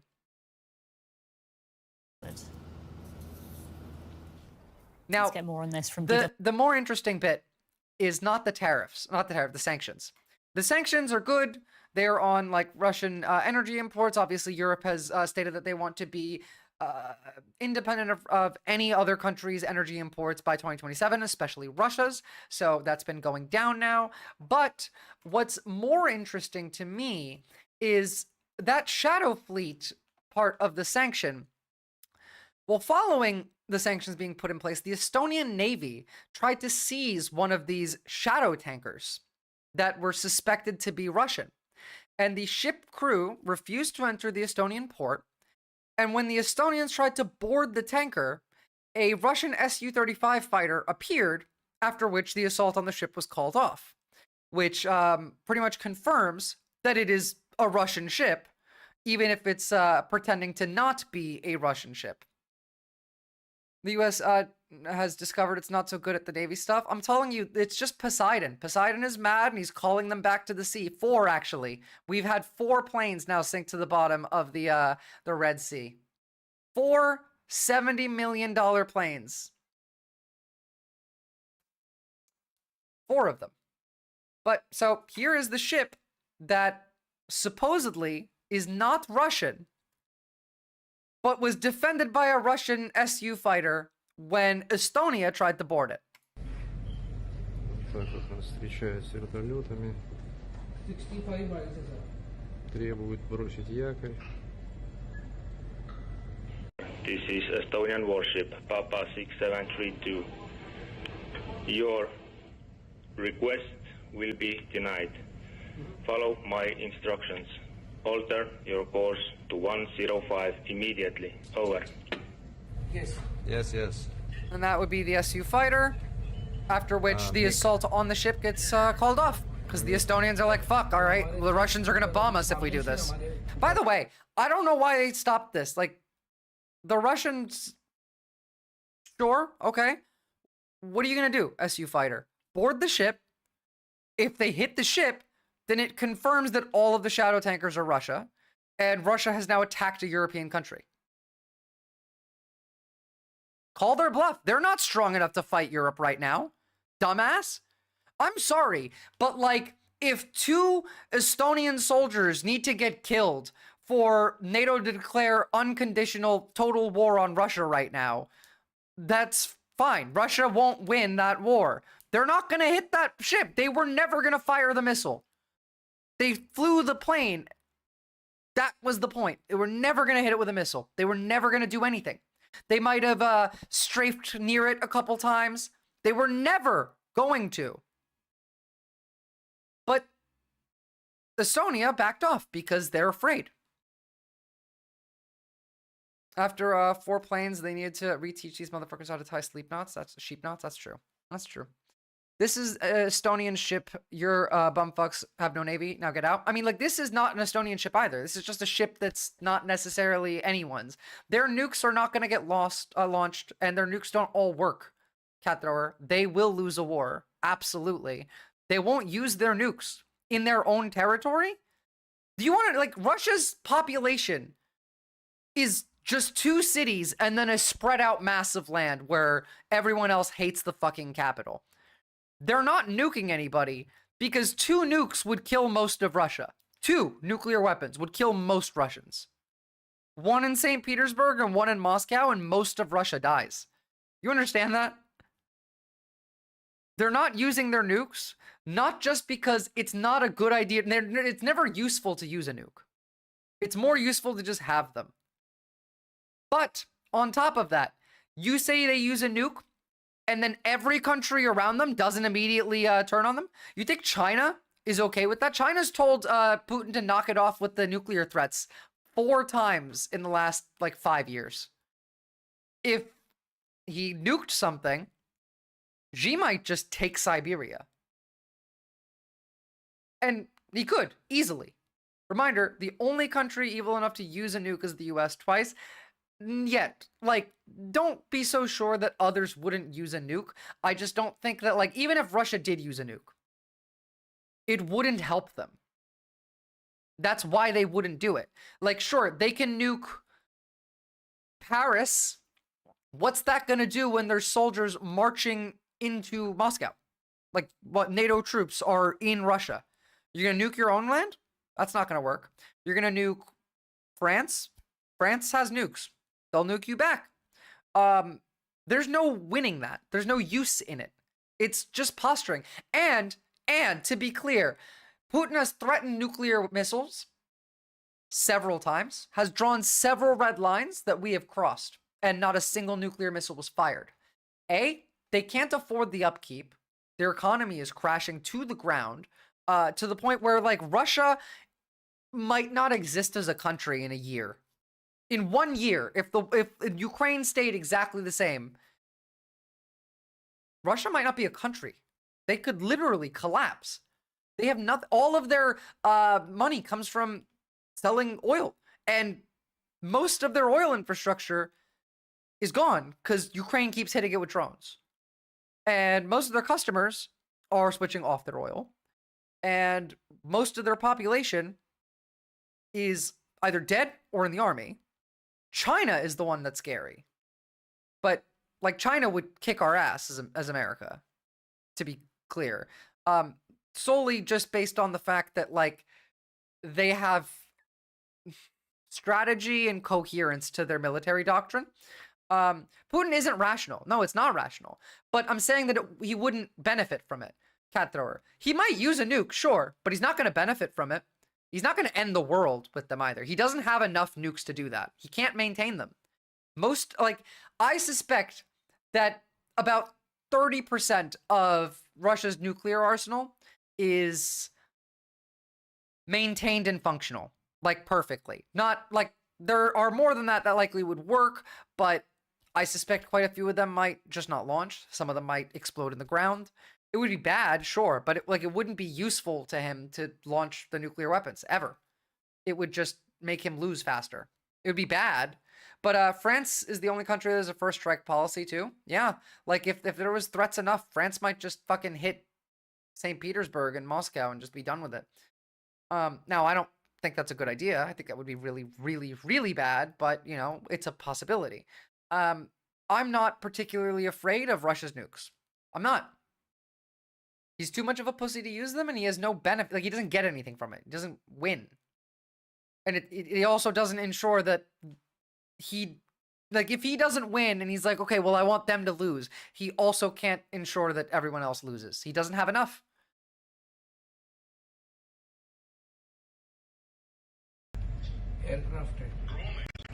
But, you know, this is bad.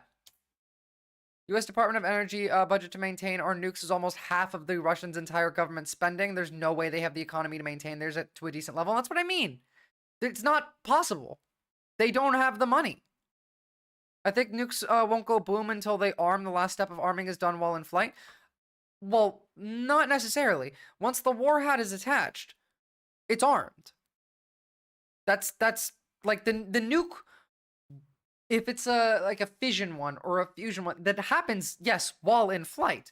But it's already, like, armed. It's just not primed. Or is it primed and not armed? I think it's primed and not armed. You said it right the first time. My bad. It is primed. There's a good chance that nukes go boom by accident. The U.S. already almost nuked herself twice already, as far as you know. I will be honest. I'm not a nuclear physicist. No, but I do know that you were right there. Is that after the Doge cuts? It's worse after the Doge cuts. I mean, really, now we have $1 trillion military budget, so I guess we're going to build more nukes. They did say they wanted to redo the nukes, so it's a degree of explosion. That's true. That's true. That's true. We dropped a nuke in Tennessee. We accidentally dropped a bomb in, like, South Korea. Not a nuke, but, like, just a bomb next to it, like a church. You know, we're building the Golden Dome, right? In America. Like, we're building an Iron Dome missile protection system, but for America, and calling it the Golden Dome. Where is Trump going to get the money from? Stuffing our treasury bondholders on their interest payments? No, he's going to steal it from you by cutting your healthcare, your pension, and any social services, cutting any useful organization or government agency, and on top of that, also probably default on the U.S. debt at some point to switch the dollar to crypto.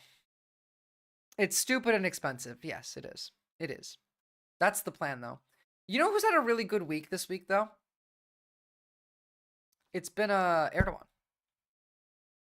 Erdogan's had the PKK disband, the lifting of Syrian sanctions by Trump. Ukraine is meeting in Turkey. Russia is gonna send somebody, but they're not meeting with Zelensky.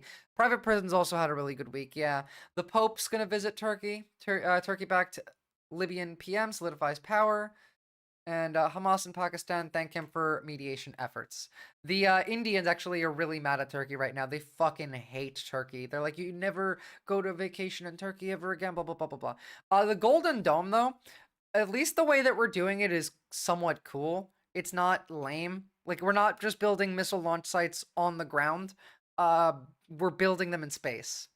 And the reason that we didn't have that before is because it was illegal to put weapons like that in space, but we got rid of the treaty that makes it illegal to put missiles in space, especially nuclear missiles in space. So now we're going to put missiles in space in case we get, you know, nuked.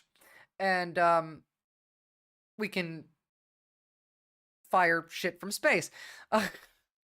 We're building orbital bombardment platforms. Jesus Christ, yeah. I think it's crazy that Trump is kissing the ass of the Al-Qaeda guy who was once... Okay, first of all, like, I'm sick of, like, having to explain that. He was a terrorist, sure, he was Al-Qaeda, he was ISIS. He's changed some of his views. Doesn't mean he's a good guy, but Donald Trump is more Al-Qaeda than you think. The Republican Party is Y'all-Qaeda. They love Al-Qaeda. They love the Taliban. We have the Taliban as our government. They would get along. Russia just removed a terrorist label from the Taliban. We are the Taliban. You could just drop tungsten rods from space and delete a city. That is true. So, like, again, Putin doesn't want any kind of peace. And us as Y'all-Qaeda also don't want peace. We sell them weapons. The issue is, we need those weapons for China. So we need this to end. Yeah, and we need that for ourselves as well. Yes, worry about not on the ground nukes, but EMP strikes from high altitude. That's how we can fuck each other without fallout. That's true. Also, not necessarily, because you can, like, there wasn't much fallout from Hiroshima or Nagasaki, because those two nuclear weapons were air bursts. They didn't hit the ground and explode.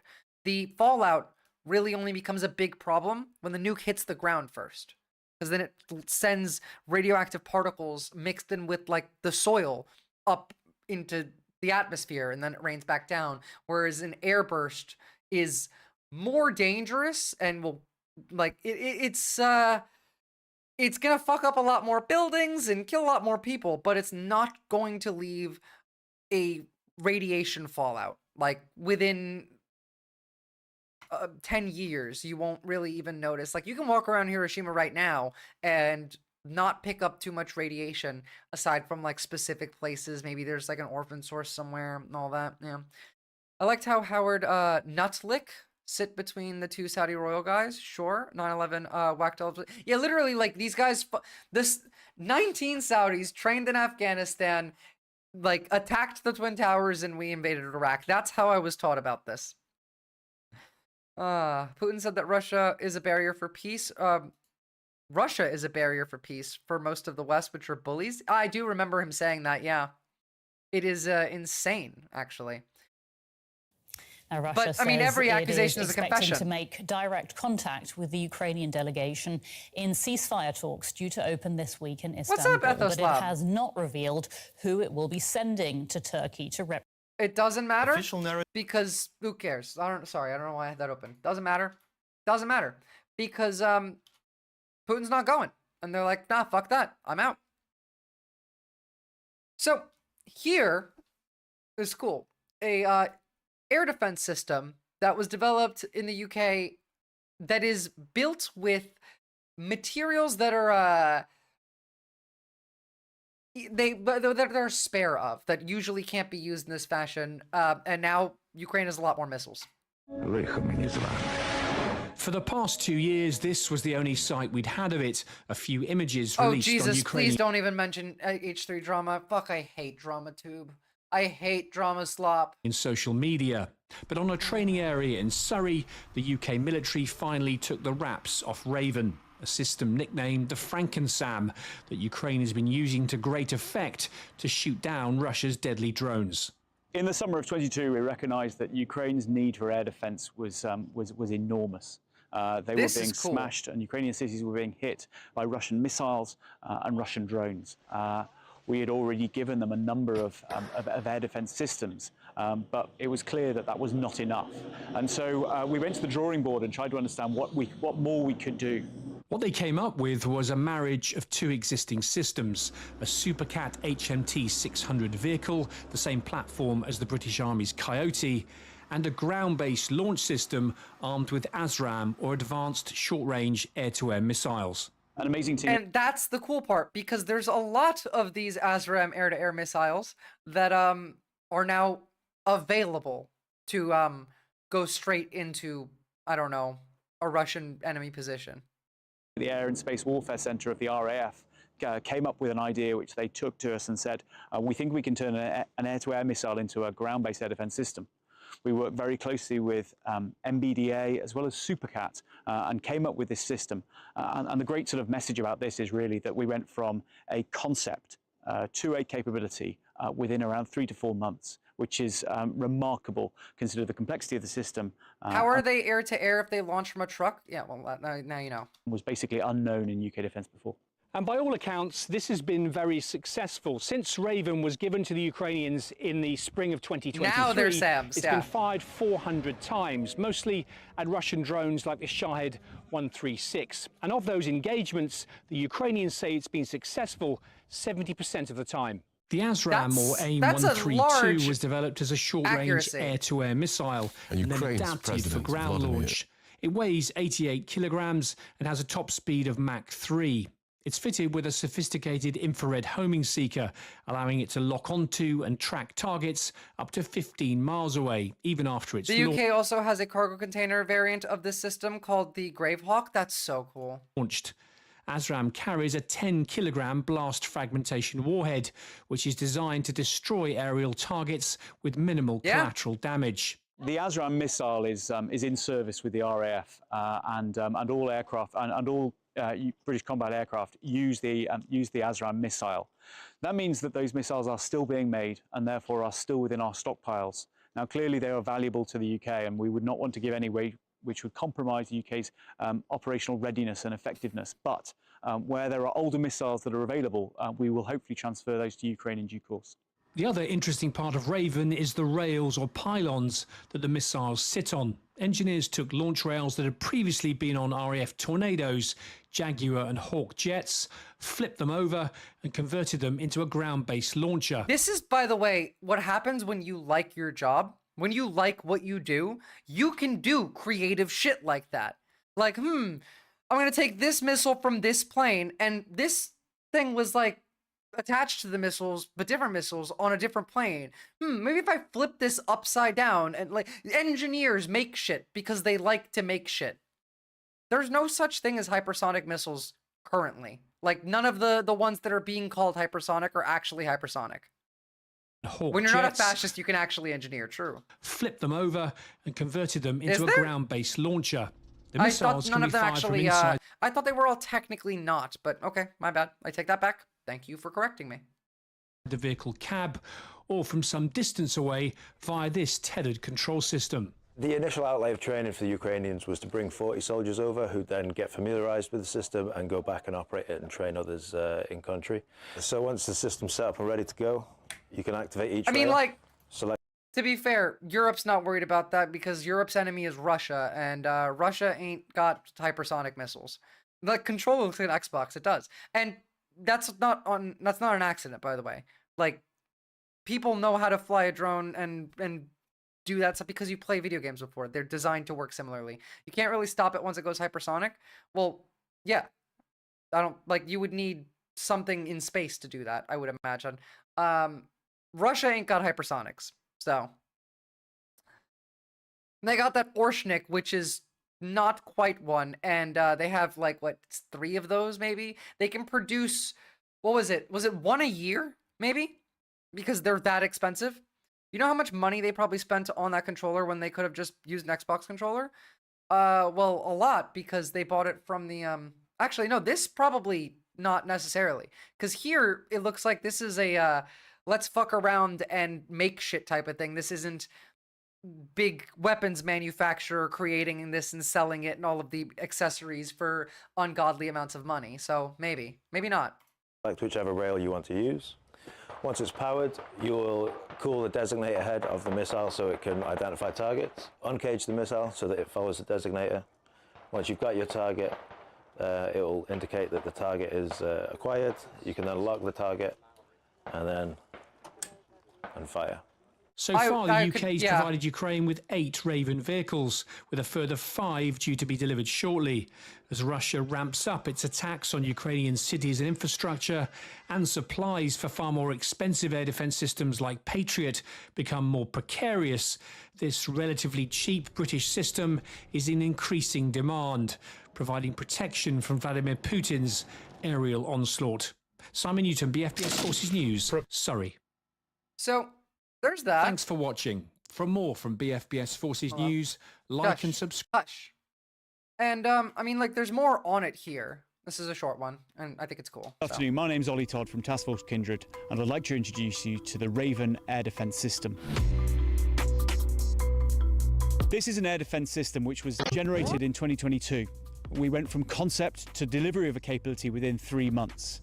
It's an amazing system which combines the HMT-600 Supercat vehicle with an advanced short-range air-to-air missile, the ASRAAM missile, which has turned it into one of the most effective short-range air defence systems in use in Ukraine at the moment. The system is built upon a HMT-600, which is a high-mobility 6x6 all-terrain vehicle with a bespoke mount built on it to fit. Would Thermal be able to see that, Shortspark? 2 ASRAAM missiles, which sit on rails that we have taken from older and out-of-service Hawk, Jaguar and Tornado aircraft. The system can be deployed very quickly. The missiles can be moved into position. See, look. Controller. This actually looks more like an N64 controller to me. This is very, very similar to, like, what I would think of as, like, a GameCube, maybe, controller, even. N64, GameCube. That's a Nintendo controller. This one's not an Xbox one. It's not a PlayStation one either. So that they can identify, or, you know, like track, a clone, and then switch from the seeker on the roof of the vehicle to the seeker onto the missile, allowing it to engage quickly. The operator can then switch to a secondary target and engage that as required. So far, we've sent over 400 missiles to Ukraine, and they've conducted over 400 engagements, which we understand with a success rate of over 70%. It's been very effective against drones, cruise missiles, and could also engage aircraft and helicopters. In 2022, we sent 8 of these systems to Ukraine, and we're about to send 5 more systems. The Ukrainians love this system. They said how effective it is and how important it has been as part of their air defence network. And we're very pleased that this demonstrates the collaboration of UK industry, the experts at the RAF's. They should have run that by some gamers. I'm sure they did with the controller. Like, all of these are built to be easy to use. The N64 controller was awesome. That's true. I did like that. They're all meant to be really easy to use so that, like, an 18-year-old conscript or, like, someone who just joined the military straight out of high school could go and fire drones. I bet Donald Trump asked the DOD if it would be possible for the Golden Dome to be rubber-coated. Well, no, I don't think so. I don't think Donald Trump thinks. I think he just says things. I don't think he has thoughts in his head. Like, at all. Like, I think it's just head empty in there. All the time. So, on some interesting news, the US is discussing the deployment of British, French, German, and Polish forces west of the Dnieper River, which is kind of wild. Like, that's a big deal. That's not small. Hold on. Bro.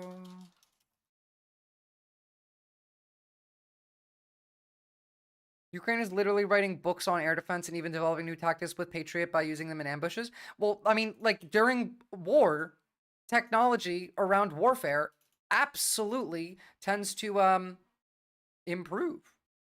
So, west of the Dnieper River, would be anything west of here, which is somewhat similar. Like, it's close to the front line. It's not, the front line isn't the river, but I would donate if I could, mate. I'm sorry. Like, at least down here by Nikpo, it is. That's pretty intense. Having the European soldiers there, like, America's on board with this too, which is wild, because Trump is mad at Putin, and JD Vance doesn't like Putin anymore. So there's all that, but this is a big deal.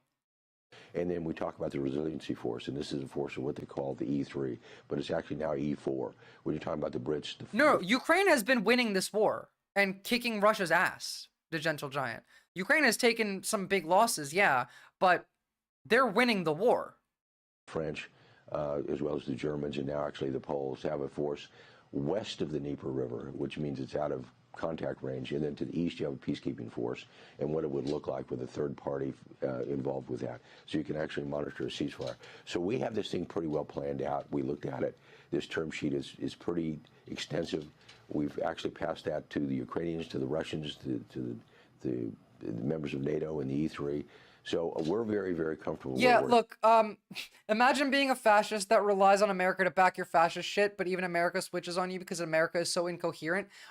It seems like we might just have Alzheimer's as a country. Like, we have dementia and Alzheimer's as a country. What it should look like, a peace should look like. Obviously, with negotiations, it's not going to be perfect. It never is, but there'll be some give and take. We fully understand that.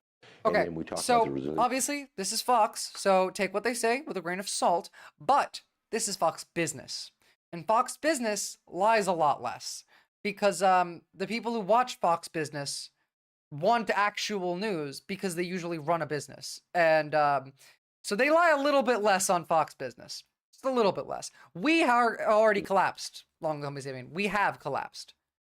Like, the fall of Rome didn't just happen in a day. It took a little while, but like, it also did happen in a day. You know, it can be both. It's sad how transparent Fox is. They're all like this. All of them. The mainstream media is all lying. They're all either lying or withholding information. Even non-US media, like even DW, which I'm not the biggest fan of, but I believe them. Also, Ukraine is developing new long-range drones, which is cool, and we'll look at that in a second.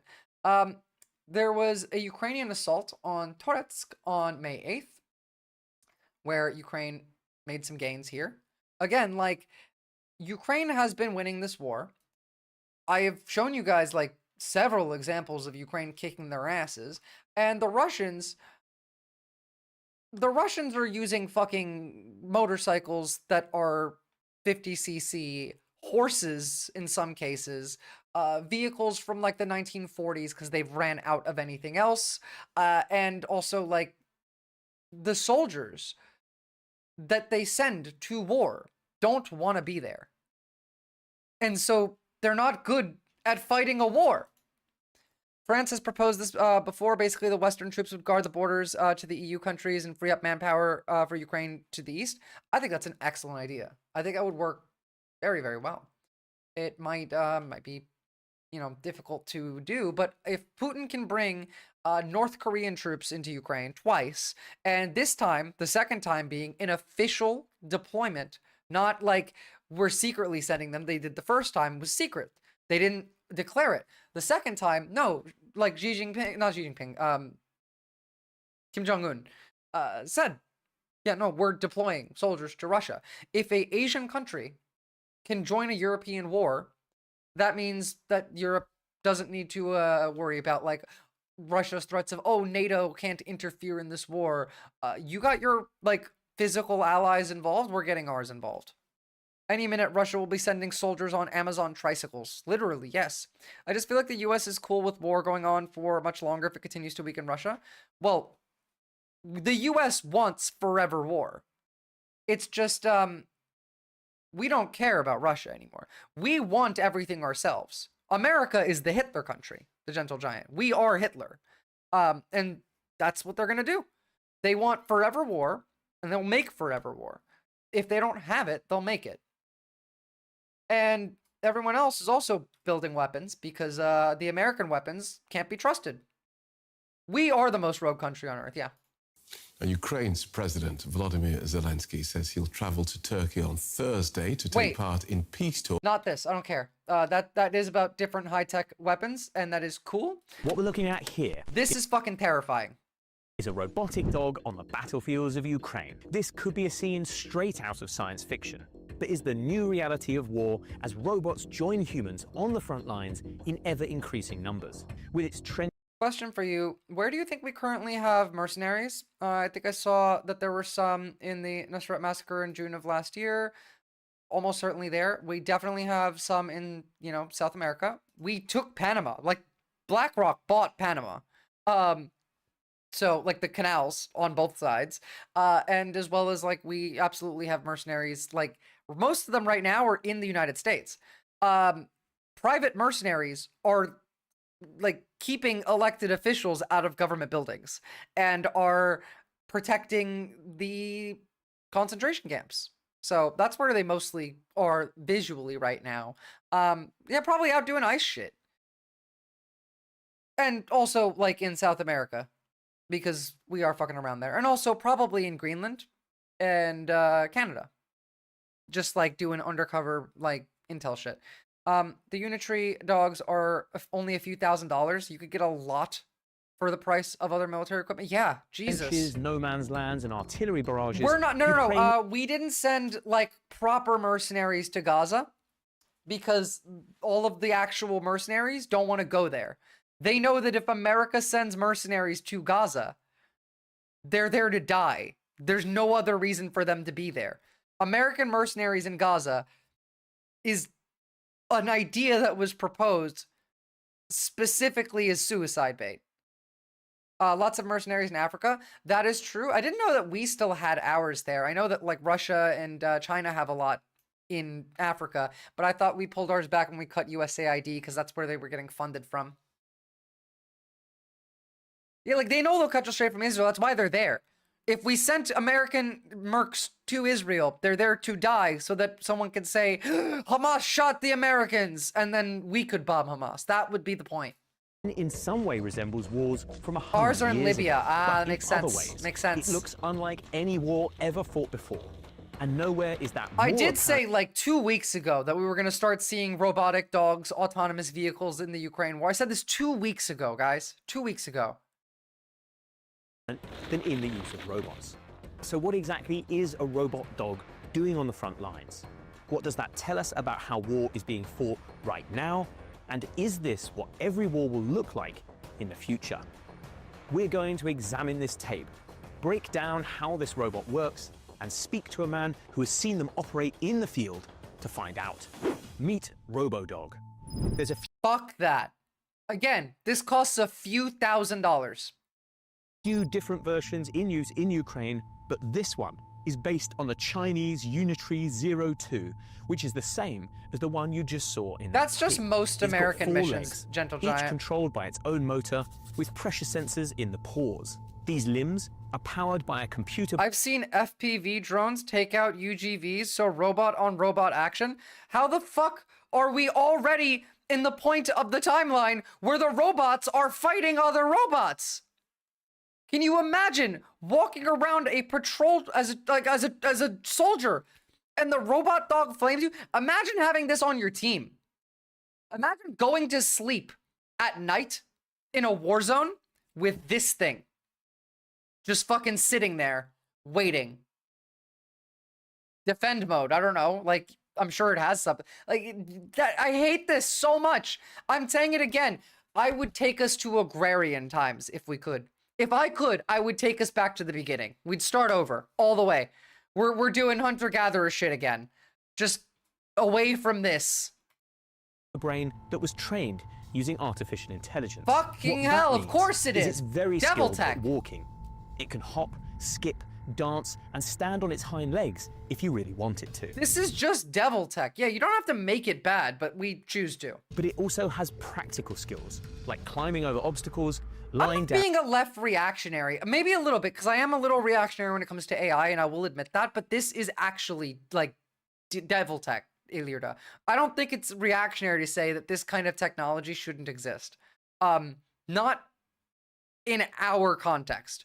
In a world maybe where we're not, oopsie, I didn't mean to pin that, but thank you for the link, where we're not, you know, based solely on the profit motive. Like, this will die with a microwave gun. Yeah, but they're like a few $1,000s, so some dipshit's gonna bring one home. Like, I'm not necessarily, like, I don't even want to be Ann Prim. I hate it so much, but I hate this more. I hate this more. Remember when Dallas PD rigged up a robot with C4 to ice that sniper? Jesus Christ, how am I just learning that, like, the US cops regularly bomb people? Like the Philly one that we looked at yesterday. I can't understand how they're so cheap, neither can I. Here's the, Geo from Xiaomi of the FPV drone. Hitting a robot dog somewhere. Oh, is that a person? Oh, now I get it. They're wearing like the shawl thingy.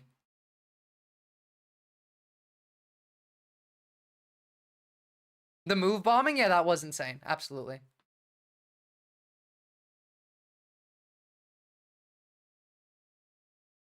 Like, wild. Look, we've seen videos of like the first person perspective of being on the front lines. By the way, go follow Zome on Twitter if you use Twitter. That was where it happened. Cool. Cool. The development was insanely expensive, most likely, but uploading the software, mass producing the actual main parts can't be that bad. Yeah, it makes sense. I mean, they're and small. Jumping, which are much more useful on a battlefield. And I don't think that you would need much to make this without the, like, if you take the software element out of it, yeah, it doesn't look like there's much material that would need to be. How fast? That's a good question. This dog can run at up to 10 miles an hour. Perfect timing. Helping it to evade enemies. The main body of the dog houses the battery, which powers the robot. 10 miles an hour. The average human runs at about 7, but the average human sprints at about, I think, 15. So, possibly? Might catch up. Giving it up to 4 hours of life. Soon, Captain Buggy. If you ask the leader of Palantir what they think the future of warfare is, their answer is autonomous weapons. So, you know. Needs to be recharged. There's a retractable strap. It won't get tired, and you will, yeah. The dog's back, and it can comfortably lift 8 kilos. Though that can be increased. No one is sprinting with a full kit at 15 miles an hour. That's true. And also, you're gonna get tired. This thing isn't. I wonder how long its battery lasts. I've never watched Terminator, by the way. Like, I've always had this reactionary hatred of AI and robots. Call it a fear, but like, I don't even know how reactionary it is. It's more 4 hours. Thank you. It's more of it's just fear. Imagine if you had a bunch of tiny ones. Yeah. Can't wait for the police to orbs to gun us down. Honestly, like, we're building the worst shit, like the most demon technology stuff that we can in every possible context. We're building AI that connects to all of the cameras, that connects to the police. We're building AI that's on drones, that's autonomous. We have an AI in space that can move satellites and take photos autonomously and doesn't need to report back or get permissions. Like, you can hear a drone coming. I don't know if you can hear this coming. Could you toss a stick of RAM to it to distract it? You'd have to train it for that, maybe. There's a Black Mirror episode on the Robot Dog Wars. Jesus Christ. The Robot War Dogs, rather. To 12 kilos in a pinch. Only if it's DDR6. When it's not carrying cargo, a robotic arm can also be fitted to the top of the dog, allowing it to lift and move objects. Bluetooth, Wi-Fi, and 4G transmitters inside the body allow the dog to be controlled remotely. There's also a built-in intercom system, meaning I want every one of these dogs to be killed. I want where's Christy Gnome? I have a dog for you to shoot, Christy Gnome. Where is Kristi Noem when you need her? When the world needed her most, she vanished, leaving us with this fucking thing. Dog's controller can speak to anyone nearby, and they can speak back. Up here in the head are a bunch of sensors, cameras, and lights, which allow the robot and its controller to sense their surroundings. The large spinning semicircle on its chin is a LiDAR, or laser radar, which allows the robot to accurately map its surroundings. This gives the robot's controller an incredibly detailed map of anything the dog can see, and helps the robot automatically avoid obstacles. In a controlled environment like a house, I think it would be like there. Or maybe it's this thing, because that's its eye. It might just spin it around and be the flamethrower. Kristi Noem was so fucking hard to watch, scolding the guy in the Senate committee instead of answering. Like, again, don't even bother. Don't even bother watching the Senate committees anymore. They're just lying. But, the Kristi Noem needs to come here and shoot this dog. Who knows, maybe the AI software has insane balancing and stuff? Yeah, sure. this would also allow the dog to take itself for a walk, yeah, we're fucked. Following instructions from the owner. However, in an ever-changing environment like a battlefield, this feature is less useful. Well, actually, get good at hacking, because that might be your only way to not die from this. Is, let's say you, like, I don't know how you can tell, because you can't hear it like a drone. But let's say you manage to run from it. The only way to get out of that is gonna be to hack it and to disable it through hacking it. Amazon is going to start selling these commercially like cute companions within 2 years. Oh, absolutely. Like military tech always becomes, you know, consumer tech soon. They're already being sold. Look at this. We already have variants of this. All of these are taking, you know, jobs too, by the way. Don't forget that, like, people used to do these jobs and now they're done by robots. And, like, this is fine. I don't hate this, but, like, I do hate that it cleaned the toilet first with the brush and then used it on the sink. I think that that's gross and it should have gone the other way around, but that's you know, this is way above my pay grade. I've never been able to, I've never been paid to reverse engineer or hack. Neither have I. Learn. That might be your only way to not die from the robots.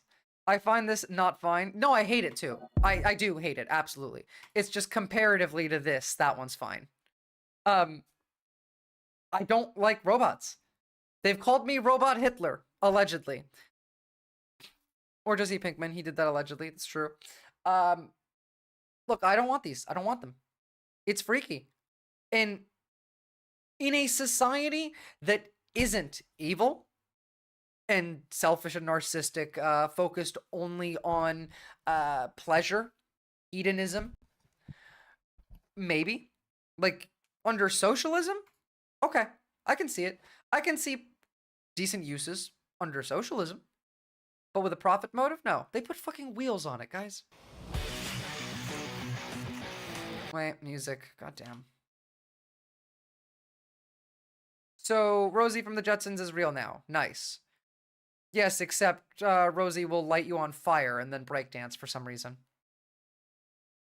I heard Viz used to throw soda at Chuck E. Cheese at the robot animatronics. That's not true. I never went near the robot animatronics at Chuck E. Cheese because they freaked me out. It sucks because the rich guys could have done a lot of nice shit for the world. Well, that's because being that rich makes you mentally ill, Gentle Giant. Having too much money makes you mentally ill.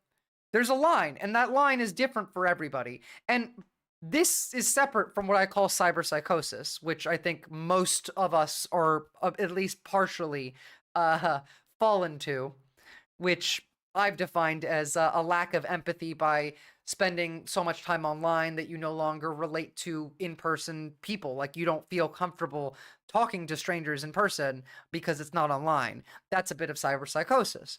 And then the idea of the pleasure feedback loop with money, yes. And on top of that, it's never having to struggle, never having someone say no to you, never, like, that Sisyphus 55 video was good. That's true. It's true. Like, there's a lot of evidence that shows that it literally damages your brain to have too much money. So.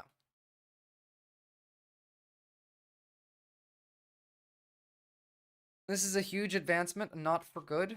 Yeah, when's the last time we had one that was for good? Remind me. I would very much appreciate it. Autonomous weapon systems are fundamentally incompatible with international law, says researcher. That was a related video. It's like a long video, and we know that all that already, so we don't need to listen to the researcher say that. But I just pulled it up because the title was on point. It is fundamentally incompatible with international law, civil rights, civil liberties, with humans. It is devil tech. Never having to be late on a mortgage payment for your primary and only residence. I mean, to be fair, I don't think you should have to pay for your residence, and I think you should only be allowed one, but like, you know, that's the other thing. Autocannons have been banned by the Geneva Convention for a long time. This is way worse. Who cares about that anymore? Schwarzborg. The Geneva Convention's dead. There's no way to enforce it. No country can, because if they could, they would have arrested Israel already. They would have arrested, like, Putin already. They're not even trying to hide their crimes.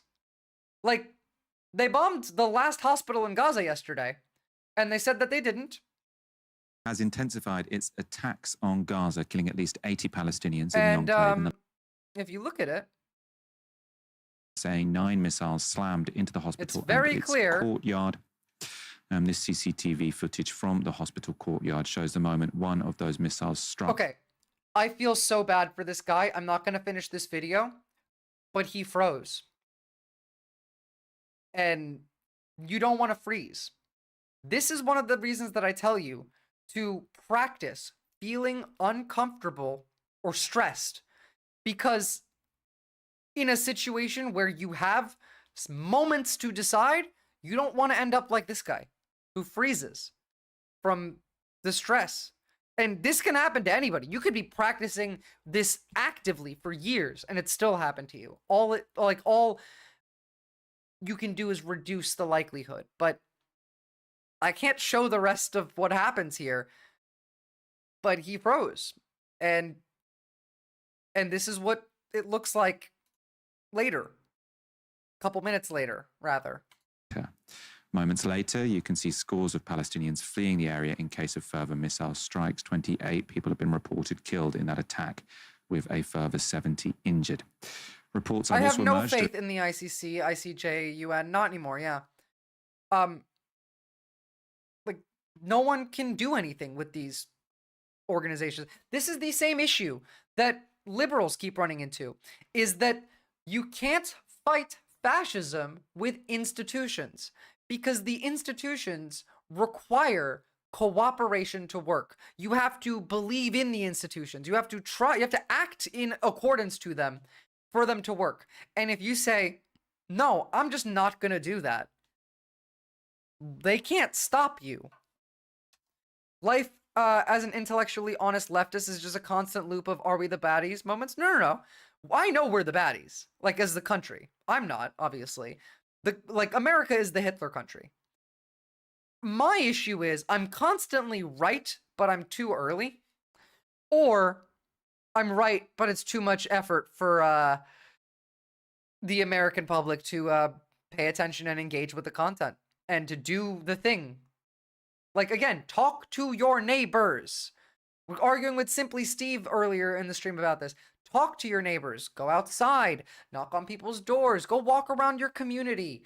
This is how you get out of this, is in-person social interaction. Get rid of your social media as far as, like, you are comfortable with. Maybe, like, if you don't tend to use Facebook, but you use Instagram, but you have both on your phone, delete the Facebook one. Actually, stop going on social media on your phone. Reserve some bits of what you do online for a computer. If you have a laptop or a PC, just decide which of your online activities that you will do solely on the laptop or PC. It's much more difficult to get distracted when you're scrolling on Instagram on your PC.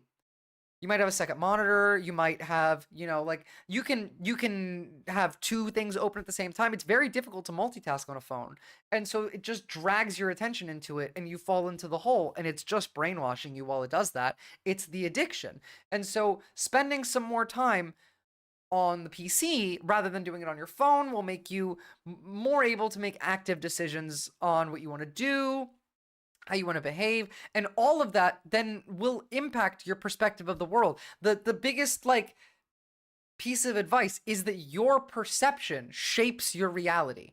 The way that you think about yourself and others shapes how you feel about yourself and others, and how you feel impacts how you behave. You have control over how you feel. You are not a victim of your emotions. You are not passively being hit with them. You are an active participant. You get to decide. And by doing that, it makes it easier for you to move on to the next steps. There's a lot of stuff we got to do, guys. Yeah, go talk to someone in person. Our president doesn't have to follow laws. People can just be sent to foreign literally pre-breakfast banana. They can just shoot you. The police can break into your house. A regular cop, not even like, not the FBI. I'm talking the, oh my goodness, thank you for the subs. I very much appreciate it. And PC Gaming After Work. Whoa. Thank you, thank you. Pre-breakfast banana, as I was saying though, like, the police at this point can just break into your house and just shoot you. Even, they can kill you. They will not be held liable. The most, like, recent two big martial law orders, the executive orders, state that pretty fucking clearly. I linked them earlier in the chat. Let me pull them up again in case some of you haven't read these, because they are kind of critical and you should absolutely be reading them. But these two together essentially form martial law. No, it's not even, yeah, like it's they have the power to do anything. And you have no power at all. At all. If you watched, like, Hassan getting questioned by Border Patrol, you know the questions they were asking were related specifically to executive orders that were passed, right? Yeah, thank you again, by the way, but, like, the orders are the government. Congress doesn't matter. The Supreme Court, they are not going to make any big rulings. They're not going to rule heavily against Trump again at all, because 9-0 got ignored. If they do it again, the courts lose any semblance, any image of power. Like, it's just not real anymore. It's the executive orders. Oh my goodness, yeah, I forgot about that. Police can accidentally, not accidentally kill you for the crime of sleeping in your house. They can purposefully do it. I try to only use social media on the computer for the reasons you've given and because it doesn't refresh every few minutes. Good. I'm glad to hear that. Here's to the promise. And it likely is better. You likely have a less rotted brain than people who do otherwise. They were also about Hamas too. Oh yeah, absolutely. But like, that ties into it because the executive orders that Trump signed in relation to like anti-Semitism is what that was trying to pull in. As we watched yesterday, the anti-Semitism czar that Trump picked is very closely related to the Temple Institute in Israel that is very interested in the end of the world. So, you know, fascists only listen to order, not law or anything logical. I lurk again. That is true. Fascists listen to orders because they believe in a top-down structure of that. See, that's the thing. You can't make America pure fascist. You just can't do it because America was like every single one of these right-wingers, even MAGA. Their messaging is still coded. It's not that they believe in natural law. No, it's not that. Not at all. Their messaging is coded, even today, in libertarianism. Like the actual one, not the right-wing bullshit American psyop co-op of it. I mean, liberty and freedom. Those are base concepts that every American has attached to their identity. And you expect a country that was built on the idea of liberty and freedom, whether everyone got it or not, doesn't matter. The idea is still there. The myth is still there. That is so selfish that it would literally rather kick a homeless person than give them food. Is going to sacrifice everything to the state. Like their hopes, their feelings, their job, their life, their children. They're going to sacrifice all of this to the state. They're going to give up themselves and just become the state? No, I don't buy it. They're not capable of that. That would require a semblance of an ability to give a shit about other people. Funny enough, they're too evil to be Nazis somehow. They've gone so hyper individualistic that they are too evil now to actually manage Nazism, because Nazism would require them to work together. And they can't do that. They just want to fuck each other over. So somehow our fascism keeps trying to build itself, but then degrading back into like mafia, Taliban, warlord government.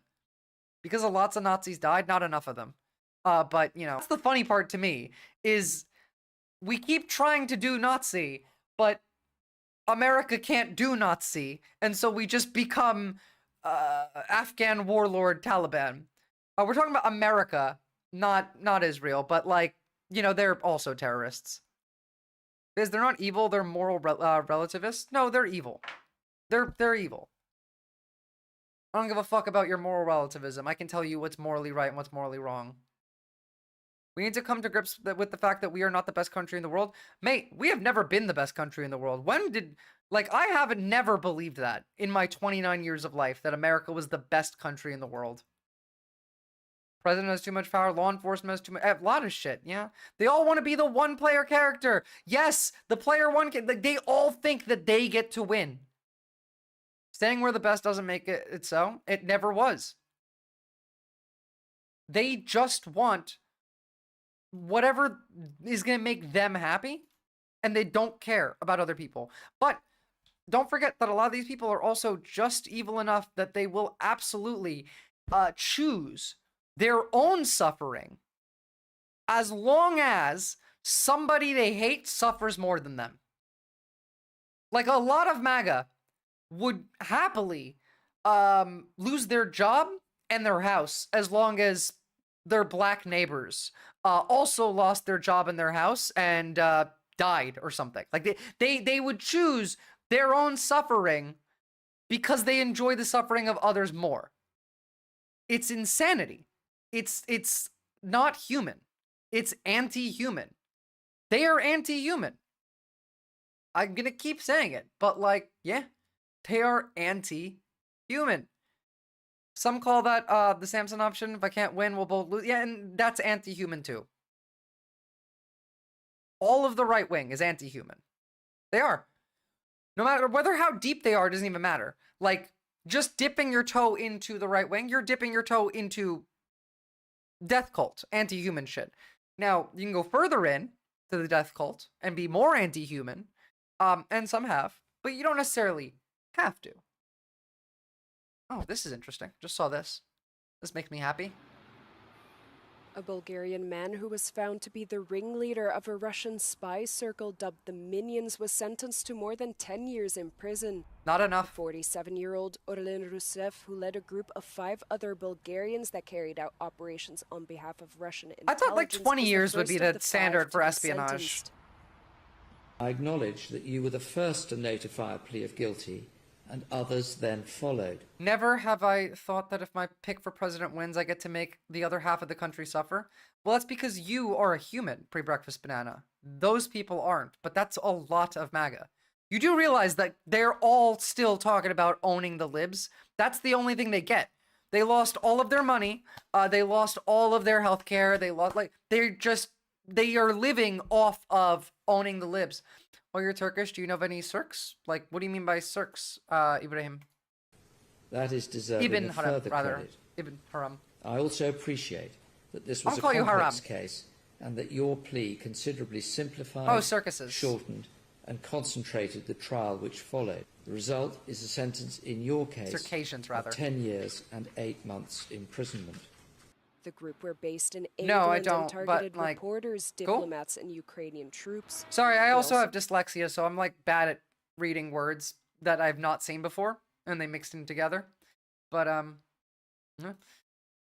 Is he wearing a wig? I mean, like, they all, it's fucking Bulgaria. I don't know. They have weird shit that they do. Don't British like, didn't British judges wear wigs until not all of that recently? Like, maybe in the last 100 years? 40 minutes ago. Merit's big promise to Ukraine. That's interesting. German Chancellor Friedrich Merz delivered his first speech to the Bundestag where he pledged big reforms. The newly appointed leader made big promises on UK judges still wear wigs. Okay, good to know. various pressing issues from the war in Ukraine to the stagnant German economy. One of the big reforms he's promised is to increase Berlin's role in the European Union. Ich habe den europäischen Institutionen eine neue Verlässlichkeit Deutschlands zugesagt. Die Zeiten Look, all I know is I need the Germans over at Mercedes to start making tanks, and I need the German clothing companies to start making military uniforms, but for good this time. in denen sich Deutschland bei wesentlichen Fragen der europäischen Politik einfach der Stimme enthält. Diese Zeiten sollen vorbei sein. Yeah, Merz pre-breakfast said banana. that he's held 2 phone calls with US President Donald Trump recently regarding Ukraine. The German leader says he'll do all he can to bridge the gap between the US and Europe to preserve the political unity of the West. Es ist von überragender Bedeutung, dass der politische Westen, meine Damen und Herren, sich nicht spalten lässt. Und deshalb werde ich weiter alle Anstrengungen unternehmen, um auch weiterhin größtmögliche Einigkeit zwischen den europäischen und den amerikanischen Partnern herzustellen. Merz also promised to revive an unusually sluggish German economy plagued by years of stagnation. Wir werden deshalb alles daran setzen, Deutschlands Wirtschaft wieder auf Wachstumskurs zu bringen. Wir wollen investieren und reformieren. Beides gehört zusammen. Auch in der Wirtschaftspolitik bin ich der Überzeugung, wir können aus eigener Kraft heraus wieder zu einer Wachstumslokomotive werden, auf die die Welt mit Bewunderung schaut. Good. I mean, that's not bad. Don't worry. Germany banned the new Nazi party out of concern for when they build up military production again, except they didn't. They declared the Nazi party as a terrorist organization. They declared it as an extremist organization, rather. And, oh my god, fuck, I just realized that my recording stopped halfway through for this stream. That's sad. But also, like, they took that back because they called them unconstitutional, which would make it illegal. So the AFD, rather, not the ADL. They can still participate in elections. I'm not quite sure, but I do know that they took back the unconstitutional, like, ruling, because that would have made it, like, straight up illegal to be AFD, and people got mad. I don't know. That is kind of the majority, yeah. They didn't win the election, but there's quite a lot of them, and they're loud, you know. It's probably stop recording when your PC froze up for that bit. Yes, that's actually almost certainly what happened. That's annoying. Shark bite swimmer south of Adelaide. I think this might be the first shark attack. No, wait, that's in Queensland. In Queensland, there hasn't been a shark attack in like 60 years. And has been attacked by a shark this morning at a popular snorkeling beach off Adelaide's southern suburbs. Reporter Daniel Litjens is at Flinders Medical Centre. Dan, what do we know so far? Well, Roz, what we know is that a man in his 40s is in a serious condition after he was attacked by a shark at Port Noarlunga, which is a beach about 40 minutes south of Adelaide's CBD. Police say they arrived at the scene at around 9:45, and emergency services local. Look, we talked about this last time in that there's some weird shit happening in the ocean off the coast of Adelaide in South Australia. Port Noarlunga is like, I should know this, Jesus Christ. It's actually, I think, further south? That's Victor Harbor. That's Goolwa. I don't know, it's around here somewhere, right? Don't sue me. I don't drive down here. Victor Harbor. And we were looking at which one? Fuck, I can't remember the name. Look, all I know is we keep seeing weird shit here. We've had several sharks now come this close to land, which they almost never do. As well as the foam that's fucking, like, making the animals act weird. Like, genuinely, like, if you haven't seen it yet, the foam that's making the animals act weird. Well, like, I don't know if it's an algae bloom. It's an algae bloom. But, like, I don't know if that relates to global warming or not. But, hold on. South Australia. Fish acting weird. It's because of an algae bloom.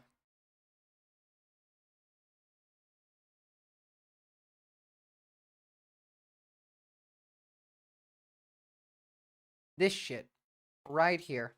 The toxic foam washing up on beaches and killing marine life along the Fleurieu Peninsula has been identified as a microalgae. Yeah, global warming contributes to algae blooms. So, like, certainly in a manner of speaking, yes, it did. I know professional shark techniques. You boop them on the nose and rotate them and they'll leave you alone. That is true.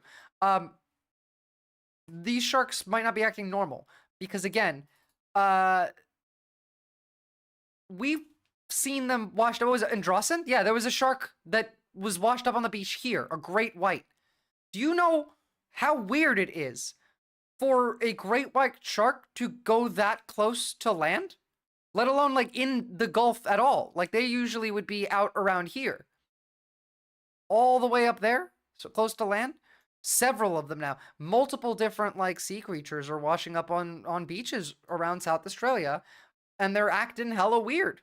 It's like they got high from the foam or the algae and then do shit that gets them killed afterward.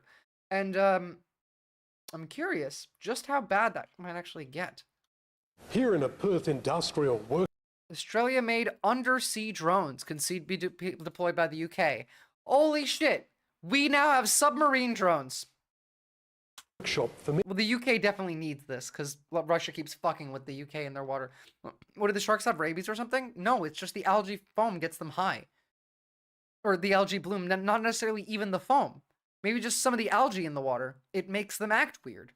Many years, this company has been developing undersea surveillance gliders. They use very little energy as they map the sea floor and various objects in the ocean. For many years, this company was focused on commercial projects and detecting whale movements off the West Australian coast. But with AUKUS, there is a growing need for undersea surveillance of a military application, and together with an artificial intelligence company, Blue Ocean here has teamed up to form a glider which can sit on the ocean for many months at a time. Because they are... Wait, can the undersea drones breach water and air? That's just like the UAPs that breach water, air, and space. Yeah, well, it's almost like this tech kind of all ties in together eventually. Non-metallic, because they are so small and because they are so quiet, they're almost undetectable. And so we can launch them from safe locations and over a period of weeks. Yeah, it would be meth sharks because South Australia is the meth capital of Australia. Necessary, they can slowly move into location where they need to operate. Well, this month the product has been officially launched. And this right here, this tech, this undersea drone tech, fuck, it would be amazing. Can we just like, Australia, can we give this to Ukraine like now, before we give it to the UK, please?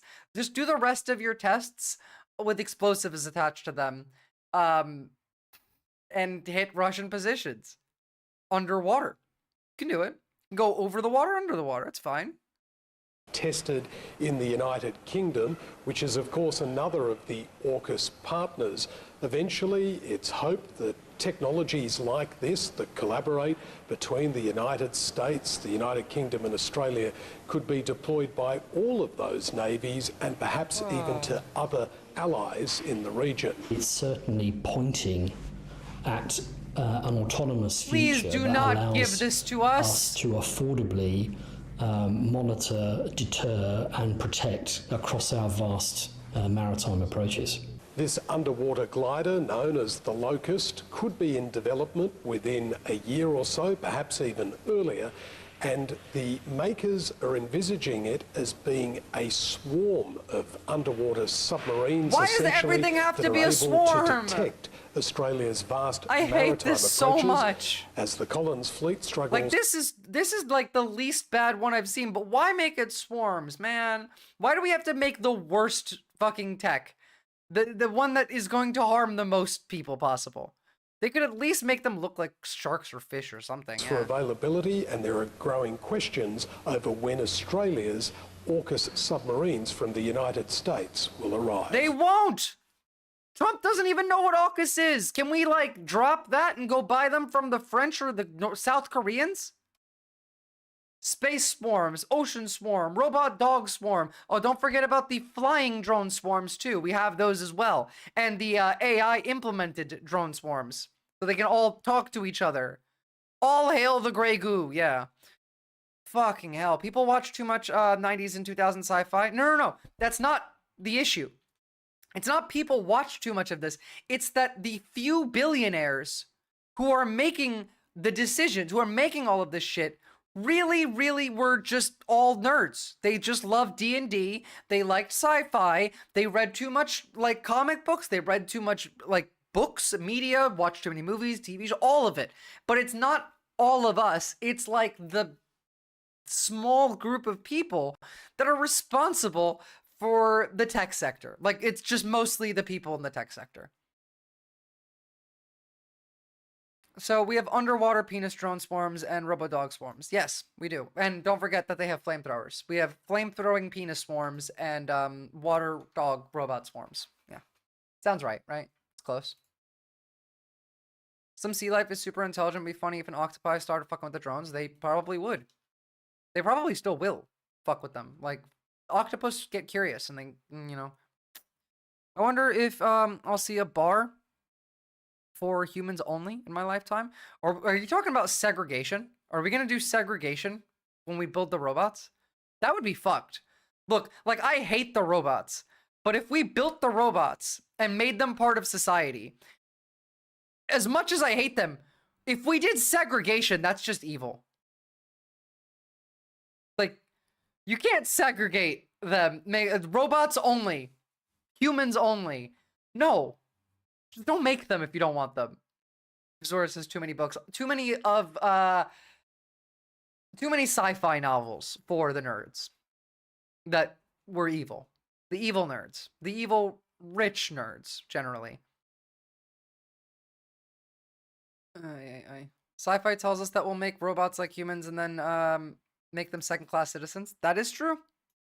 We really are that evil, aren't we? We're evil enough as, like, America, as just generally, like, the right wing, broadly, doesn't even matter here. This is, like, a personal level. America is spiritually vacant enough that we could make sex robots and then program them to feel fear and pain. And we would do it. We would specifically have that as, like, a feature. Program fear and pain into the robot that you're going to have sex with. Like, no, yeah, I know it's disgusting, but can you can you seriously tell me that we wouldn't make that as a species? Of course we would. Of course we would. If not, you know, like, as the base model, I'm sure, you know, at least even just behind the counter or something like that. But, like, no, I feel like we would just on the board. Can we program a Dami Mommy robot instead? It might just crush your windpipe, but sure. We would make it, oh my god, we would make it child-shaped. Now I really want to destroy every robot on Earth. You're so right, too. I fucking hate humanity. No, I fucking hate what humanity has become. We aren't like this naturally. That isn't the natural state of mankind. We are innately social beings who benefit from empathy, from cooperation. We've been taught to not be human. They have made us into animals and commodities when we used to be humans. We're not human anymore. We are a commodity now. All of us are. We're bought and sold. Our data's bought and sold. We're products. So we don't get treated like humans. And so we lose our humanity because we don't treat others like humans either. We need to have humanity come back. And that means talking to people. We're a species who kills people based on what we never want happening to us. That's true, yeah. Have you seen the Whitney Cummings sex robot stand-up bit? I have not. Perhaps we can make a robot with more humanity than humans? Honestly? Like, sure.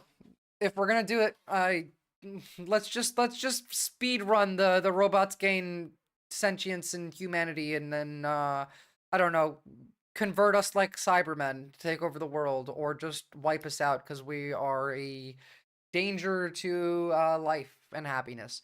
I don't know. Realistically, I think if we just got rid of capitalism, all of these inventions would work just fine. Like under a socialist framework, a proper one, not like, you know, anything like the Soviets or the fucking Chinese. I'm talking like proper working praxis. Maybe. I could see it working. I could see most of these working for good, as long as there's not anyone trying to make money. I should create my own Mr. Fisto from Fallout and sell it and be a billionaire. I mean, you could.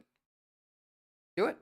I mean, I'd prefer you just not be a billionaire by spending your money and giving it to like people all the time, which I imagine you would do.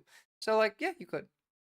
I think that like these things are devil tech right now, though. All of them. Every single robot right now is anti-human. It's straight up an invention that makes your life worse, and comes from hell. It is what it is. Anyway, that's it for today, guys. Sorry for the spotty week with the internet connection. It's been really annoying and it's been wild. I won't be streaming tomorrow. I'll be back on Monday because I'm going to a party tonight. But I will do a raid, and I might be able to spend some time hanging out in a voice call on Discord today after stream. So if you feel like hopping on Discord, hanging out, feel free to join the Discord. Drop a like on the stream. It really helps when you follow. And let's see if we can raid anybody. And thank you, Shard. I will have fun. It's been a hot minute since I went and like hung out with my friends. Been a couple weeks actually. Too long.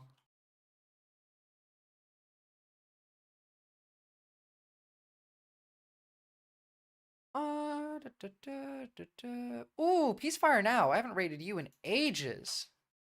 Hot minute. Rabbit is live, so is Laney. I know.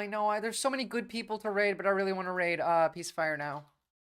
Because he's based, and it's been a hot minute. Alright, so thank you again for tuning in, and I will see you all next time. We're loading in. And I hope you all have a lovely, lovely weekend. See ya.